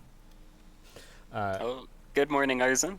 Yeah, whatever. Arzen. Good morning, good morning. And his eyes are like wild. He looks around at all of you like you might stab him, and he just keeps walking through both of you.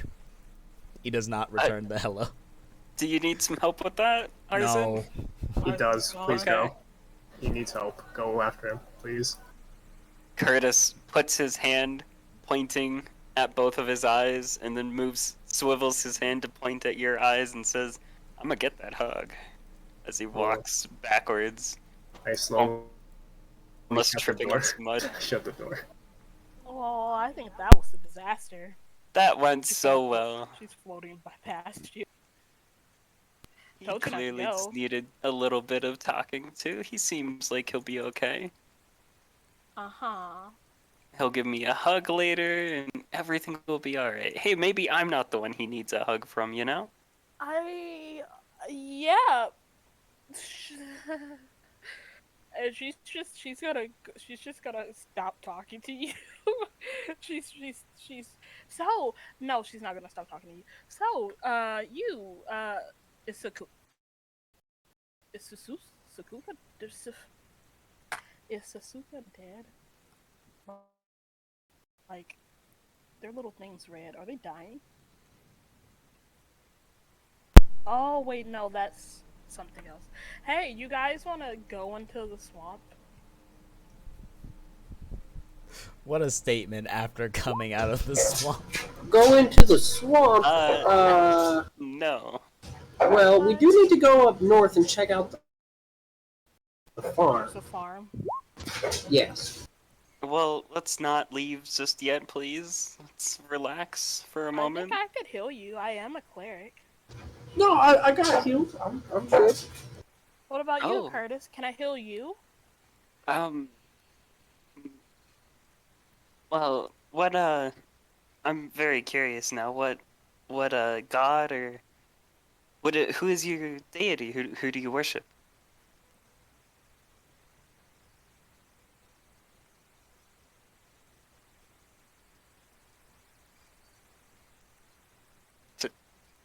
Tara?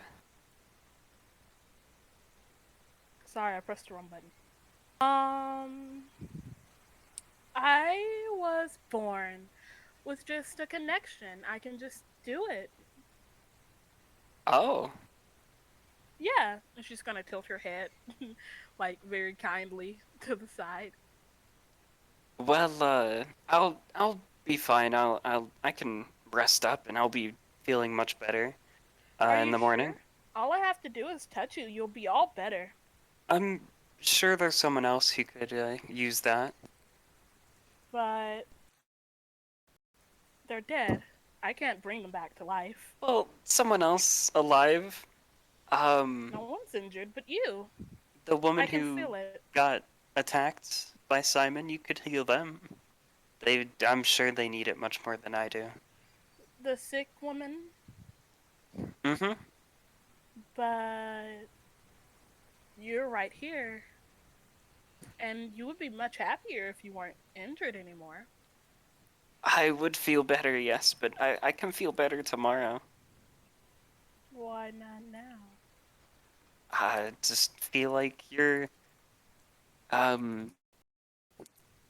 powers should be placed with someone else. I'll be fine. I'm sure someone else will need it more than I will. She's gonna look vaguely disappointed, as she just genuinely feels bad that you're walking around in pain, but she's gonna respect your wishes. Yeah, I'll be fine. I'm gonna talk to old lady. Yeah, Per your Curtis is suggestion. gonna limp home. Lay down.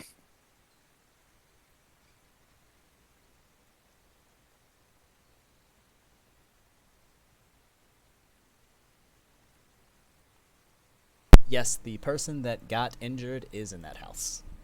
I'm knocking on the door. Pow, pow, pow, pow, pow. Bang, bang, bang, bang, bang. You can come in. You can come in. Hello, what's her name? What's your name? No, wait, no. Wait, did She tell- opens her mouth, shuts her mouth, opens her mouth, and shuts her mouth again. Hi. I'm Tara. I was here earlier with everyone. We went to get your stuff back. Oh, yes, I recall the other man came by and returned it. And my name is Elissa. Elissa? Elissa, she nods her head. Um, and Tara's gonna look around the room. Can you describe it to me? It's a very basic shack. There's a bed close to the corner with a window that is very small and obscured with just a piece of cloth over it. There's like a single table with 2 chairs at it, and there's a couple of just like wall ornaments like deer antlers, as well as a few tools that are laid about, like knives, cooking utensils, and some tools, and a small rug that is literally probably about like 6 feet in size with just a boar skin moved along the floor.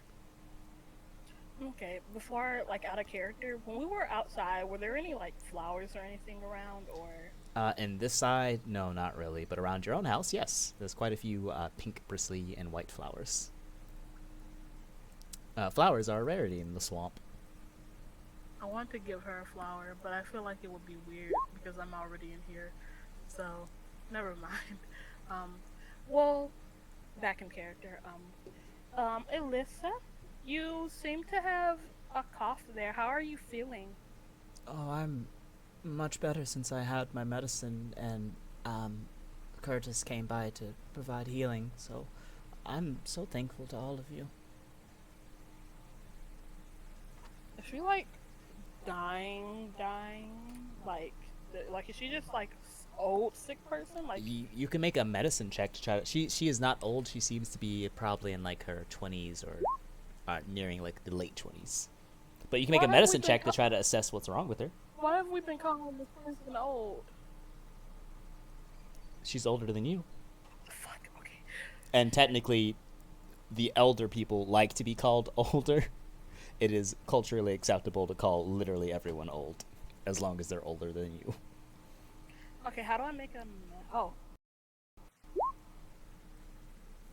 Alright, gazing over the woman, seeing the weariness in her, the broken arm, the shakes, something has affected her mind. It doesn't seem to be a physical illness, but just like something that's just sapping away at her mentally, and in combination with that arm injury, she seems to be like in a weakened state, but with the medicine she has been recovering. So whatever did this to her was likely not a physical aspect, but something psychological that was very sudden, and possibly permanently caused some other form of illness. You could even say it was a madness. Did you happen to see any... Was she out in the forest? Is this something that we were told, or did she just say someone took something from her? She told one person, but it was not you. But you can ask. Did you happen to leave the town for any reason? Did something happen? Yeah, I was going to meet my husband outside of the city, and I was heading towards Arzen's farm, and then I saw Babert out there, and then I just felt like something else was watching me, and I just can't get Babert's eyes out of my head. It just makes me feel strange. Did something happen to Bert? No, Babert's a good little whatever he is. I don't know. I just felt like something was just like right behind me, right in me, just watching me, and I've not been feeling well since then. Out of character, is there something I can do with like the soul spirit thing? What is it? Yes. Would you like to try to attempt something? Well, I just want to see if there's like something like leeching off of her. Okay. So you're going for a connection source sort of thing. So for this, you can just make a straight D20 roll. The DC will be 15. There is no 20 in your sheet. Instead,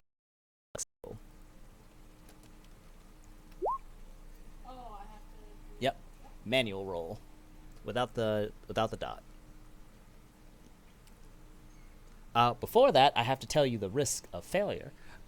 Upon failure, something else psychological might happen to you.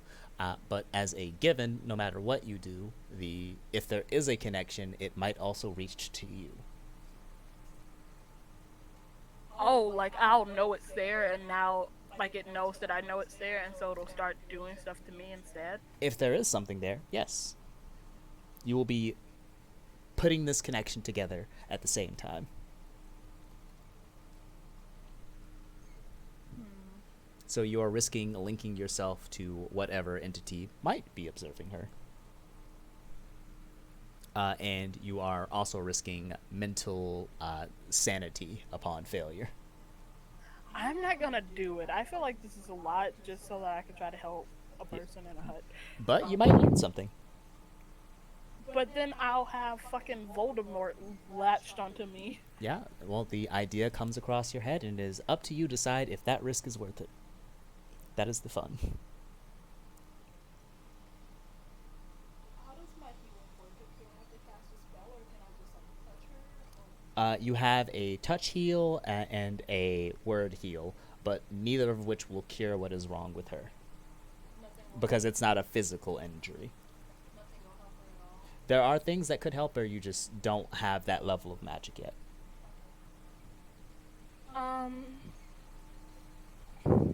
I'm sorry that happened to you. I was going to see if there was anything I could do for you, and I'm gonna take her hand into my hands. She'll look up at you with appreciative eyes and hold your hand. Would you like me to maybe play music for you, or maybe to sing and sit with you? Kessa these days are so sweet. Yeah, I would love that. Okay, and I'm gonna. Is it okay if I pull up this chair? I'm just gonna point to the chair at the little table. She nods her head. I'm gonna pull the chair up next to her, and I'm just going to pull out my viola, and I'm just going to play a little tune to try to soothe her mind and sing a little song that is mainly hums. Lots of hums and lots of feeling, but no words. Okay, so you will start stringing away at your viol. The sounds will echo out softly, and your soft humming can be heard from this hut, and a soothing aura will sort of fill the room, and it can be heard from outside by others. Alright, with that, let's head over to Nut. Nut, you stand before Arzan, who looks at you as he's offloading more carts of bundles of herbs, and he goes, "Oh, you're back. What do you need?" Yeah. Just the usual, man. And he'll go in for that fist bump. Yeah, he'll go in, he'll reach into his pocket and go in for the fist bump back. Alright, obvious clinking of 10 gold coins being exchanged. Yeah, he fist bumps you, his hand rotates under, and you can make a sleight of hand with advantage. Oh, yeah.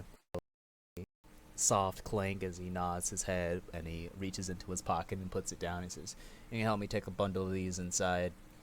And he'll motion towards the cart and head indoors. Yeah, Nut'll walk over to the cart, grab a bundle, tuck it under his own arm, and head on inside as Casimir jumps and bounds behind them. Alright, so as you enter in, he'll look around and open up a cabinet and reach out with some baggies and pull out 6 for you. And place them down, and then he'll reach over and pull out a 7th for you and place it, and nod his head. There you go. Unless you want something else this time. No, it's fine. Here, it was a good hunt.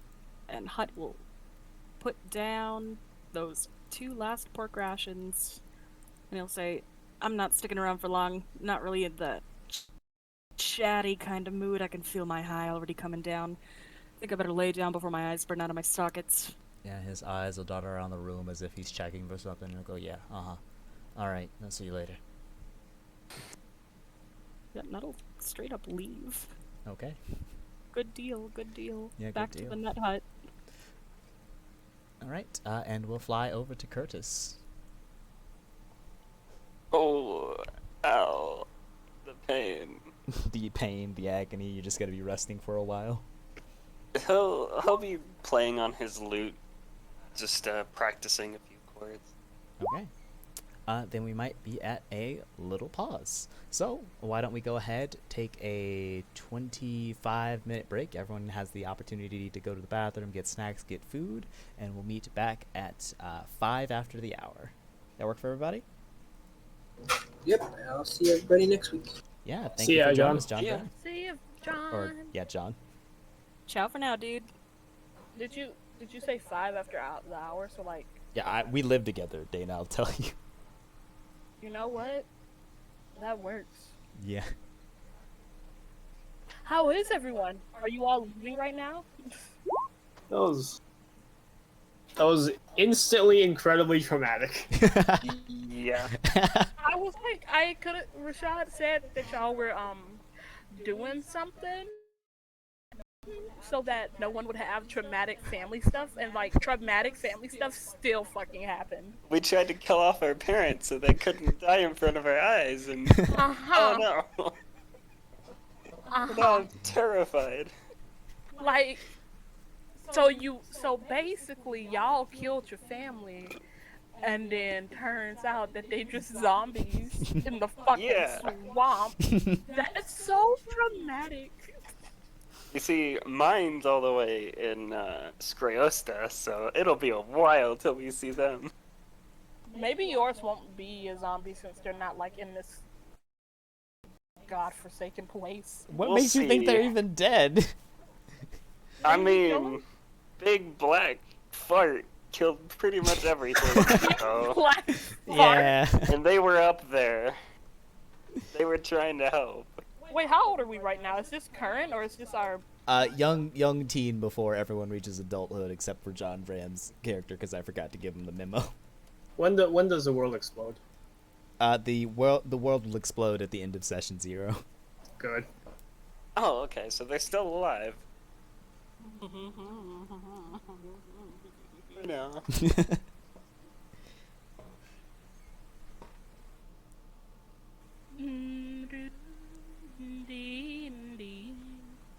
How you enjoying session 0? I could have done without the instantly, completely, absolutely soul-wrenching everything. This is the second character that's just been ruined by family. You poor thing. The game ain't even started good. He said, This was "Kill my session parents." 0. I said, "Got ya." The story's ready. Like instantly. Oh You no. didn't tell him when to kill them. You just told him to have fun. I told him I want them dead. And then- I said, "No problem, fam." Not undead, dead. Dead. Gotta clarify. He took it I and have- ran. Look, you gotta make it short Tell and them what. simple. Here's an excerpt from you Nut's want to. backstory. What was that, Cat? Oh, I was just saying you gotta keep it short and simple. Here's an excerpt from Nut's backstory. No trauma. None. It's great. Here. Some unnamed creature killed both his parents. Nut's parents is wisp later on. Nut, help us, please. No. But he doesn't even know. He's like, okay, but I don't know you people. You've been dead, so I don't care. Yeah. Exactly. He's like, no trauma for me. Did we Not all again. three try to get out of family trauma? Yeah. Oh yeah. That's I am an beautiful. orphan. Can't have family trauma if there's no family. That's my thought process, but then You see, No, Cherie was a thing. Rashad's definitely gonna fuck me up. I feel like it's gonna be Yolgurn. Like I feel like that's how he's gonna get. Elder Yargun's gonna get in everyone's heart, and that's how it ends. Yeah. Why do you think Nut is always high? He literally cannot care if he is high. So if he ever goes dry or cold turkey. Why is he incapacitated? Oh no, he's sleeping. Oh, Yeah, he failed his con save, so his eyes are going to burn for a whole 24 hours. And he doesn't want to be awake when it starts happening. The worst part is you can't you can't rest. Laying there, tossing and turning. Feel like I may be in the spotlight too much. If I need to tone it back, just let me know. May we all get this now? We all had this problem. Just double checking. You're fine. The Nut Hut. Damn you just now fucking noticed straight. I just saw it. Oh yeah. Hold on, I need to write.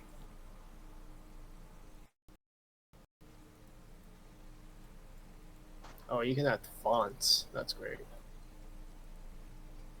Vernon's parents were dead.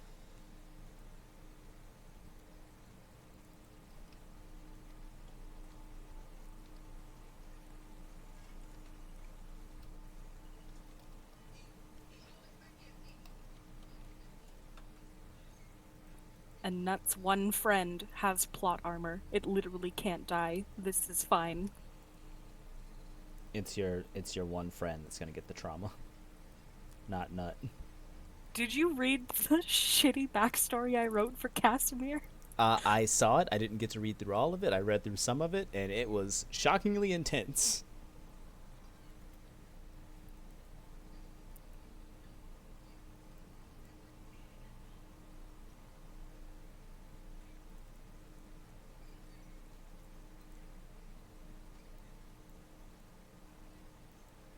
I wrote that bad boy in 5 minutes. That was good. I believe that Euro would do such a thing. Oh wait, you remember the rat? The rat that was infested with the the plant thing? Yeah. That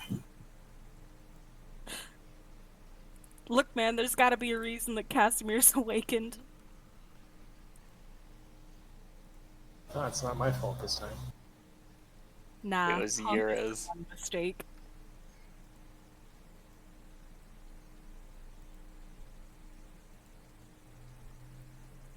And now he seeks destruction.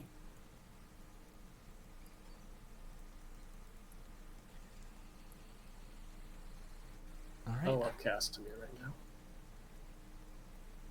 Oh yeah, he's great. Alright, I'm gonna take a shower. Ciao. Yeah, good luck.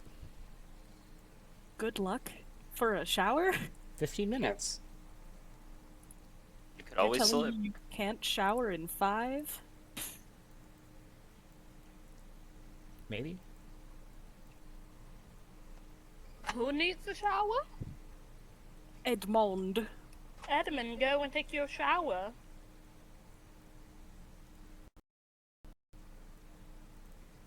Is Edmund traumatized? He is gone. He went to shower. He leaves so fast. Like, someone will say something like, water's in the kitchen, and he'll go, as in you'll hear a bunch of crashing. He'll go completely quiet, and then he'll immediately be back, and he'll be like, I did it. He's like super speedy. Super speed run person, my guy, McGregor's. I feel like I am.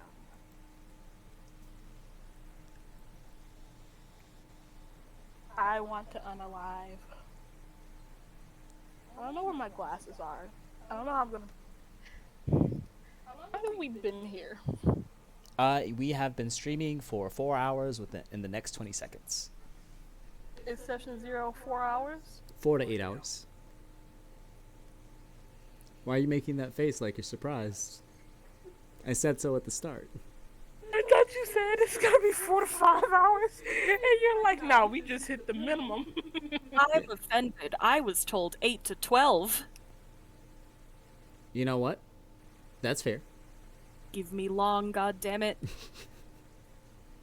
Cat, like, whose attention span did you steal? Like, I feel like you meet people and you steal their attention span and you add it to like yours so that you can just like go forever. I don't get it. My brain be like, we gotta go do this other thing right now. Like, right now. It is power. Sheer, unbridled power that can only be manifested and used for D&D. That is it.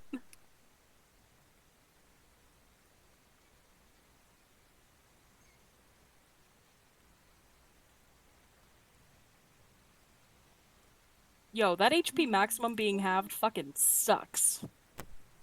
Huh? What do you mean? Oh, the consequences for failing the DC 22 con save for the drug. Listen, if you're always high, there's no consequence. The high only lasts for 4 hours. This shit be expensive, man. It's an absolute terrible consequence.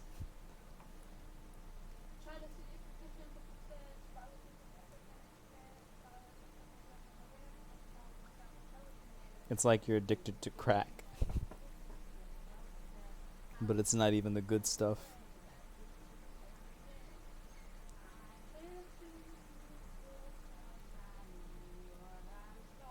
Is Arzan known to dip into his own stash? Is that why he's such a freak?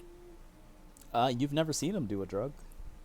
And you've never seen him with red eyes. I think Arzan's just like fucked up from this swamp. Like, that is the vibe I'm getting from Arzan.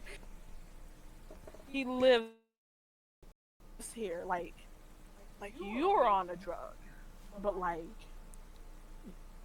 these people live in a swamp that you have to drink well medicine from before you can even leave. Like, and think about it, like the thing with the fucking baby arms, like, that drags you into the fucking swamp water. Like, I just, a part of me feels like Arzan is just secretly their king.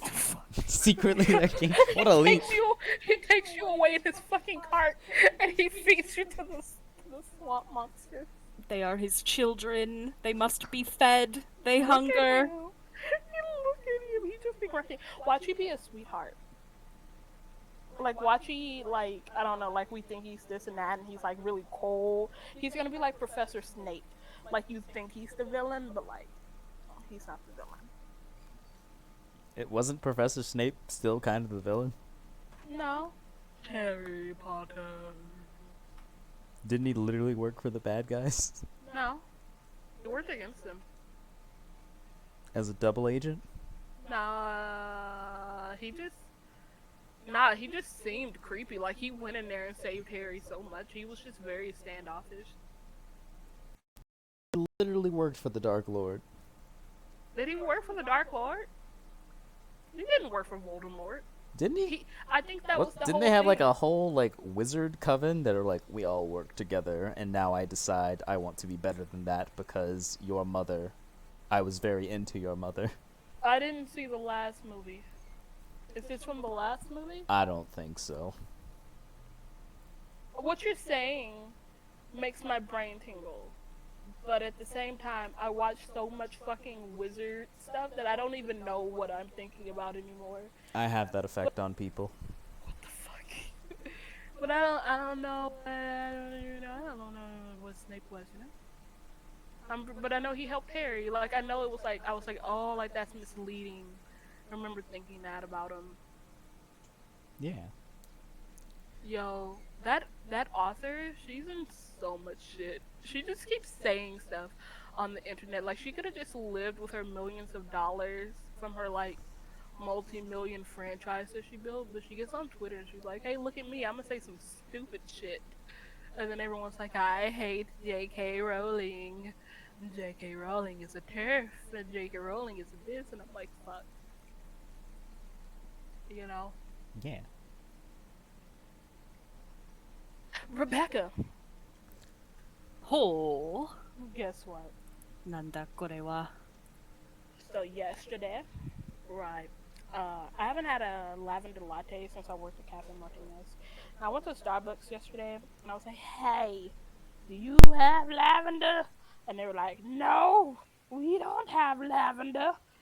And then I got to the window, and they were like, "But if you are looking for lavender, there's this place down the road, and they have lavender. There's a drink called Midsummer's Night Drink." And I was like, "Oh shit!" Like, that sounds good. And I went and found the place today, and it was literally tucked away, like behind trees. It felt like entering a fucking like a different realm. Like the architecture is completely different from the rest of the buildings here, and it was just so fucking cute. And like it had leather chairs and stuff, and like little handmade cushions on the chairs, and like it was just the fucking most authentic coffee shop that you think you'd see in like another country or something. This is coming from an American, not I don't know how Canadian stuff is, but like it was just so nice. It was like entering a little cottage, and there was like handmade art everywhere, and the prices were super inexpensive. Like there was like huge brownies and cakes for like $2. And I was like, what the fuck is this place?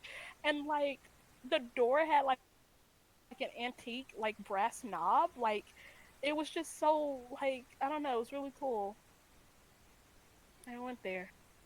I had a drink today. Nice.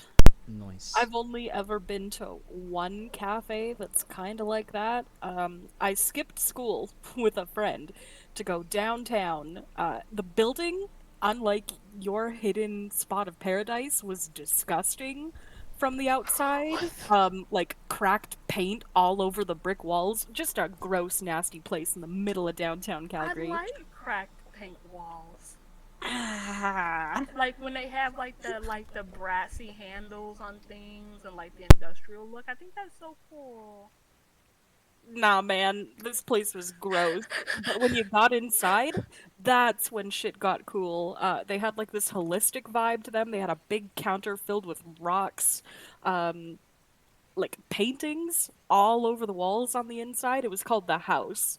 And Oh, that's instead of cool. tables, they had a bunch of like leather sofas, like light leather, and you just sat around and you drank coffee and you ate food What and they had does terrible music playing. what does holistic vibes mean?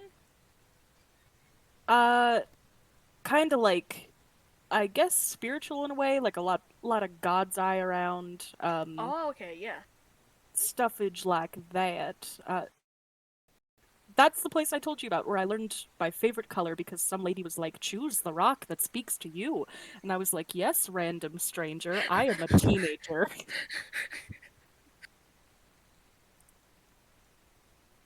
um, do you want to look at? You want to see? You want to look at the place? You want to see it?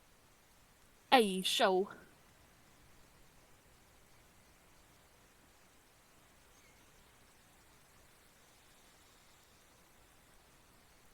You know how everyone, so you know how like just really cool people go to coffee houses, right? Like in my opinion, like there's like this certain vibe of people that I expect to be in a coffee house, but I've never seen those type of people before because I've only ever been in Starbucks and Cafe Martinez. And Cafe Martinez, like it was like cool, and it was definitely, it's different from Starbucks, but it wasn't like this place.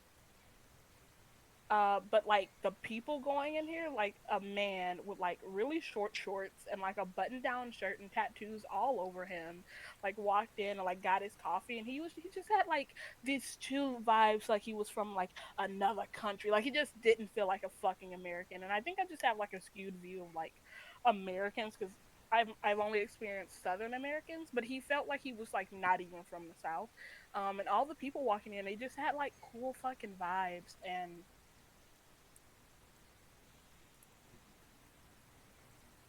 sorry, I'm on push to talk. But yeah, like all these pictures do nothing. Um, like like I was at the counter and I was ordering, and this this, I guess this like person walked up, like this lady or whatever, and they were just like talking to me, and they were like, "Oh, look, like new tattoo."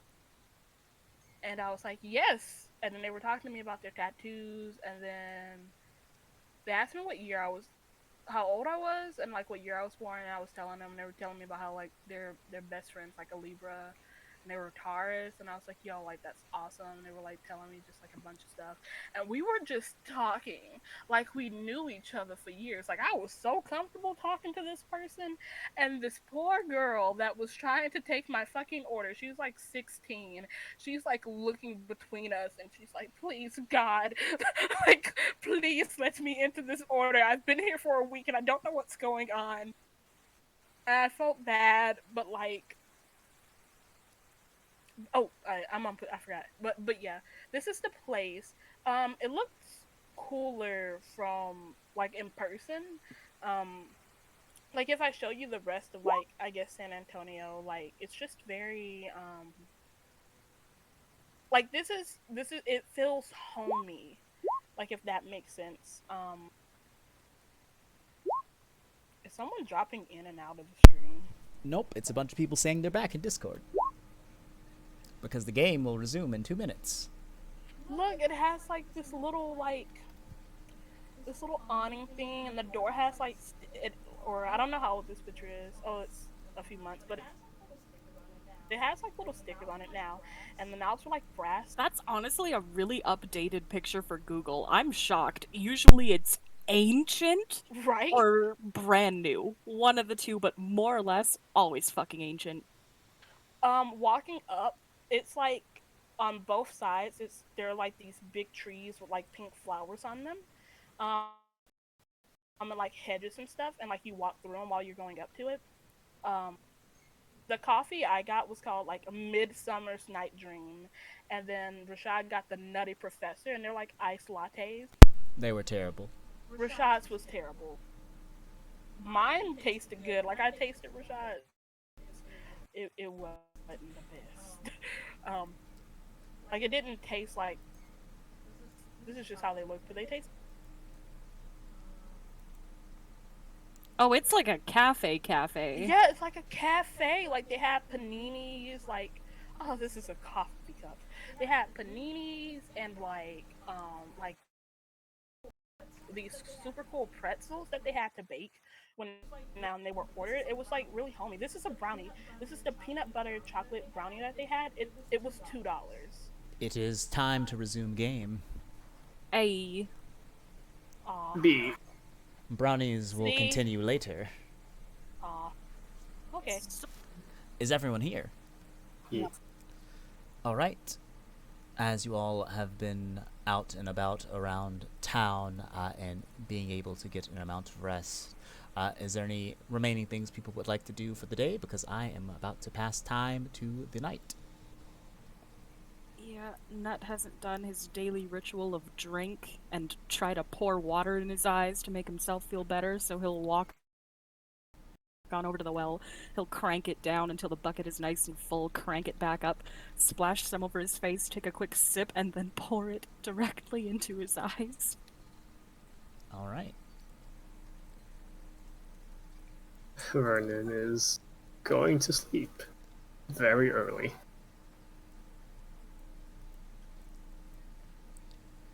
While still pained, Curtis is going to stick with his plan, and not his plan, but his duty, and will be doing just a full body workout. Alright. Then eventually it will come that hour where there is a cry from people as a burial for the died. Burial in this case being a live burning with most of the adults in tow. Literally in the center of town. The smell of burnt flesh will take to the air as it is lit, as people begin stepping out of their houses and observing this instance. It is not exactly a sorrowful instance, it's more just people once again recognizing that someone else nod their heads, bow their heads, and provide moments of silence during the burning. And those who only wish to display their brief presence will step in, offer a small prayer before stepping back and returning to their normal nightly business, while others linger, reminiscing those that they knew, and some at least to provide comfort to all others who knew someone. The town holds together on this night, and as the burning is happening, did any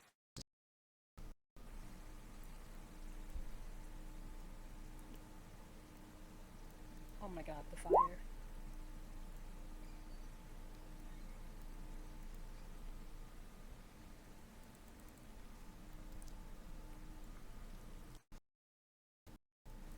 as no one is speaking or stepping up, Elder Logern will speak and say, used to have bad run-in with Veshmael in the woods, so tonight, me and a group of other people will be heading to that house to burn it down. Any willing adults or either that are ready to go can come on with me. We're gonna light the place up, make sure there's nothing else there. I already sent word to the Church of the Seer a little bit earlier with Callus, and he'll fan his hand backwards towards Callus, who simply has his hands together in front of flames from behind. They're gonna come by and make sure that creature don't keep turning people into things like Vernon's father. But I want to give my respect, and I want to give Vernon opportunity to speak if you want to speak. And he'll gaze his head back towards Vernon at the back of the room. Vernon's gonna step up. I knew my father as a good man. He taught me most of everything I knew. No offense, Mr. Wisman. And I don't think I would have known as much as I did without him. He was a good man, and I have nothing bad to say about him. Yeah. And that's all he's gonna say. You'll hear a mutter of agreement from several people in the crowd, and Elder Yilgern will nod his head. Thank you for saying the words you said, and you're a good kid, but we'll make sure we take care of you, just like we take care of everybody. Vernon's gonna nod to Elder Yilgern. Alright. People will remain at the flame until things become charred and brittle, until eventually the crowd begins dispersing as they know it's about that. It's just going to quelch the bodies, and then begin taking them away to do whatever the heck she does with bodies. Vernon's gonna step back to his house, his own lonely house now. Yep. You once again return to your lonely home, now knowing full well what has happened, and knowing that this house is yours, and that your choices and responsibilities are all entirely up to you. The various people around town slip apart,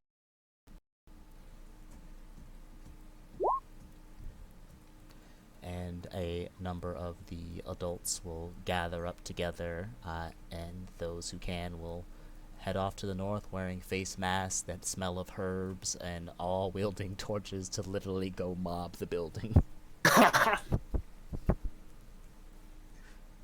Nut's gonna follow them. Alright, Nut, you will see Elder follow stealthily, or just try to tag along. Oh no, he doesn't care. He's just gonna follow along behind him like he's supposed to be there. Yeah, you join into the group and line up, and some of the adults will look at you weirdly as all of the children Hey, come it's along. dangerous. You guys shouldn't go. And it seems to be like a mob of about 15, 16 people. So you all just begin slipping in, and there'll be like a couple whispers like, those kids? No, they're not kids. And then someone will step back and say, Hey, you kids, you don't need to come for this. We'll take care of this. I don't. Nah, I'm coming anyways. Fuck it. Says not walking up. All right. A few of the adults will step back to at least safely escort all of you, and there will literally just be a mob of people that head over to the house, and then torches galore will just start getting tossed into the house. Someone moves forward with like a covered mask covering their face, burning it down. As it hits the gas, there'll actually be a small like rumbling explosion of just that shakes the insides of it, and the flames get a little bigger as people like, oh, and gasp and move back. And there'll be a solid 5 minutes of everyone looking around to see if there are any weird creatures drawn to the explosion before this 30-minute trek is ended and everyone will turn around to head home. There is no bodies, there's no mass of zombies, it's just a torch before everyone makes their way back to the city. Nut is gonna climb up that tree and watch the embers smolder, because when that thing goes out, he's gonna dig through it.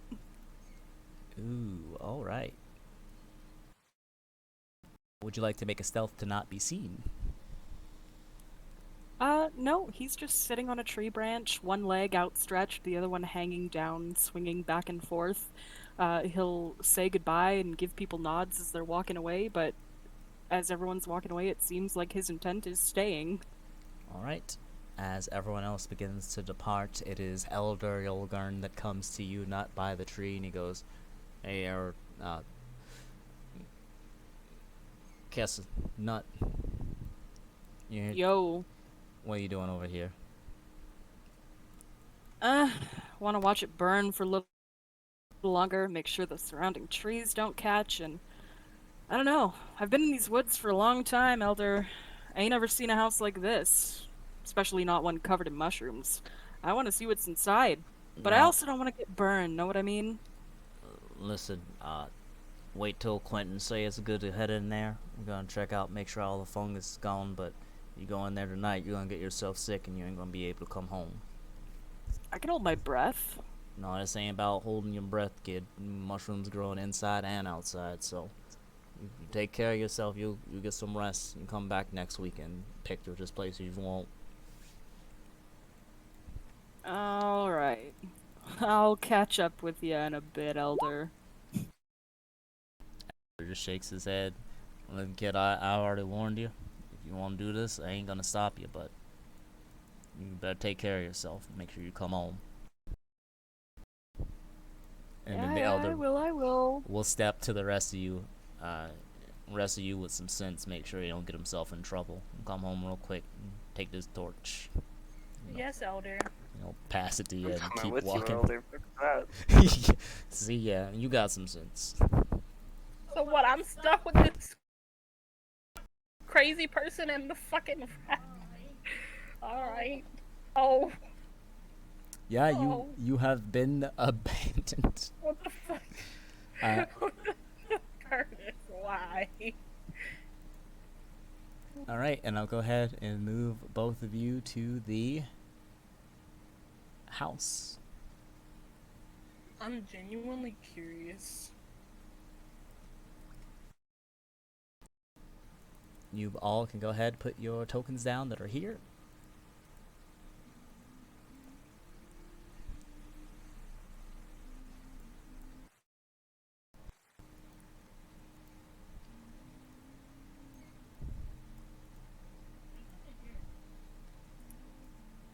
Not yet.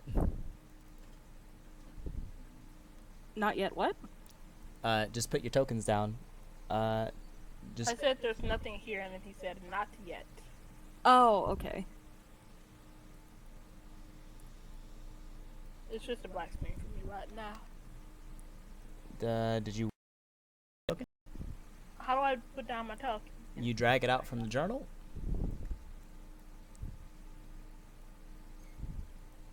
And you put it on the map. Oh.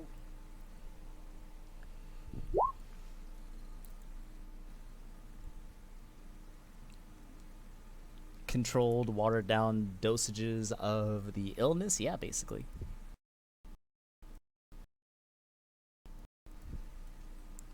Let me get down a spectator token for those of you not here.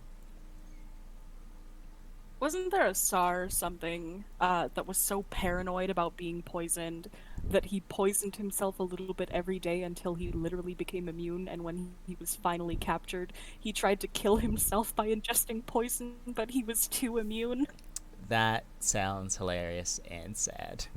Yeah. Sounds familiar. I think I've heard of that. I thought that was a Roman emperor of some sort. Weird. Was it a Roman Emperor? I couldn't remember if it was I something can't along those remember lines either. or Tsar. I know that there's a dude out there that happened to. Shitty, but like, I mean, it worked. I know it exists. Is it Hamilton? As you all sit out here and watch this building burn down, you hear it crumble and fall in on itself. The spores ignited and exploding. Small crackles can be heard. And the scene is yours and Kat's. Even though Dana has stepped away yet again. Nut is gonna look down from his perch in the tree. What is that? That is a slick of oil that should no longer be there. Okay.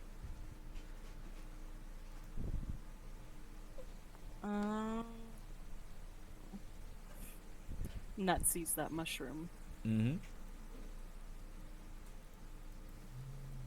And he is gonna climb down the tree, pull one of his arrows out of his quiver, hold his breath, and kind of put an arm across his nose, and he's gonna catch the tip of it on fire with the residual flames coming off the burning building. Okay. You gonna tap that mushroom over there with it? He's gonna shoot the mushroom. He's not getting close to it. He is suspicious. Okay. Hi. Hello. What mushroom? The one to the north near the well. Alright, fiery arrow incoming. You blast, and slightly to the left of the mushrooms, your arrow will land, flickering with flame as you see it slowly creep over its way towards the mushroom, and it ignites. He's gonna watch. He's gonna watch it burn. Yeah, the mushrooms shrivel up and burn and put a nasty, gaseous smell that's somewhere between dung and sulfur before it fades away, shriveled up into ash. So, what's your plan here? Huh? Oh, I'm gonna wait for the fire to go out, and then I want to see what's inside. Okay. Like I said to the Elder, I spend a lot of time in these woods. Never seen this thing here. Would you like music? I have music. He shrugs. Yeah, sure, why not? I'm gonna play my viola because I have nothing else to do. Oh god, what what's happened? I'm God. updating the map. Give me one moment. I needed to move it. Because I cannot edit the map when everything is on the map layer, so it's kind of painful. Give me like 20 seconds, I'm gonna switch to Firefox. The lag do be real. Okay.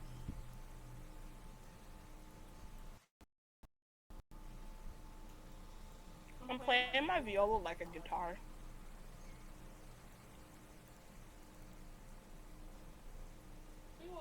Yeah? You absolutely can.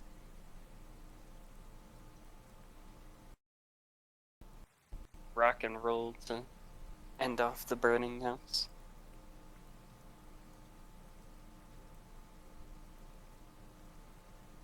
What was that?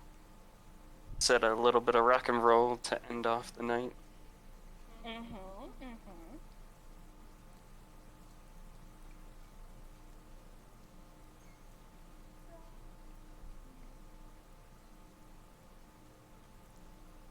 Whoa.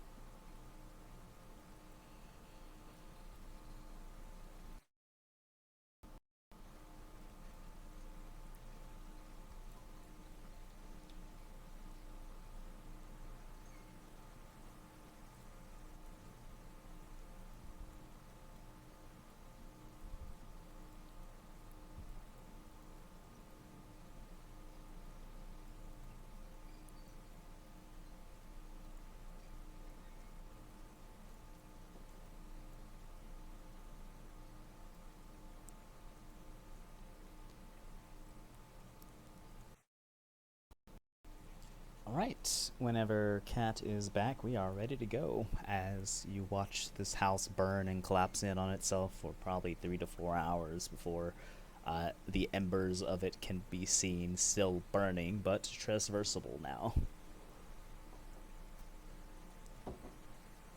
At some point, I definitely took a nap. Oh yeah, sleeping by the tree, resting. I am in it. I'm in the tree. Okay, yeah, you're hanging up there with Nut. Yeah. As the embers start to burn down, you'll feel something nudge your leg, and Nut is like giving you little shoves and pushes. Hey, I think we can head in now. Okay. Yeah. She wakes up super fast. She's gonna stop breathing. Like, because she's not gonna inhale whatever the fuck's been in here. Okay.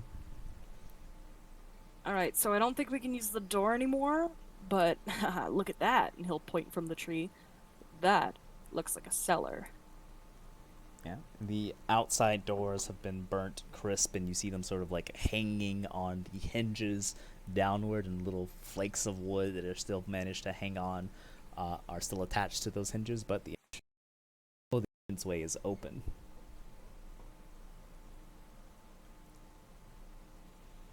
He'll stand at the top and peer down. It is a stone cellar down below with the hefty smell of ash and flame. Are you refreshing, Dana? That's okay. It's lagging really bad. Oh, use Firefox? It's so much quicker.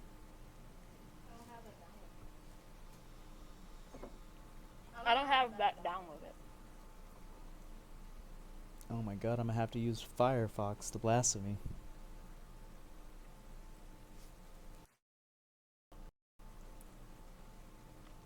Well, anyways, Nut will turn to Tara and say, "You gonna come down with me, or are you gonna keep watch out here?" And she's gonna look around behind her. I'll just come with you because, yeah, you need someone to protect you. Yeah. Alright. And he is gonna make his way down. He doesn't know where that foe went. All he knows is that the connection he had between it and him faded, so he will actually try to be stealthy and move at a stealthy pace. Okay. You may roll stealth. Nice. I'm gonna tread very carefully a little bit behind him, like not super close, but you know. Alright. Should I also move stealthily? I'll move stealthily. Yeah, go ahead, roll stealth.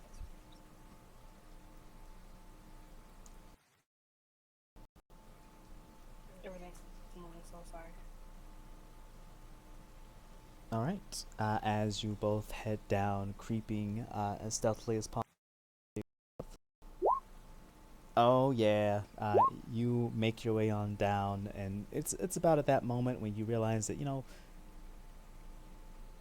Tara's clothes might be made out of some kind of heavy stone, metal, or rock, as the soft clang can be heard every step down that she moves extra carefully behind you, Nut.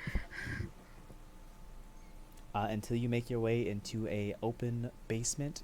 In here, you find a coat rack with a white robe that is still clean but a little bit foggy on the outside. You see a table with a quill and various papers on it that are and You didn't come through. That are what? blank. Okay. And you find a ring sitting right next to the quill. Nut'll pick up the ring and give it a few tosses, and then he'll look to Tara and toss it her way. Chickstick rings, right? I'm gonna catch it. I'm gonna look at you slightly annoyed. But I will still take it. I'm gonna look at it.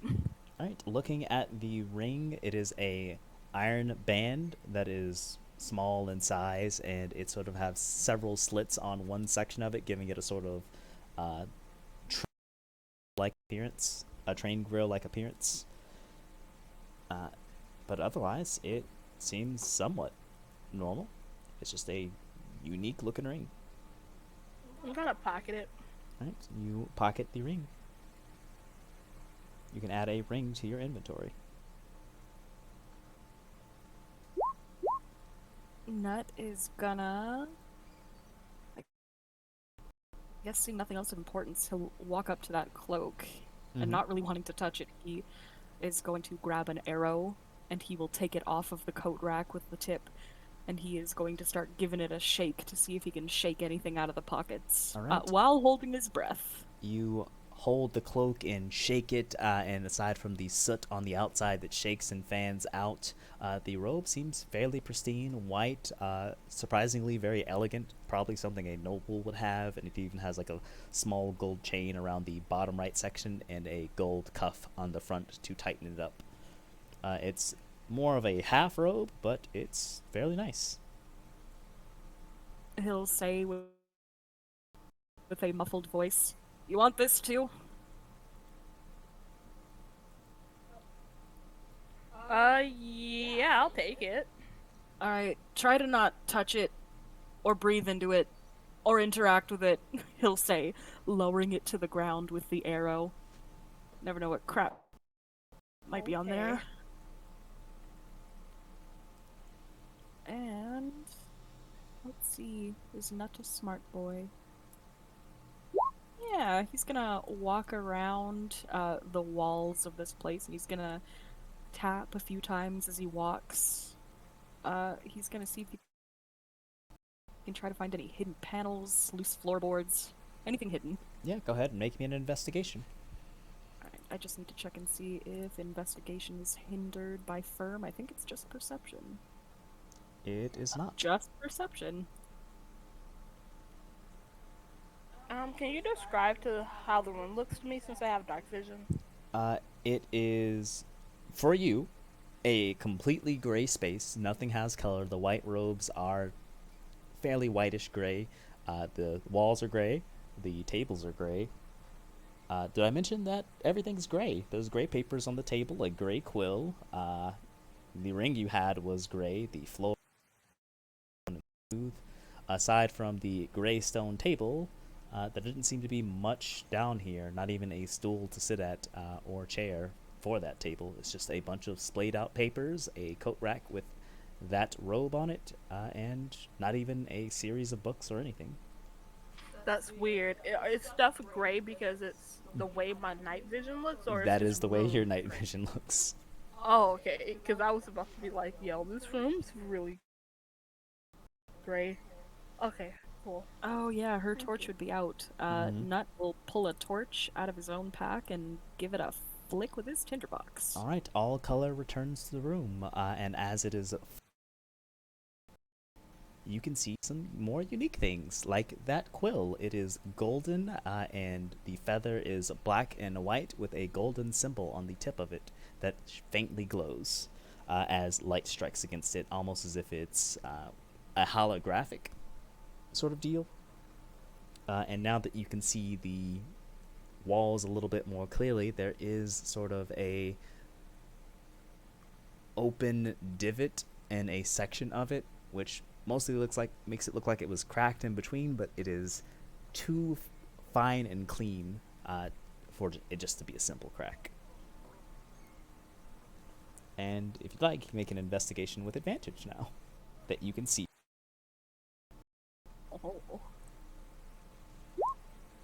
Alright, checking around the divot, looking around the room. The absurd lack of anything has you a bit on edge before you find, a section of the floor where a tablet, or not a tablet, but like a pressure plate is slightly elevated. Do it. You think it's a trap? He says, squinting up at you. Definitely. But I also think you should do it. I'm curious. Yes, I can heal you. Oh, maybe have Cass step on it. Since Cass is smaller, maybe whatever it is, if it is a trap, it won't, you know, it'll be human sized and not small sized. I do heal, so if something is to hurt us, well, and she'll stop. I don't know. Maybe we shouldn't sacrifice Cat. Uh, not Cat. What is Cass? Cass. Yeah. Maybe we. I don't know. Was there a? There's. I saw a book on the table, right, Rashad? You saw a bunch of blank sheets of paper and a interesting looking quill. Oh. Maybe if we try to trigger the plate without our bodies, maybe we could throw something onto it to see if it activates. Yeah, as you say that, you turn to look at Nut, and he has a dagger in his hands that he's starting to wedge between the floor and the plate. Oh He looks over my at you, he's god. like, huh? I'm gonna be like, alright, cool. All right, are you disarming or activating it? He is going to run his knife around that section of plate, trying to cut any wires that might be underneath, so disarming. All right, go ahead and if you have thieves' tools, make me a thieves' tools. If you don't, just a sleight of hand will do. Blammy. The soft sound of stone being scraped against all the way around. You feel no wires. You can tell it's only deep. But however it works, it's not via wire. Or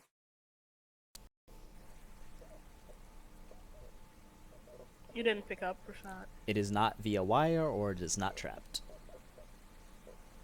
Okay, seeing that, he is going to shove his dagger further under and try to pry the whole plate up. Alright, you begin trying to pry the whole thing up, and you can just go ahead and give me an athletics, and if you want to use the dagger as a wedge, you can do so at advantage. However, a double nat 1 will result in your dagger snapping. Oh. Alright, you bend it, and you feel that, like, ooh, that's not good, it shouldn't do that, and you feel as the plate pops up, revealing a sort of sliding stone that once pushed down will slide downward and cause something to happen. Hey, look at that.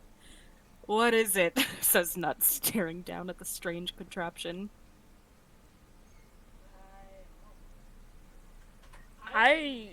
Tara's just gonna observe what's happening and take in what's happening. They have no words. Yeah, if you'd like, you can make an intelligence or a tinker's tools to figure out what this underneath section of the plate is supposed to do. He has no idea. See in your life. But other than a trap, he is gonna look for hidden compartments, any fancy doodads or baubles hidden away that he can trade away for some cabbage. This room, sadly not, unless you want to try to sell away a wooden coat rack, or I think it was a metal coat rack, or blank sheets of paper, or a quill, or those nice robes and rings you got. Tara dibs them, so I suppose after that trap has been disarmed, he'll just leave it be. And he's gonna head on over to Fancy Schmancy Quill.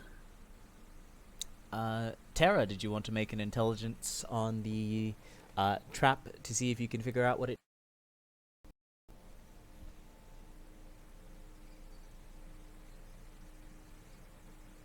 This time you will click the far left stats, because this is going to be a straight big brain time. You click the word intelligence. Alright, you gazing at this, you can tell that the contraption is supposed to slide downwards, and once it slides downwards, it hits a section at the bottom that causes something to slide sideways, probably opening up this maybe secret wall or maybe trap. Can I look into it more? Like, You have to be able to see on the other side of the wall to know what it does for certain, but you are 100.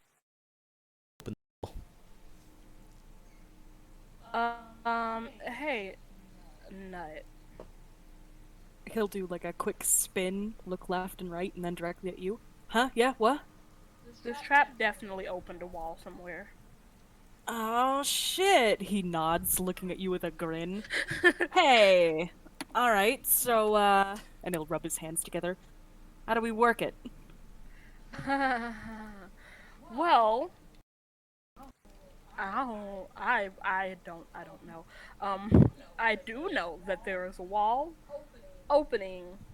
Wait, did we trigger it to open a wall, or did we just? No, you broke it, Yeah. but you can Why? maybe put it back together. I'm gonna try to put it back together.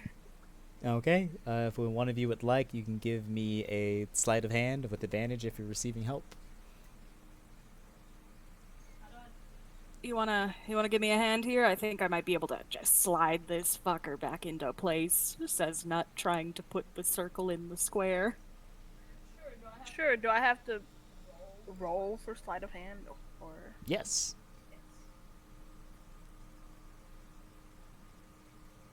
Oh, are you doing the roll? Nut will help instead. Oh, I don't think it's. It says 1 next to sleight of hand. If yours is higher, then. Nut's got nimble little fingers. You can Seeing do it. your hesitation, he will kneel down and he will begin to try to put the plate back in place. For an 8. All right, But not a nat 1. working together. It's like it's the right size, but it's circle in the square hole, but it should still go through, but it's just not fitting right. So We're gonna spin it. It's awkwardly squeezed on the inside. Like it goes in, it just doesn't go in all the way for some reason. Oh, Stand on you it. know what? It might help if I took my dagger out. He'll lift the plate, take the dagger out. Ah, yeah, underneath there, dagger. You got it. I forgot about the dagger. Alright, you want to give it a go? I'll help you this time.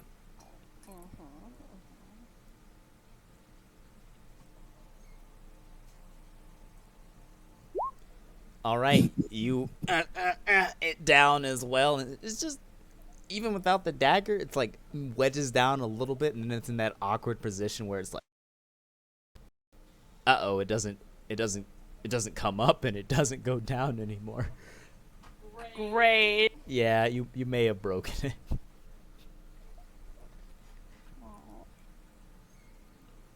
Nah, that's okay. Don't look too down.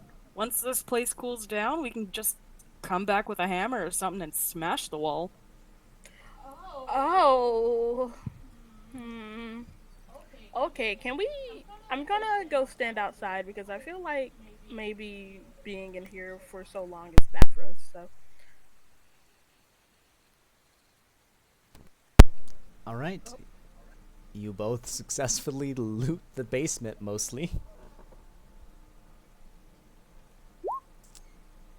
And you claim the treasures within for yourself.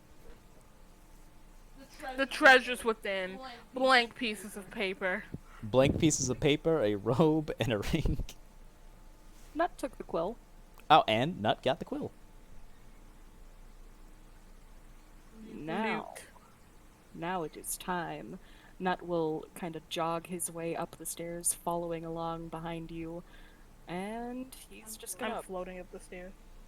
pop in through this burnt down wall, holding his breath again.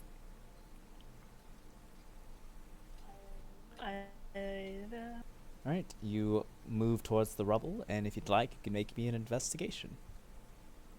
It is sooty and dirty, and it is very clear that fire probably damaged most of the things in here, so as you begin tossing, wading through wood, going through material, looking at scrap, the best thing you find inside of here is an unbent spoon that is black, and the worst thing that you find are the corpses of other people that used to be in here.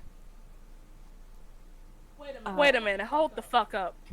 Yeah, Nut will recoil, and he's like, ah, fuck, that's nasty. Wait a minute. there were people in here when the place was burned. That seems to be the correct synopsis. I'm gonna get closer. Okay.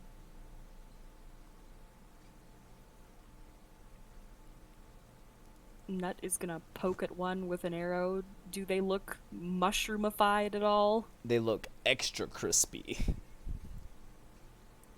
Can I make an insight to see anything? I don't know. If you would make an insight, it'd be to figure out what exactly happened based on the available information in your mind. Do you want to do that? Alright, given the insides were full of that weird fungal cloud, if they were in there, they probably weren't alive. And the concussive explosions, the fire, the building caving in probably met an end to these people or creatures, but most likely they were fungal creatures. It is a good thing I did not go in there alone earlier when I was about to. You hear Nut call over from the corner. Deal. I don't think there's anything in here. I think it's safe to say we can go back now. Okay. We should probably tell them what we found. We could, he says, walking over to you and putting an arm around your shoulder. But we could leave out a thing or two. Like the wall. Split whatever's inside 50-50. Split. Oh, like, don't tell them that there's a wall that comes open? He nods. Sure, why not? But we're Hey. telling them about the bodies. Oh yeah, definitely. Elder will probably want them burned again, he says quizzically, raising an eyebrow. Possibly. Alright, well. And she will start to float away. Alright. Yeah, Nut will follow after. You both make your way back to town, ending your travels, and I assume ending the night. Why is it laggy all of a sudden? I do not know, but what I do know is, after returning home, you will all have the opportunity to get your rest, make your reports, share what information you wish to, and during that time, eventually, another group of people are dispatched to actually indeed double burn the bodies and recover what they can and return them to Quentin. Those that can be recognized are made into dolls, much like the other two that have now since passed. And it will be about a week before anything else happens in town. Did you all want to do anything during that week?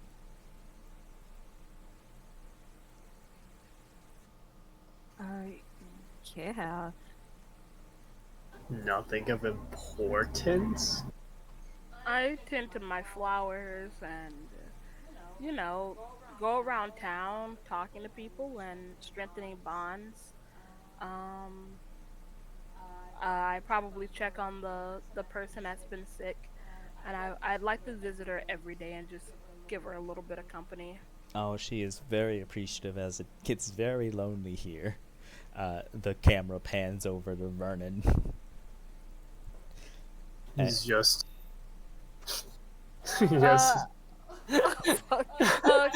I'll also check on Vernon during this time. And if he won't let me in the house, I'll probably play music outside just to make, force good vibes in on him, but without him having to see or speak to anyone. If he won't let you inside, if you do play the music, you'll climb out the window and sneak away. No! I'll have no idea, obviously, and I will still play every day. Alright, absolutely beautiful. So, shenanigans occur. All of you will benefit from a long rest so you can recover your spells, abilities, and points. And as, I guess, you don't continue your investigations around the area just yet, an event will actually happen in town after that week. You will have... Oh. Yeah? During that week, Nut definitely wanted to go back to that basement. Alright, going back to that basement, what are you looking to do? The walls, are they just like basic cobble walls? They are smooth stone. Alright, he is gonna try to gauge how thick that hidden wall is. All right, go ahead and make me an investigation. A lot of 15s. 15, you'd guess 3 or 4 feet based on the tap and pushing against it and looking into the crack as best you can. It's pretty thick, but it could probably be broken with some good effort. He would like to try to trade his fancy schmancy quill in town for a pickaxe. Trading around the town, surprisingly, Callus will put forward to purchase it from you. And he will pay for a pickaxe for you. Alright, yeah, Nut looks ecstatic, and he's like, alright. Anything else you want to buy? I got this ball. What about this lucky charm? How about, and he's like rifling through all of his trash, obviously in need of gold. No, I was just interested in the quill because of the arcane symbol on it. The who-wah? He will take the quill and pull up a blank map and begin scribbling, and you'll see a rainbow-colored ink fade and change colors as he smears it across it. And he goes, "It seems like it has some form of magical properties in it." And he draws other symbols and tests it and goes, "Yeah, this should make my work easier. Maybe I don't have to buy ink in as much anymore." Oh, hey, you think that could make invisible ink? You know, I'm not quite sure. And he'll tap it a few times and fan it in front of it. Might take some time to figure it out, but I appreciate the trade nonetheless. This is an excellent find. Alright, yeah, man, yeah. So, I'll just take that pickaxe. Might be bringing some stuff back for you. They look blank, but maybe there's things on them. Well, I'd be interested in seeing what you bring back. Alright, pickaxe zoom. Alright, you spend Probably 4 days of non-stop pickaxing. You spend your week pick, stone crumbling, stone breaking, before you make a hole big enough for either your body to squeeze through or your hands to reach through. And inside, you will find a bookcase, but only with 2 books. Well, he did agree to share it 50-50 with Tara, so on the 5th day, you will get a knock on your door, Tara, and you will see Nut completely drenched in sweat, covered in dirt, bits of stone lodged in his hair, a pickaxe swung over his shoulder, and he holds a random book out to you.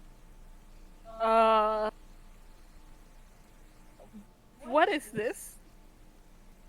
Hang on, I need to catch my breath. I ran all the way here. Fuck. Yeah, so I finally got through that wall. Just a couple of books, that's it. But I mean, a deal is a deal. Here's your share.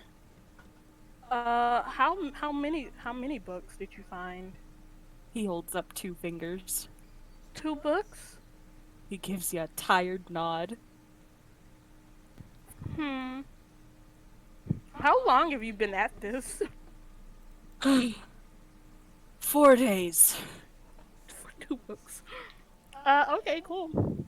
Thanks. Wanna look through them and I'll tell you what I find and vice versa?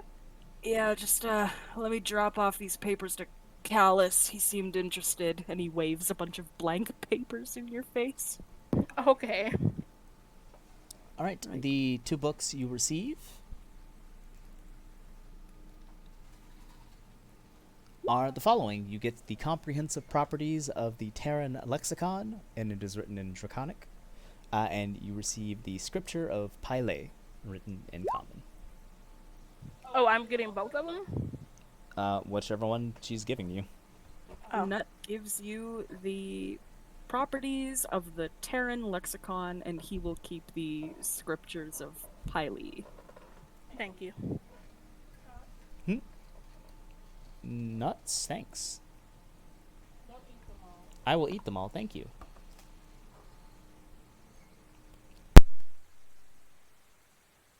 Yeah, eat that nut. Yeah, I'm eating that nut. Oh my god.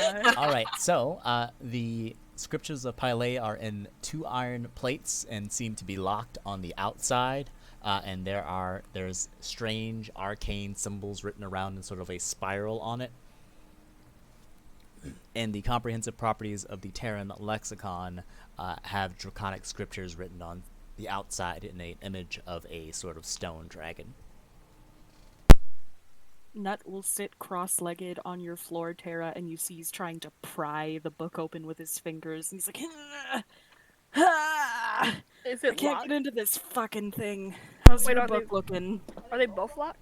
Just the scriptures of Pyle. And I want to do. What am I gonna get from my book? I want to open it and read through it. Do you read Draconic? Isn't that a language I speak? You do not speak Draconic, I don't think. Oh. Draconic is the language of dragons. Oh. No, I don't speak that. I speak Fae, the Fae language, and Yeah, if only you knew someone smart that was well versed in multiple languages. do we? Hey, I think I'm gonna take this book over to Callus. I mean, it's got all of that swirly stuff he's into, so probably won't hurt. Thanks for the water, I guess. Here. Okay, cool. She's gonna hold on to hers. I got you. Nut will make his way over to Callus. And 3 knocks on the door. Knock, knock, knock. Alright, you'll hear Callus say, please come in. Yeah, he'll walk right on in, and he will sit down on whatever seating receptacle there is. Fuck, I'm tired. Yeah, we all get very tired. It's been a busy week for everyone. Especially with the Church of the Seers on the way. Church of the, huh? You say all these words, I barely know what you're talking about half the time, man. Well, it's almost like you're out of it or something, but you'll learn in time. Oh, yeah. Here are those blank papers. Don't know what you can do with that, but they were beside the quill, so. And he'll hand over the papers. Oh, thank you very much. This is excessive compensation, but he'll put down 1 gold coin and slide it towards you. If they happen to be magical or have some other unique properties, I'll get in contact with you again, and perhaps I can compensate you better. Oh, well, speaking of compensation, there is something that you can do for me. I found this book. I'm not really looking to trade it, but I can't exactly get into it, and it's got all this swirly crap on it, and he will hold out the scriptures. Alright. Callus will give it his biggest eye and look down at it and consider. This is definitely very complicated. Oh, you cut out. This is definitely very complicated. I don't think I've seen anything like this before. And unfortunately, I am no locksmith, so I might not be the person that can help you out with this one. What are all those swirly things? Magical runes, I'd assume, or some other scripture or language. I'm not actually exceptionally skilled in magic, but I'd bet that it's a spellbook or something. You know anyone that could break into this thing? And keep the book from being damaged? Sadly, no. I don't think I know anyone here with a particularly good skill set like that. Alright. Well, thanks for the help. Oh, hey Tara, he'll say as he see you enter. You could try. Any luck? Any luck, Nut? Nah, Kellis doesn't know what's in it, or how to get into it. May I see it? Yeah, he'll spin it between 2 fingers on its diagonal, and then he will hold it outright for you to look at. I'll take it from you. I think I'm gonna use the True Soul ability to see if I can get anything from like the like scrawling writing that's on the outside. Alright, so you want to try to pull meaning from a language you do not understand. Yeah.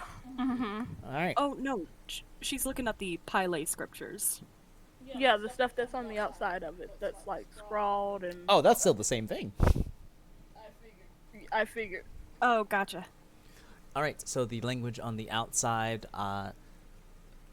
you are attempting to do an advanced means of comprehension. So for this, you will be opening up your mind to the unknown.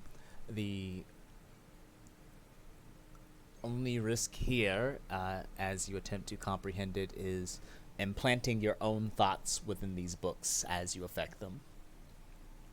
And if you're okay with that, the DC is going to be 14. And you'll just need to roll me 1d20. Wee. Mm-hmm.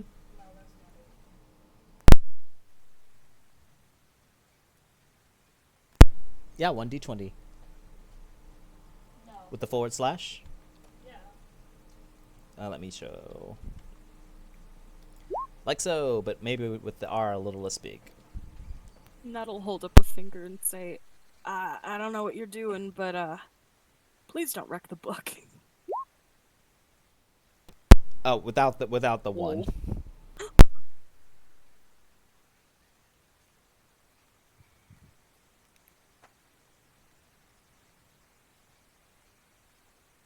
You'll get it. I believe in you.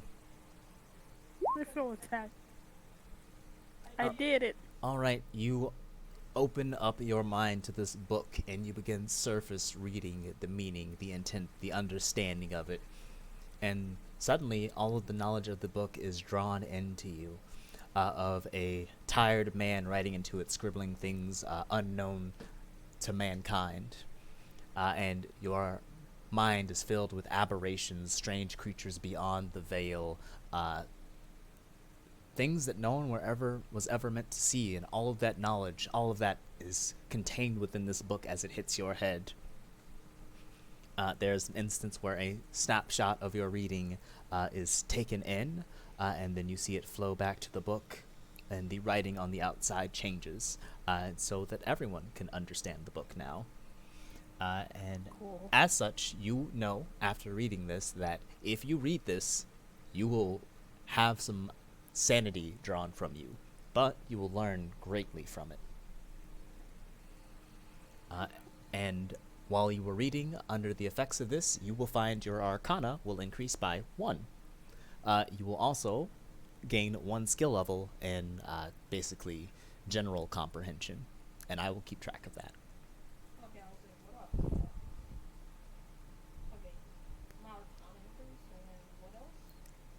Your Arcana score, let me help you. Does Nut gain the same benefits when he reads it, or nah? 1 sec.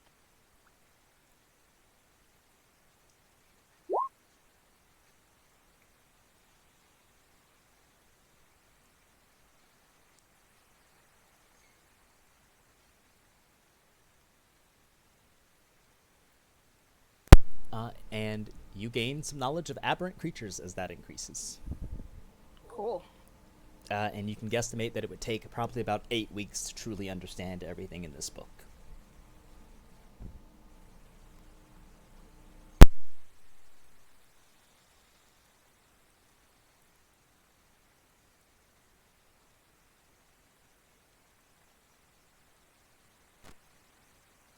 But it'll drain my sanity if I read it, huh? If someone reads this book, it will have a negative mental impact on them. So, just for a moment, your eyes flash, and it's like 1,000 words flutter right in front of your eyelids, and just a brief moment of words and scribbles going up and down your eyes. And you have an understanding of what the book is and what it does. And you can choose to share that if you wish. I will share that with Nut. And the people in this room, I will tell them. Imagine that I have just told you all of the things that he has just told me. Yep, you are just outside of Callus's shop, so you share I this am in information. it. You want to go? In it. What? Nut was outside, so if you want to tell him, you can. But if you want to go in and tell Callus as well, you can. No, Nut was Oh. inside. Sorry, I have him on a little portion of hut. I was assuming because you said you stepped outside and said hi. No, he I stepped inside and Ah. Nut said hi. Got ya. We're all in the same room together. Then Callus will look at you quizzically as you just did something very strange. And be somewhat impressed. Do I know that I can do this? Like, I just know? Do I know what I'm doing, or...? You understand that you are tapping into the spirits and finding things that other people cannot see inside of other things. Well, I've relayed the information you told me to them. Casimir will exclaim loudly, Finally! Yes! True power! You, give that book to me at once! and he makes tiny little rat grabby hands towards you, Tara. I'm gonna hold it away from him, exceptionally high in, like, not super high in the air, but just enough to be like, no, you may not have this. Nut will hold his hand out for the book. I'm gonna reach into my pocket. I'm gonna pull out a flower from my clippings earlier. I'm gonna give it to the... Wait, who held out their hand? Cass or Nut? Nut. Oh, well, please. Nut's getting a flower. He'll look down at it, give it a small twirl between his finger and thumb, and then look up at you. Thanks? I definitely wanted to give that to Cass. I'm just uncomfortable now. I'm gonna hand him the book. All right. He'll take the book. While the discomfort sets in, we're going to pan to Curtis and Vernon.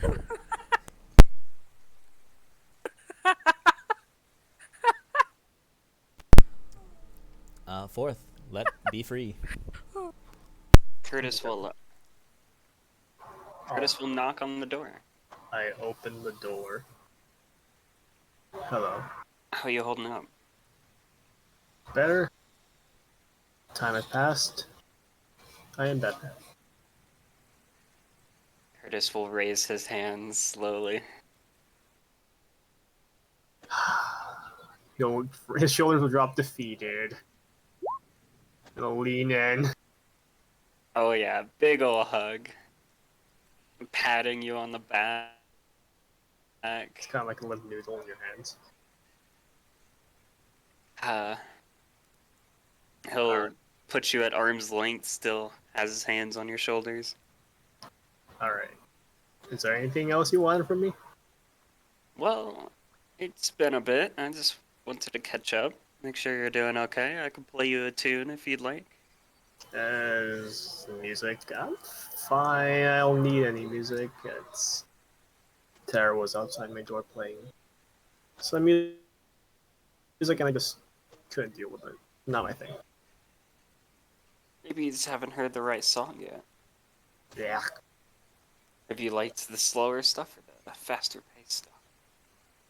I think I like silence when I'm working on my maps. Oh, is that what you do all day? You work on maps? Yeah. I'm Wisman's apprentice now, I guess. Ooh, can I see some? And he's on his tippy toes trying to look behind you into your house. Sure. And he just motions over to his desk where a bunch of tools are strewn about and a bunch of papers are stacked on high. Ooh, Curtis giggly.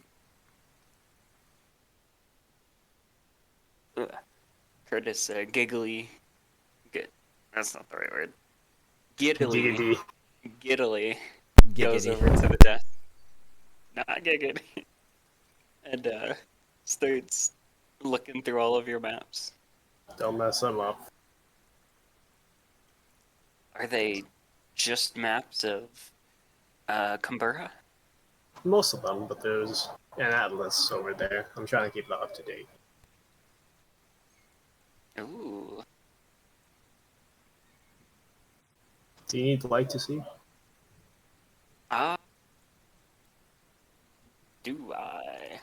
Can you still make out words on paper in dark vision? Can I? It depends. If you are in dim light, it's definitely harder to see, but if you are in dark light, oh, it's a mess. It's pretty dim in here. It's doable. Just slow. Do you always have your lights down this low?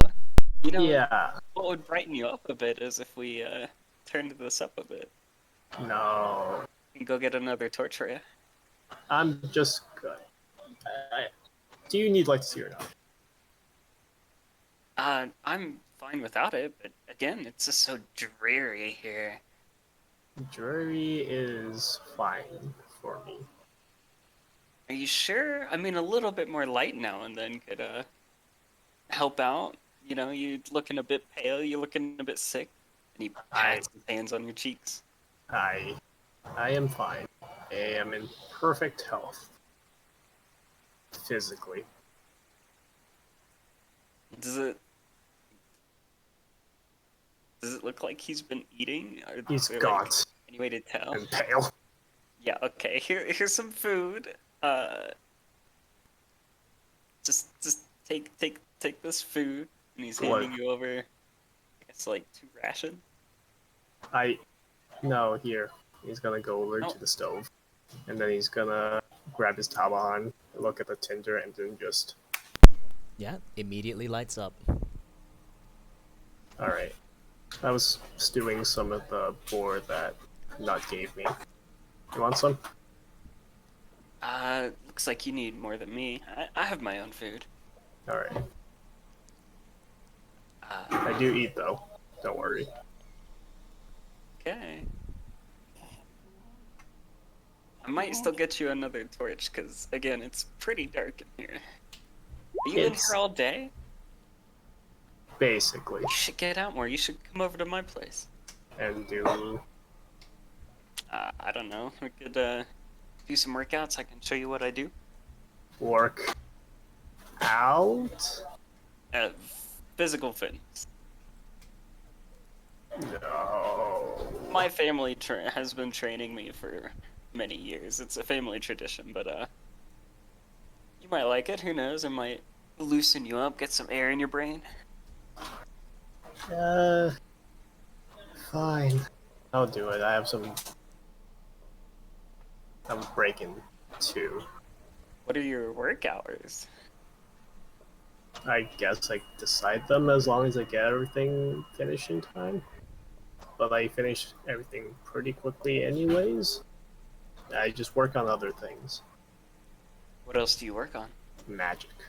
He's gonna light it. Ooh. He's gonna snap his fingers and touch a tiny candlestick, and the entire candlestick would just light up and not produce a flame.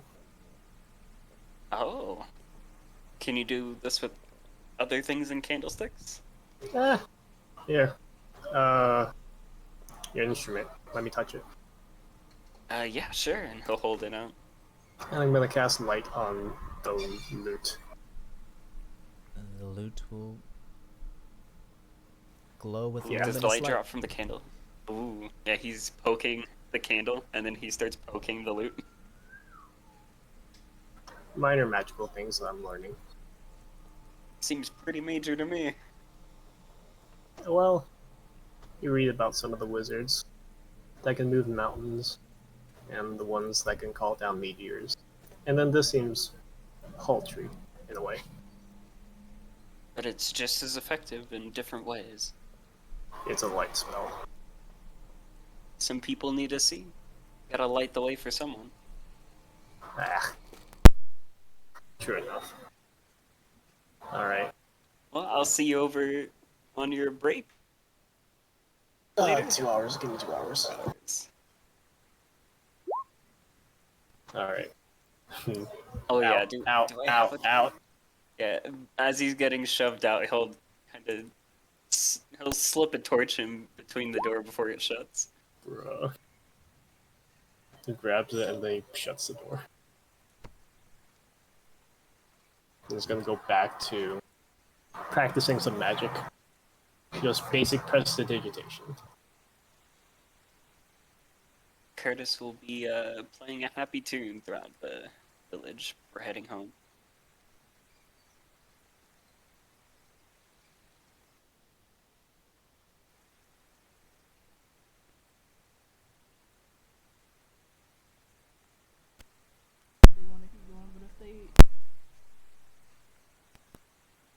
What? If we're just in, Sorry, Dana's talking to me. Okay. if we're just in.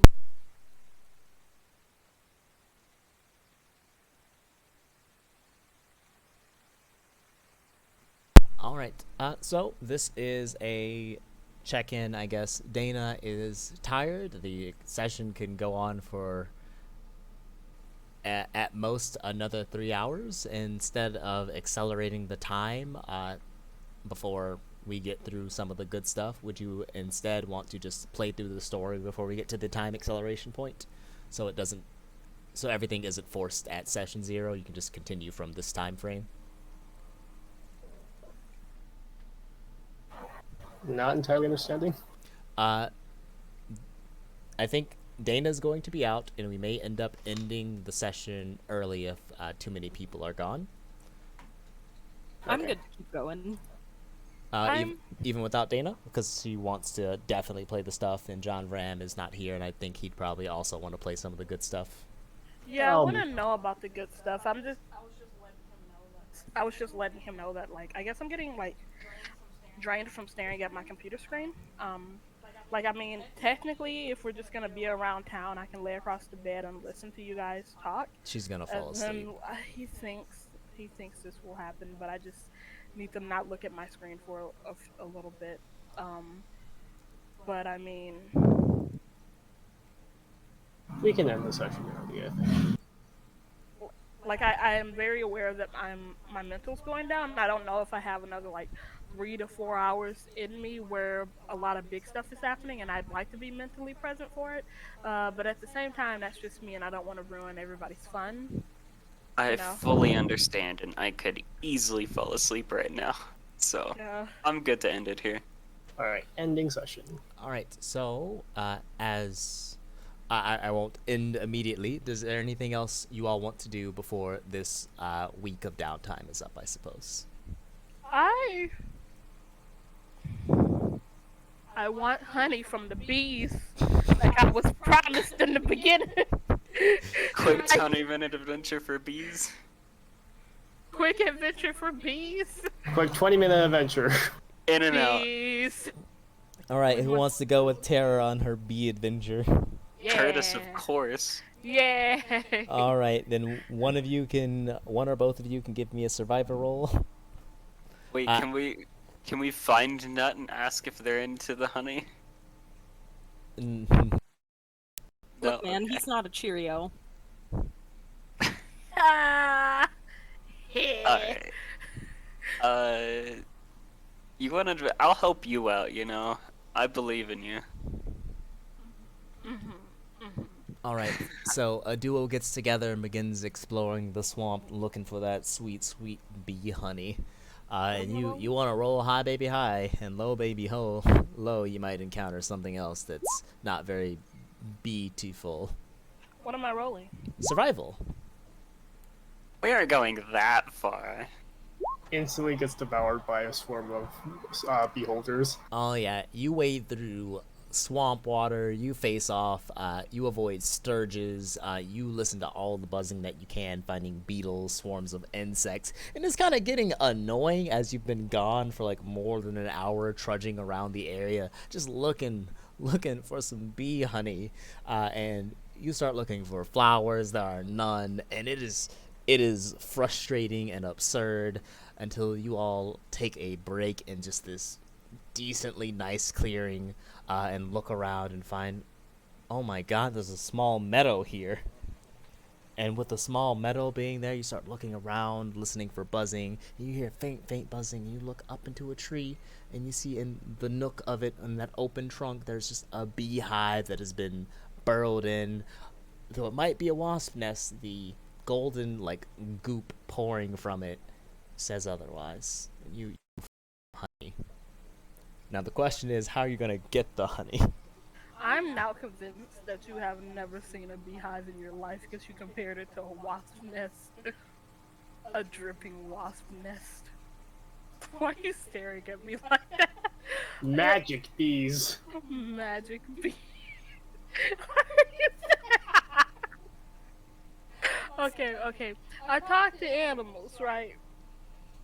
What do you mean, no? You didn't go nature, Dana. You said that I could still talk to animals. They just will probably fuck me up. You can communicate with them, just not at the same extent that you could magically. You can go talk to the bees and try to treat them with nature. They're gonna fuck me up because I'm still in their honey.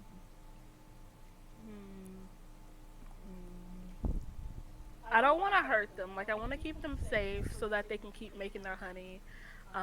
So can I do a stealth? I'm gonna try to sneak up on them. You can do a stealth, but you're gonna be in that hive, or you're just gonna like wait on the outside and catch whatever delicious goop you can. Is it dripping? Oh, it's juicy in there. Yeah, we're gonna pull out something to. All right, yeah, go ahead, make me a stealth. You, the stealther. As And I'm just gonna be catching the honey dripping. oh yeah, let's see if you get there. Let me prepare my bee music. Oh my god. Okay, I think I rolled a 17, but then I accidentally re-rolled. No, you rolled a nat 1 because you're at disadvantage from being in heavy armor. Wait, what? It said 17. Yes, but you're at disadvantage from being in heavy armor, so that'd be the 2. So I rolled a 2? Yes. What? Jesus! I should have taken my armor off. I'm a dumbass. I forgot I was wearing it. Tried going up there. All right. But Replacing the sound of rain is something expected coming to your ear as you clunk and you clunk closer and closer to this beehive. You get your 20-minute adventure, all right, as the sound of buzzing can be heard as the hive exits. And looks like we're gonna have a combat sequence.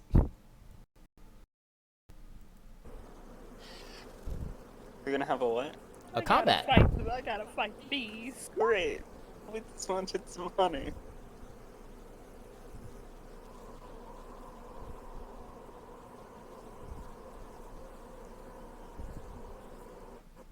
Hey bees, I didn't want no problems. You say that as the bee swarm gets closer and closer. Hey. We'll play them a calming tune. Hey, and then I'm gonna fucking sing to them.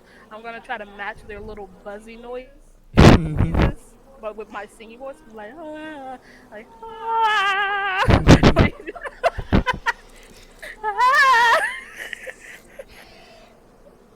Alright, this I'm gonna fly around.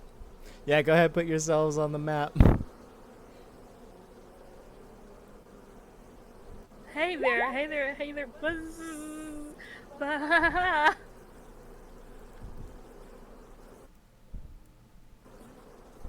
Where are they? Where are they? Just give it one moment. They will come. This isn't working, just grab it and go. Oh god. Hey bees. It's cool. Okay. No, and she's gonna fucking. Alright, as Tara is running around, Curtis, what do you want to do as she is fleeing from the nest of bees chasing after her? And she's running away and they're focused on Tara. Curtis is gonna run up, jump, and grab the hive. A swarm of bees passes by you, stinging you several times as they fly by your face. And you'll take 4 points of piercing damage, Curtis, as they keep chasing. Wow. I didn't know. Your face is already starting to swell up as she continues running. I'm screaming. As I have the hive, do I have the hive? Yeah, you're just gonna take the whole hive. It's okay. Yeah, just unpluck the whole thing. Make another one. Alright, you just rip it out of the tree trunk. Alright, and then... but yeah. Alright, you fog cloud away. Tara, as you are fleeing, you'll take 4 points of piercing damage as they chase after you, hitting you on the back of your neck, your ears, the side of your face. And Curtis has just ripped out the whole hive and a fog cloud has appeared as they start swarming around the wrong direction looking for you. And what the heck did you guys want to do? We're running. We're running. We're getting the. In the confusion of the fog, we book it with the hive. All right, you start fleeing, sprinting out as fast as you can. The bees are looking for you. Both of you give me one more stealth to avoid bees. You got to beat their passive perception, which wasn't very high. But you absolutely bombed it. Oh, I give them the help action. All right. Oh, wait, I also have the armor. All right, so through the fog, somehow you fail a DC 8, and from the fog, the bees keep coming. No! And this is a trail of them following you through the woods as you're running. You'll find... Did I roll a 21? No, you rolled a 7. Will it always just go with the lower number? For stealth, yes, when you're wearing heavy armor. That is one of the sad properties of it. Fortunately for you, let's see. Tara is faster than the bees, so she is just floating, flying faster than you. A faint sound of buzzing coming from her as well. And Curtis, you are slower, so they are trailing you. What do you want to do? There's some swamp sections nearby. You want to pick up Curtis?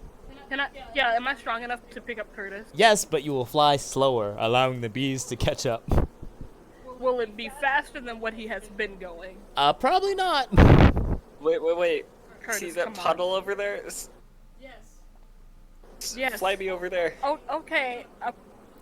I'm picking him up. All right, you pick him up. You start flying towards a puddle.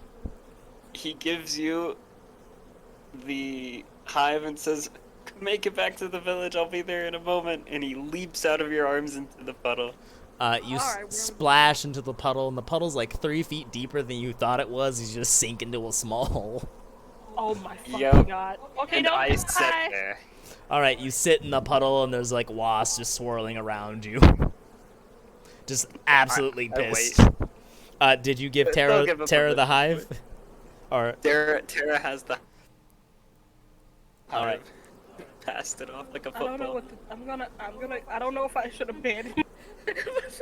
A couple of them go into the puddle and just start feeling the water like violently shaking, some like thrashing near your face as they're like drowning and they can't fly and they sink past you before the swarm eventually recedes, seeing that you are no longer a threat or dead, and return to their hive and then get pissed off again because there's no hive there. And you'll have your moment to escape as the sound of buzzing ends above you, Curtis. When they start leaving, I'm out. I'm sprinting. All right, you will both meet up in town as you hear the call of Curtis from Tara.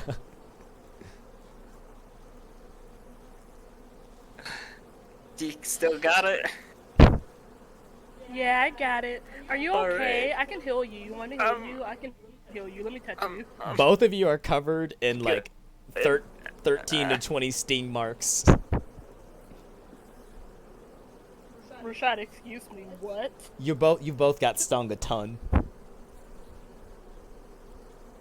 Did I choose the trait where I heal when he heals?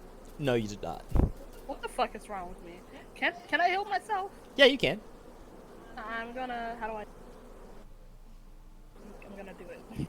Okay, you just cast your healing spell that you want to use. Cure Wounds is your best one for self.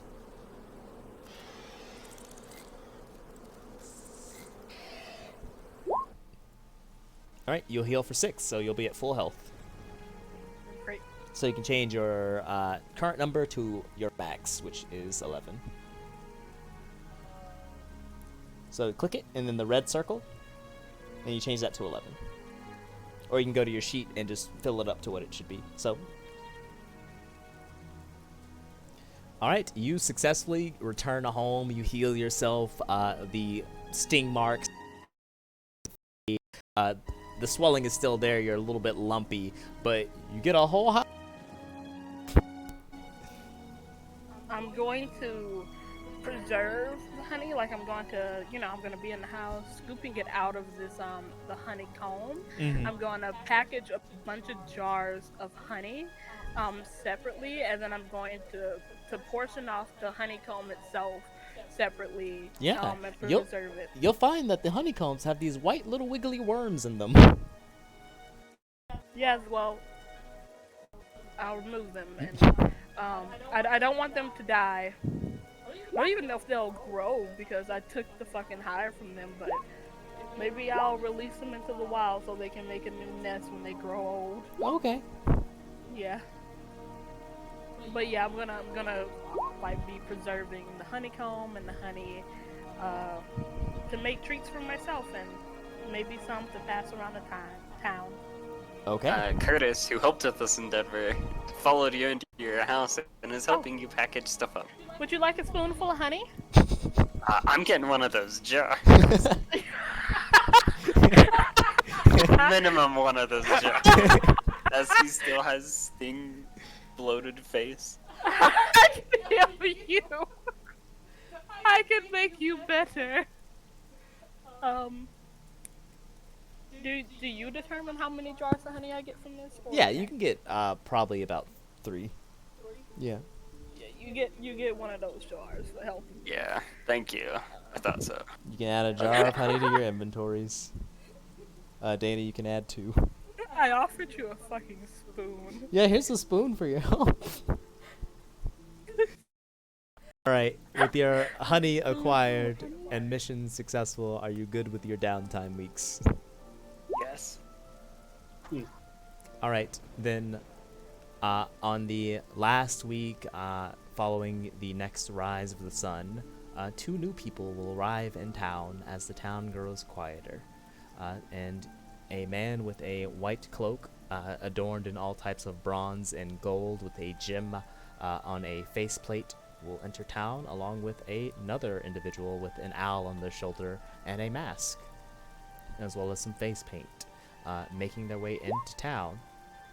That is where we will end the session for this week. We will. Thank you all for playing. That was really fun for like no reason. And I hope that our next sessions are also incredible, very fruitful, and we get to tell an amazing and fun story that everyone will get to love, along with their new characters. Cool. Right, I'll go ahead and end the stream now. Thank everyone who watched for watching, and we'll see you next time.